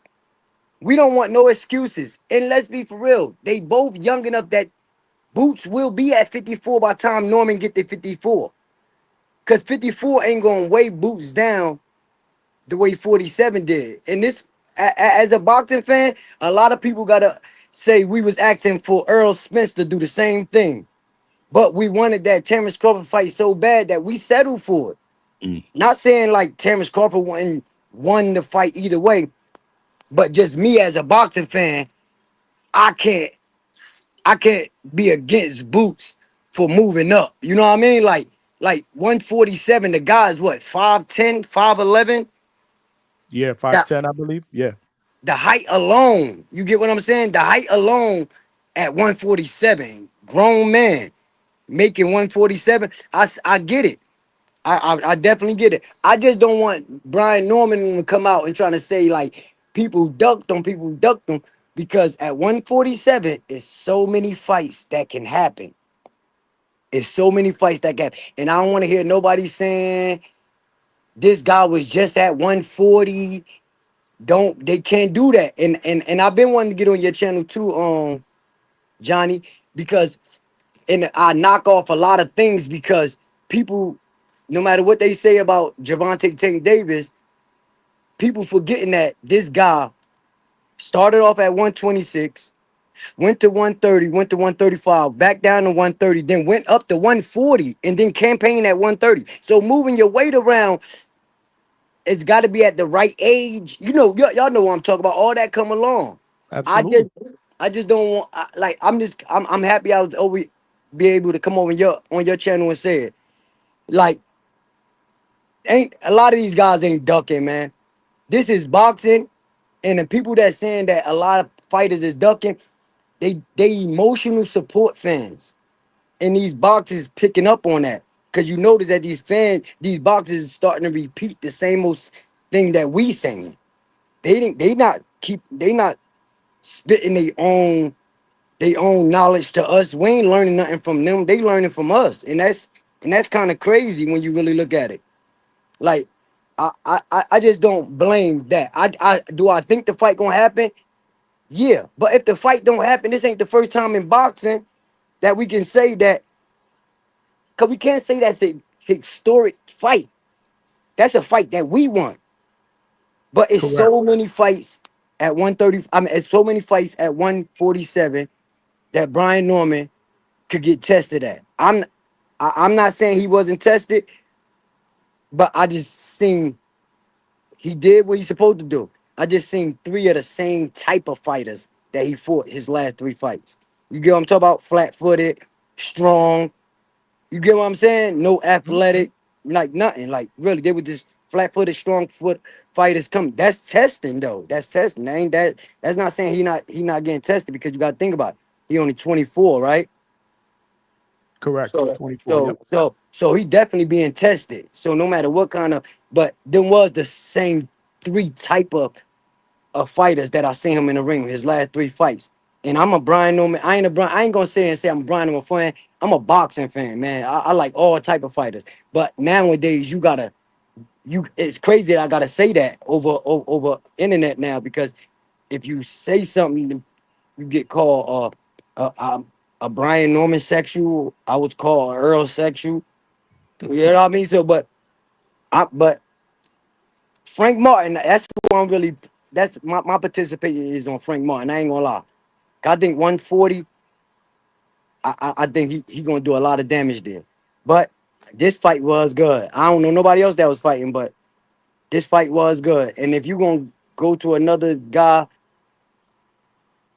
state, country, and that's how you gotta close. That's how you gotta close it. You gotta Absolutely. knock out like that. Who But would you yeah, like? Who would you like to see him fight next? Brian Norman. Dang, I was just saying this. I will. I it'll be real cliche to just say Devin Haney, because I don't really think Devin Haney is fit for a natural 147 pounder. Like, I'm not saying damn, but who I would like to see Brian Norman fight next, like, to be real, like, okay, he get his name out there, and I think he'll knock him out. Give him kind of Ben. Okay. We had a couple of people on the panel earlier and some callers that said that. I think stylistically that would be a banger, but our biggest concern is, can Conor Ben make 147? Hey, kind of been saying to the world that I am a 147 pounder. I did this for legacy. I did this for, at the end of the day, kind of been, just like everybody else say, your words mean everything. And that's one thing that we all as boxing fans learn. That we gotta, if we can't just pick and choose when we gonna say this boxer said it, so we gotta hold him accountable to it. He's a 147 pounder. And if who else he gonna fight? Boot's going to 154, and everybody just gotta accept that. Like, that's it. We accepted what Virgil moved up. Virgil almost passed. You know what I mean? Like, we gotta accept it. We don't want no more. We don't want no stories like that. I think, yeah, like, cause everybody else busy. Like, I'm not gonna say Rolly. I'm not gonna say Devin Haney, because I don't really think that those fights gonna be made. Now, Rolly, I can see Rolly fight being made before a Devin Haney fight, just because Rolly don't care. I would And agree I with that. think Devin Haney will put too much, like, let me Bill got to get his popping shit off. Like, he got to be popping. He got to do at least like 8 months of that. So, you know what I mean, that fight ain't gonna happen. Bill gonna do everything in his power to make sure that fight not happen. I don't care what nobody say. I ain't trying to diss Bill. And I know that this ain't the I know this ain't the Haney, what they said, what they call it over there. What, in the boxing voice? Yeah, The yeah. Haney voice? Yeah, I know this ain't. I know. That's what I'm trying to say. Like, and I be want to get on Ness mad bad. Yo, I ain't not gonna lie, son. Like, between you and Two Tone, yeah, y'all play a lot. But one thing I can say, man, I can't call y'all dudes no liar. I can't call y'all new. But Ness, man, shit, that dude need help. But for real, I can, to be realistic, I guess Brian Norman, if kind of Ben can make 147. But when you talk about names, because you gotta think everybody else is busy, unless I don't want to see nobody come from 140 up. I want to see a natural 147 pounder fight a natural 147 pounder. At this stage, that's because he got the belt. You get what I'm saying?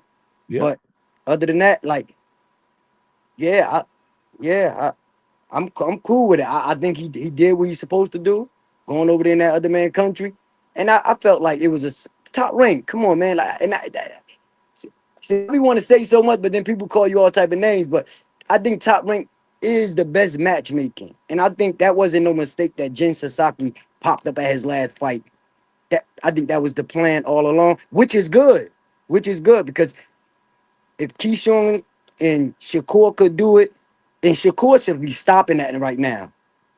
Because Zepeda is too late, as people said who Shakur is in boxing.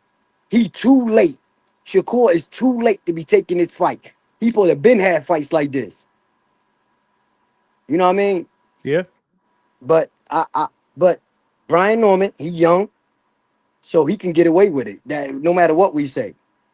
Like right now, if Abdullah Mason fight a stone cold bum, no matter what they say, he can do it. The man only 21. He can do that right now. So us as boxing fans, we know it. But my fight, what I would love to see for Brian Norman, and I think he'll be tested, and I think he'll win. I think he'll win by knockout too. Like it's kind of been. I would That's love to what's see up. that. That's what's up, man. No, I love it, man. Bro, you got to keep calling, man. I be in your chat. I just every time I catch you live, I'm always in the middle of something. But don't get it messed up between like you, two-tone boxing voice. Like I fell back from a lot of channels because it's really emotional out here, man. And there's not too many channels out here like you, two-tone. Like I give Manager Marty his props too, because the topics that people stay on, you know, everybody, a lot of people is so emotional attached to these fighters that you can't say nothing nowadays. You can't keep it real. Over here, You you can't can come and speak your say, opinions here. You can speak your mind. yeah, We I not know, I arguing no, with I'm callers. always We not no, I'm in your cursing. chat. Yeah, I'll be in your chat, even if I don't catch you live, man. I like your show. I like your show. I like the way I like the topics. And not just the topics. I like people that use their brain, common sense. Like just regular common sense. I never heard you like, of course, we all defend like Frank Martin. I ain't gonna front. I really believe he the dark horse at 140. yeah. You're gonna have your And your loyalty and your favorites yeah, and stuff. But we but try to keep it as real as possible. I never hear you be like, or like you and a couple other people. And I'm saying that because I'm on your channel right now. Like I just never hear like like emotionally attached. And I think that's what boxing is dying from. It's not dying the fights that we getting. It's dying these fans. These fans, they messing boxing up because they messing with these boxing. Look at come on, look at Bill. Bill makes sure he go on every channel, and then and the ones that he don't like, the way he talk, you can see it. Like, and then when I just don't like if you gonna come over here and you gonna hold your ground, at least if I ask you a question, just answer the question. I ain't ask you to walk me down the block. I ain't ask you to. They got a call. Can you hear me? Yeah, I can hear you. Man, I was trying to talk for like 5 minutes. Switch it Oh, back. nah, I wasn't hearing you trying to talk, but I can hear you now. Carl, are you still there? You did you tap out? Shout 'Cause out to Carl, man, I who was got the first time questions. caller. I got questions. Yeah, Carl, you there? Before I don't want to remove him because you know I wanted to let him cook there. He But might not yeah, even I know. think He's probably still going because then that boy ain't take no damn second to breathe. But it's something he said that really, this is what really ticks me off.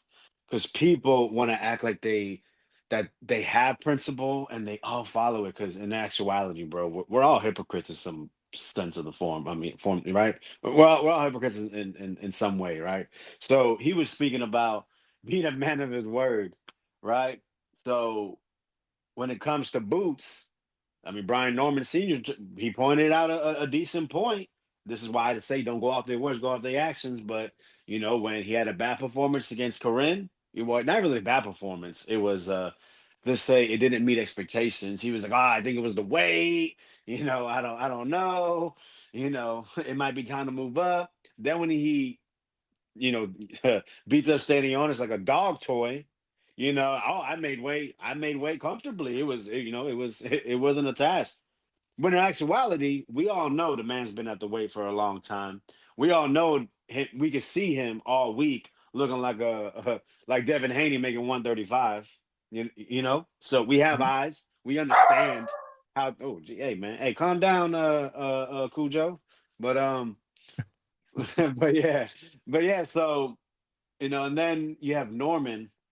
I hate to bring this up, but I mean to be having a fight allegedly on contract, to know your hand is hurt, and to still try to make a deal allegedly to play along. That's nasty too. It goes on both sides.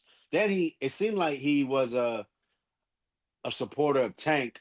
This man Tank said he had a list, and then when we asked about all the, when the interview asked about all the names, it was all the names we wanted to hear. And now he's fighting Lamont Roach back to back. So, let's be careful. These guys, they say a lot of things. You say, let's hold them to the fire. But when it's your guy, well, the promoters, or he wanted to take care of this first, or well, that's someone from the amp. It's always an excuse. So let's cut this shit out, bro. I always tell anyone how to listen. I don't give a fuck what you say when it comes to what you want to do. You got to show me. You can tell me you could beat me up. You can tell me you could knock out that dude. When we get in the ring, show me. Because if you don't show me, you're gonna be a lie to me forever. Yeah, man, a lot to like there, man. I get what you're saying. I totally get it. And the whole Brian Norman stuff too, what you said with the negotiation in the hurt hand, that makes sense. I even questioned that. I'm like, well, why are we negotiating if the fight was never gonna happen? I mean, they my peoples, but you question the timing and stuff and the way, but that's negotiations, right? That's how that goes. I still think that fight just at that point in time last year wasn't meant to be. And I'm starting, and this is my mentality now, because again, I'm thinking that it's not going to be meant to be until maybe next year. And then if it does happen, it'll move to 154. Let me make it clear. I'm not shitting on Boots moving up if in all due reality, physically, it's hard for him to make the weight. Definitely move up. You want to make sure that you put yourself in a position that you're fighting at a weight that you're not only comfortable with, but you're healthy making, because that's going to make for better fights. So I'm not knocking that. Do I think that fighters purposely are scared of other fighters or duck other fighters? No, I don't. I think fighters want to fight each other. They're not scared of each other, and they're not ducking each other. But the business side of it, right?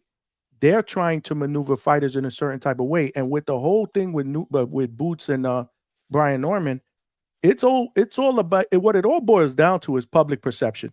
And to me, the reason why people are screaming the whole duck word is because of the timing of it.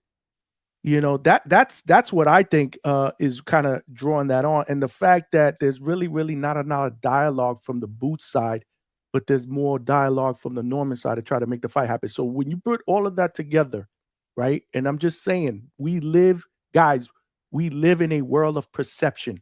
Whether you want to believe that or not, this is a world of perception. And if it's out there, especially with social media, people are going to run with it. So that's why the perception is that the whole thing is going back and forth with the ducking part. But honestly, I don't feel that it's meant to be right now. And that's okay. I've come to reality to think it's okay, because Brian Norman Jr. is 24 years old. Boots is up to 154. Brian Norman Jr. has a lot of good fights at 147 that we've been talking about for hours.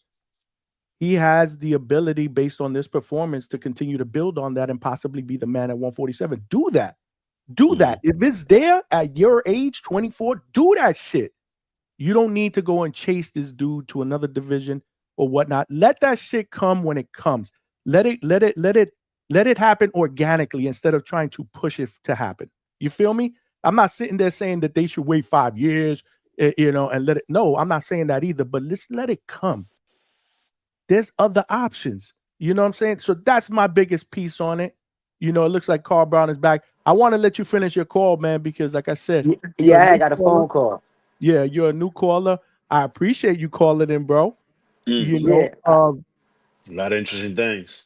Yeah, Man. Yeah. Yeah, I'm gonna try to like catch you live. Like I said, even if I don't catch you live, like you can look at the comments. I'm always I'm always putting in the, well, with your channel, I don't really have to write too much in the comment, because like I said, common sense is just, what I mean, just it's there. And I ain't gonna front. Your fan base over here, bro, is real. I look at a lot of comments, and something you can see. You can see how a channel is by look at the comments first. Cause sometimes I do that. Like, just go. Let me go see what everybody talk about in the comments. and then I look at the video. But you already, I know you. Once I seen you on the Boxing Voice, and then I seen you make your own channel. I'm like, oh snap, because that's how when I first seen your channel, I was like, oh, this the dude from the Boxing Voice. Word. That's how I introduced. But then ever since then, no lie, I've been following you like, yeah. But what I forgot, I did forget one name. That's why I jumped back on too. And plus, I wanted to, at least be out on a proper note. But Karen, Karen, just because, you know what I mean? Like I don't see Karen beating what's called it, but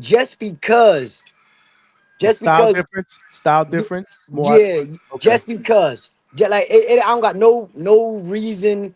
I don't got no extra reason why I want to see it other than just because.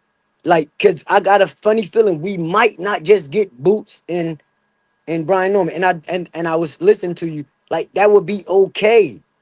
That will be okay. Brian Norman is 24, Boots is 29. They really is on two different sides. Like, you know what I'm talking about? Like, Boots needed to move on. Cause staying at 147 for this long, like, it ain't good for no boxer. You know what I mean? I was mad at Keyshawn. Cause Keyshawn, be for real, you didn't give us no warnings, no nothing. And I felt like he was scared of Edward Della Santo Power. Not scared, but just wary. I think he was wary of it. Like, so I think Boots seen in us as fans, we seen enough of stuff like that happen that these boxers supposed to wake up. Don't wait till you I got one more fight at 147, and then that's when I'm going to move up the next fight after I get my head knocked into a poke. Like, nah, man, no. If you feel, and I respect that. If you feel like you can't make the weight, I'm one of those fans. I'm going to understand every time. I'm not going to criticize none of them. I don't care if it was against my favorite fighter. If you can't make the weight, nah, it's too many other fighters out here that I know for sure that they can match up with, and I'm still going to get the same feeling, same result. Like, I I feel was, you. yeah, and I was the first one to say, and I know a lot of people going to give me criticism for this, but I was the first one to say that Frank Martin was the last hope of somebody knocking Gervonta Davis out at 135. Like, The I'm just last saying, hope. Come I'm talking on, about man. knocking him out. I didn't say he can't lose. I didn't say he can't lose, but knocking him out, like, I know people want to say I'm saying it because Frank Martin is my guy, but I wish people would have seen like me. My girl will tell you, I was walking away from the TV that I didn't want to see none of them get knocked out, but I knew somebody was gonna get knocked out. And I kept on saying, I feel like the combination of skills, power, and technique. I think Frank Martin was the last one at 135 that could. I'm talking about like really sleep tank. Like, I ain't trying to shit on nobody else. I just think the other ones just not mentally there enough to be in a fight with him. That Roach fight, that was the best we gonna see Roach. Tank gotta show us that is levels to this. Roach don't gotta show us nothing no more. Who has Frank slept? No, I'm just. Oh, you said who had Frank slept? Slept, yeah. I mean, he did do Michelle Rivera. He did him. He ain't sleeping, but he did him bad. Okay. But he Right. did. What's the other guy that Rolly fought? Marinas. But yeah, I mean, even though that was a late replay, but Frank was Was stepping on a a lot of people TKO. his way. Like, we got to put in perspective, but a lot of people ain't gonna put this in perspective. That Frank started boxing late, got into boxing late, and was stepping on a lot of things in his way. Like, it's not too many 135 pounders that I would have picked above Frank Martin. So that's why, you know what I mean? I've been saying, like, and then I seen that Frank. Damn, it's crazy because I seen it like a round before Tank knocked him out. Frank got to get in the gym and he got to get some more skills Right. because Tank made him one dimensional. Tank made him rely on. I hope I land this power shot like he trying to land, but Tank was comfortable. But I can't say that Frank Martin knocked out too many people. But I truly believe that Frank about to have boxing world upside down at 140. I'm dead ass. Like I could be 100% wrong, but I think at 140 it's gonna take a like Gary Antoine Russell to bring like we gonna get a fight that we thought we didn't know. I mean we gonna get a fight. We gonna love a fight that we didn't know that we was gonna love, and I think it's gonna be Antoine Russell and Frank Martin. I'm just saying I could be wrong though, but that's what I think. Let That's me what's let up. me I wanna say you made a really good point with how Norman's been fighting similar styles, and we see what he's doing, right? I mean, he's sharp shooting and stopping them. And I think the Korean would be great. A great different style. Also it's also to compare the boots, which people are gonna do for the rest of their careers until they clash. And he's Right. ranked high as well. And I think Corinne showed he's a quality fighter. But there was something that you had got a call and I was speaking about, and I was trying to get my audio right. But you were talking about holding people to their word. But I mean, the thing is, when you talk about Boots has said he wanted to undispute 147. He's been saying it over and over and over again. And then after he fought Stanionis, he said he made the weight comfortable. And then now, as soon as we get to Norman Fight Week, which when we talk about more words, the promoter, Norman's team, I told Boots' team, let us get through this fight. Then they announced they're moving up because of what the doctor said. But then again, like I said, we were talking about holding people to their words. So you can't really hold people to their word because people are gonna say whatever they want to say in the moment. You talk about Tank. Tank had this list. All the fighters you want to hear, Shakur, Haney, he even said he'll fight Ryan again, blah, blah, blah. But yet now he's in back-to-back fights with Roach, and Roach is never mentioned to be on his quote-unquote list. So when we talk about holding people accountable, I mean, I think it's impossible because it's about action. Your words don't mean shit.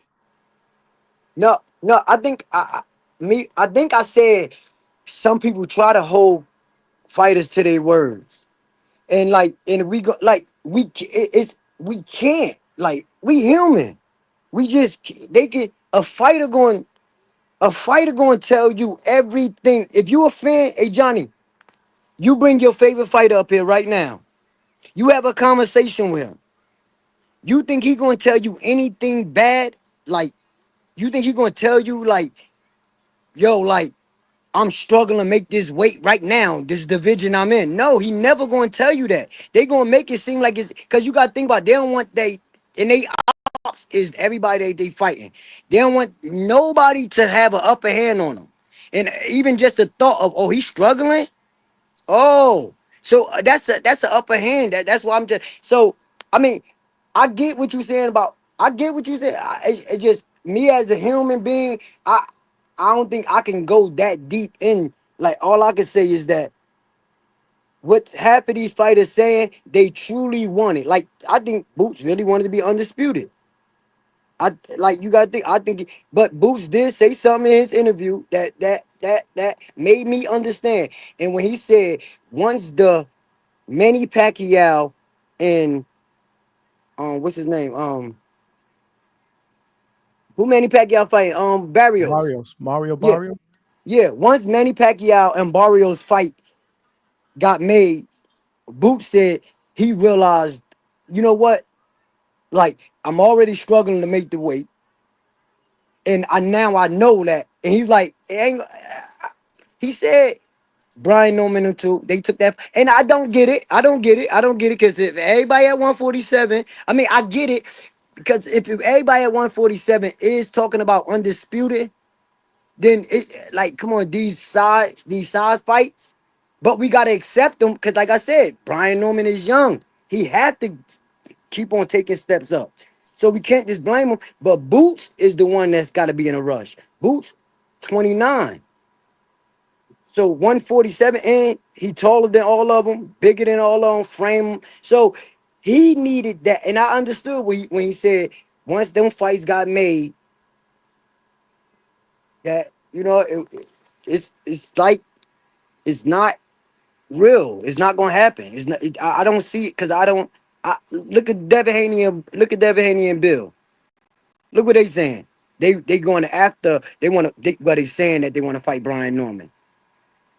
That'd be another monkey wrench. You think Brian Norman wouldn't take that fight before he take the Boots fight just to shut Bill up? Like, I think he will. And not saying he's scared of Boots, but I just think that he will take that Devin Haney fight before he take a Boots fight. Unless, like, like they getting that Terrence Crawford and Earl Spence type money. And I really think that's how they thinking. But Bill messing with Brian Norman head right now. I don't think Bill want to fight. I really don't think Bill want to fight. I think that Bill just put himself in something. Like, I think we could have had the Boots fight, but I think everything played its part. Manny Pacquiao, Manny Pacquiao, Barrios about to fight. That, oh man, by the time they win, boom, they're gonna be the end of the year, and then they gonna be like, I want to tune up. And then you gotta think, that just us boxing fans, we know what's coming next. I doubt that them two was gonna fight next. If it didn't get signed, it just wasn't gonna happen. And I understand. But like we said, it's too much boxing out here for us to be talking about this person gotta fight this person. It's too many boxing fans. It's too many boxers out here in a lot of divisions. We don't have to tie two champions or two fighters to each other. All these fights about to be great. Yeah, man. There's a lot of options, brother. Definitely a lot of options, man. Yeah. But yeah, Yeah, I just bro. wanted to, I just wanted to, and plus I wanted to do a proper, peace out. Like I had got a phone call, but I definitely do respect the channel, and to all real boxing fans, I ain't got to say no names. Like everybody know who they is. So to all real boxing fans, not emotional support fans, like salute. Like, and I hope everybody just using their brain. If you're not, then I understand. It is size of the streets. It's real and then it's fake. Nothing in Right. between. Yo, you welcome back, brother. You family, bro. Thank you for supporting the channel, bro, and keep calling in, man. I You do live already. in the evening, bro. I do interviews. I do it all, bro. No, I see you. I'm telling you. I see it. I see you. I see you, man. I see you, man. For real. I want, like, right now. I got time. You know what I mean?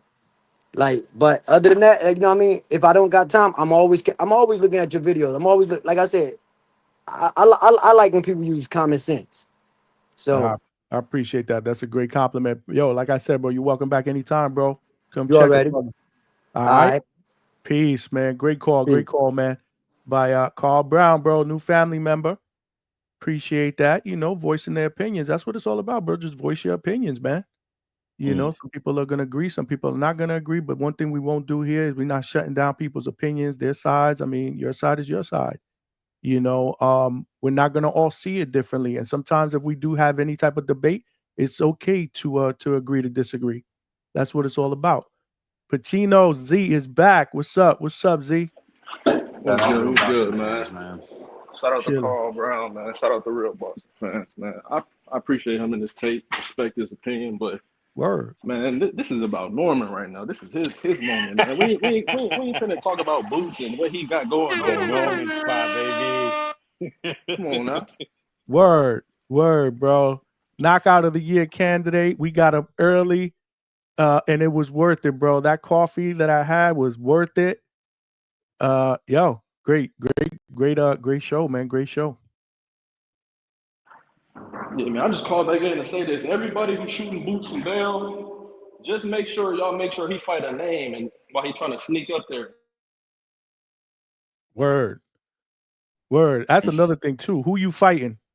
Because again, you turned down the Virgil fight, which I was okay with that, especially after he said, I want to stay in 147 and go undisputed.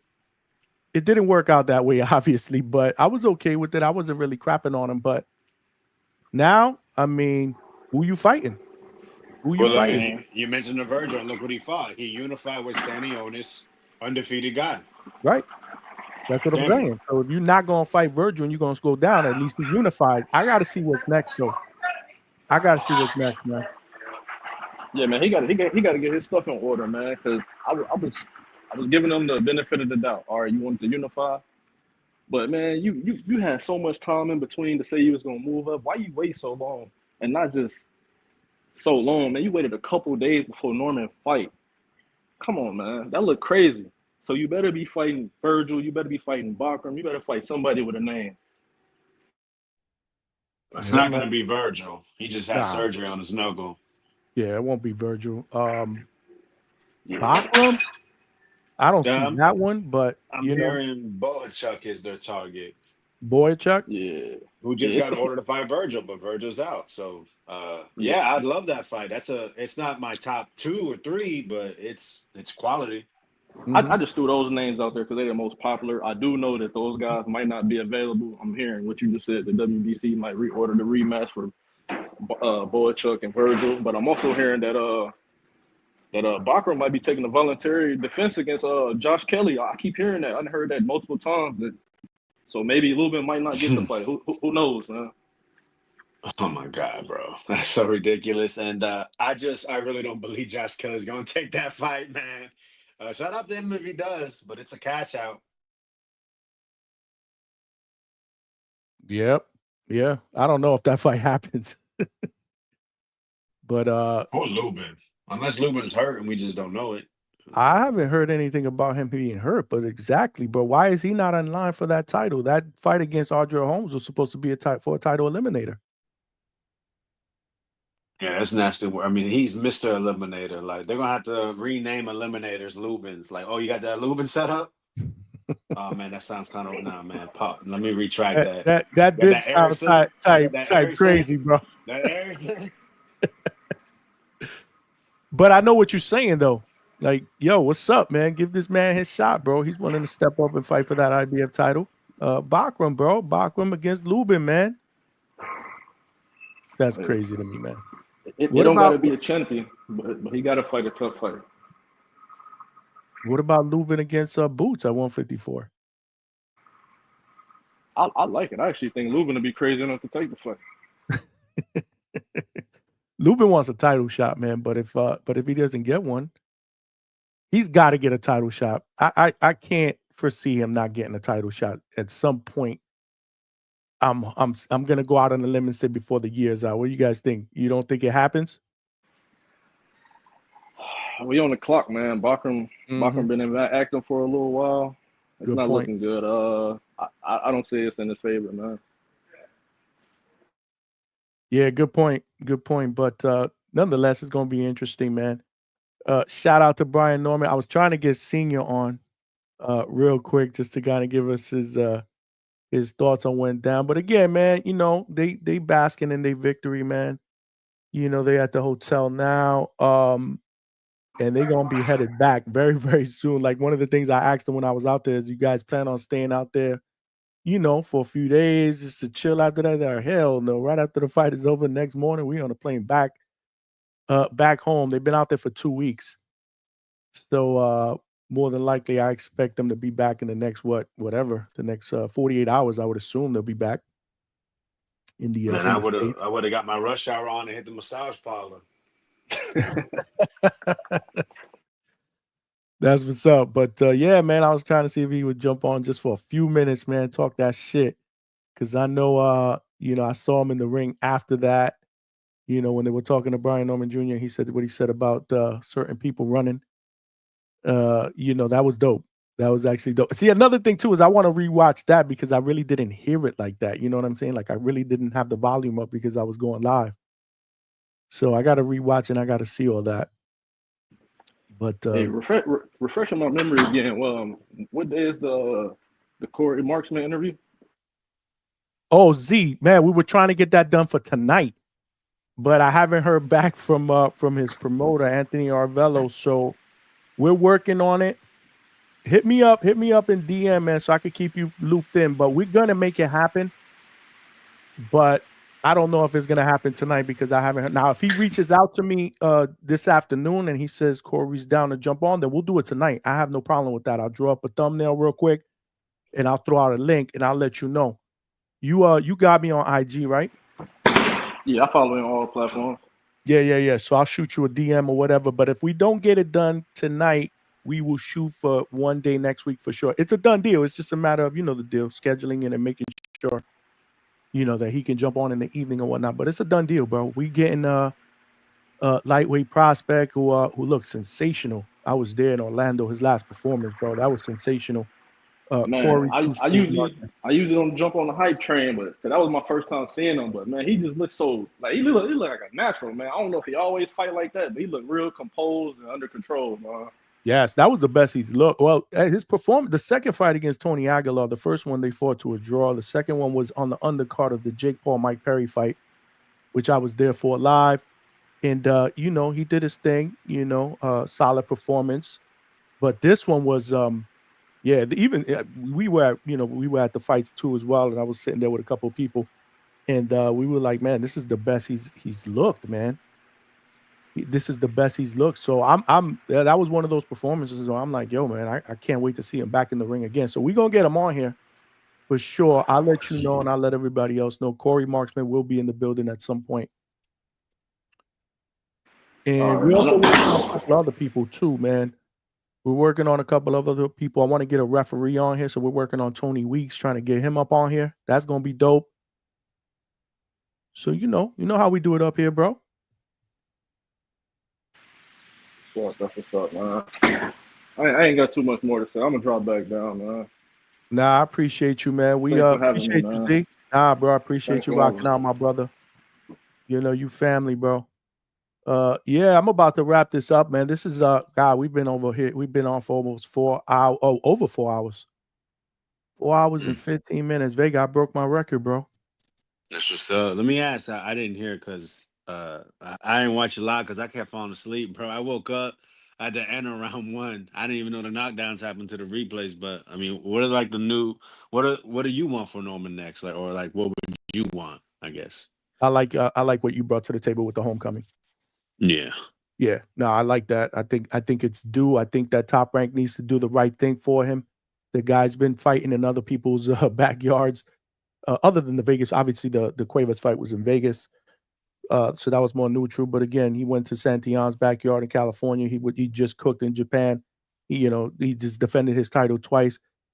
Come on, man, get this guy a homecoming fight, bro.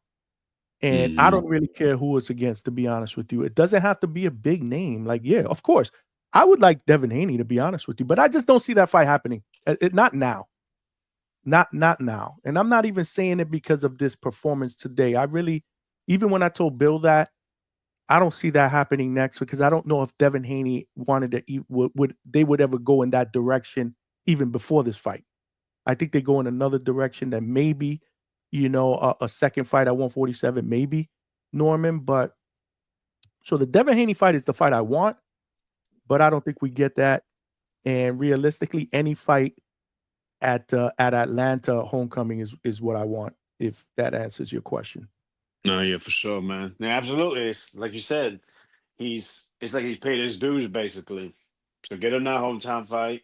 I mean, if it's a layup, it's a layup. People are gonna talk shit regardless. But he deserves that opportunity to build his brand, which all the other fighters do. And I mean, does it really matter in the X's and O's? No, it doesn't. But in professional boxing, if you actually talk to these guys, they tell you if you don't sell tickets, they don't really fuck with you in the game. And he deserves that opportunity to prove it. Yeah, let's see, man. I think Atlanta will come out for him again, man. He's a hard guy to root against, man, because he just lost. He just wants to fight. He wants to be great. There's a quiet confidence about him, a quiet cockiness that I just think it resonates. It sells, And if you're gonna be sparking people out, that's icing on the cake. That's icing on the cake. So yeah, get this man his homecoming. Obviously, it's better for me too because I do want to hit up his next fight, and I'm travel to Japan, Saudi Arabia. I'm like, God, bro, fight in the States, my man. We need to see you on a Saturday night. No offense, I love getting up. Well, I didn't love getting up early, but I got up early. We toughed it out. Thank you to the coffee. Thank you to the chat and the viewers, man, for keeping me company, and obviously the panel members that all joined up. But I like to see fights on a Friday and Saturday night, bro. That's just me. I'll get my beers going, and I sit back and I enjoy watching boxing, man. That's just me. I don't like this during the day shit, man. It's just not for me. Yeah, now it kind of throws your whole day off, honestly. Oh, for sure. For sure. And I want to do a show tonight. I'm trying to see, like I said, if I can pull up, get Corey Marksman to pull up so we can interview him and then take some calls. But we'll work on it. But we still want to do a show tonight. I just want to let the viewers know real quick. Again, there have been a lot of people asking me what's going on. Where can I get a T-shirt, Hangout Spot T-shirt? I'm sharing my screen right now. I put the link in the chat. Check it out. I got T-shirts, Hangout Spot T-shirts, and I got hoodies for sale now. If you guys want to buy one and support, as you can see, the T-shirts, I got a ton of different colors, all sizes, bro. You can get a T-shirt for under $30, and I got hoodies, for under $50. Again, colors, sizes. I also got male and female cuts as well. As you can see, you could get different colors, and obviously it helps me grow and just your way to help support the channel, man. We're trying to do some big things here. We're trying to take this channel to the next level. So I'm going to throw the link is pinned to the chat. If you guys want to support, man, and get a T-shirt or a hoodie, I would definitely appreciate it. But speaking of support, man, I appreciate everybody has supported not just the show, man, but have provided some donations and super chats, bro. Every penny counts, man. We putting in that work because this is work. Even though I enjoy doing it, man, I love it. I could do this shit all day, but it is work. And thank you for the cash apps as well today. This was a popping show. We got to do this more often, bro. We got to do this more often. What you think, Vega? No, not the Thursday morning fights. Absolutely not. But yeah, man, live fight chats, they can be cool. Having people jump on, man. Just speaking boxing, bro. I mean, I do it literally all day when I'm not at work. Like my girl hates it, so man, it's always good to do it with like-minded people. Yeah, no, for sure, man. Any last minute thoughts before we wrap it up? We are gonna be, like I said, man. Hopefully, you guys will jump on tonight. I think we're gonna go live again tonight, normal time, 9 p.m. Eastern Standard Time, unless something drastic happens. I don't know what's up with Ness. I don't know if he's doing an evening show. I think he's doing the graduation thing, right? So from what I gathered is he won't be back till Saturday for the last fight chat. Okay.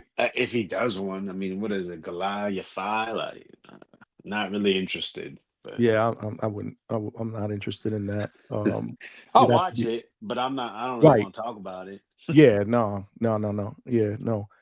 All right, so we'll probably just do our normal Thursday night live tonight, 9 p.m. Eastern Standard Time. We'll figure out what we do tomorrow. Again, if I could get Corey on tonight, we'll get him on. If he says he can jump on tomorrow instead, then maybe we'll just do a show tomorrow. We'll get him to jump on tomorrow night. I got to get him on. I think that's going to be a great interview. He's a really exciting up and coming lightweight fighter who I think everybody and a really, really good interview. Like he's a quiet guy, very, very confident, just a good guy, another good guy. So yeah, we're looking to get him on. Obviously, Z Pacino, that's his dude. So we gotta oblige. But Vega, I appreciate you jumping on, brother. No, for sure, man. Always a pleasure. Shout out the Norman spot, baby. Shout out. Y'all ain't shit, man, for that, but I could get used to it. It's okay. Again, he made me a further believer today. If I would have bet on the money, I would have hit, but I'm not a betting man. I'm not a betting man, but if I would have bet on the money inside 5, I would have won today because I finally got a prediction right. Doesn't happen often, but I got a prediction right. Smash those like button, smash that like button if you guys haven't done so, please, so that we can continue to grow this channel and get it out to other boxing fans. Subscribe, man. We are close. Get me to that next goal, man. 2K sounds like a nice round number. Get me there. If we could get there before the end of the month, I would appreciate it. Tell a friend to subscribe. Attorney Bailey with the $2. Get Norman on tonight, please. That's a good call. Maybe we'll try to get one of them on, one of the Normans on tonight. That's a good call.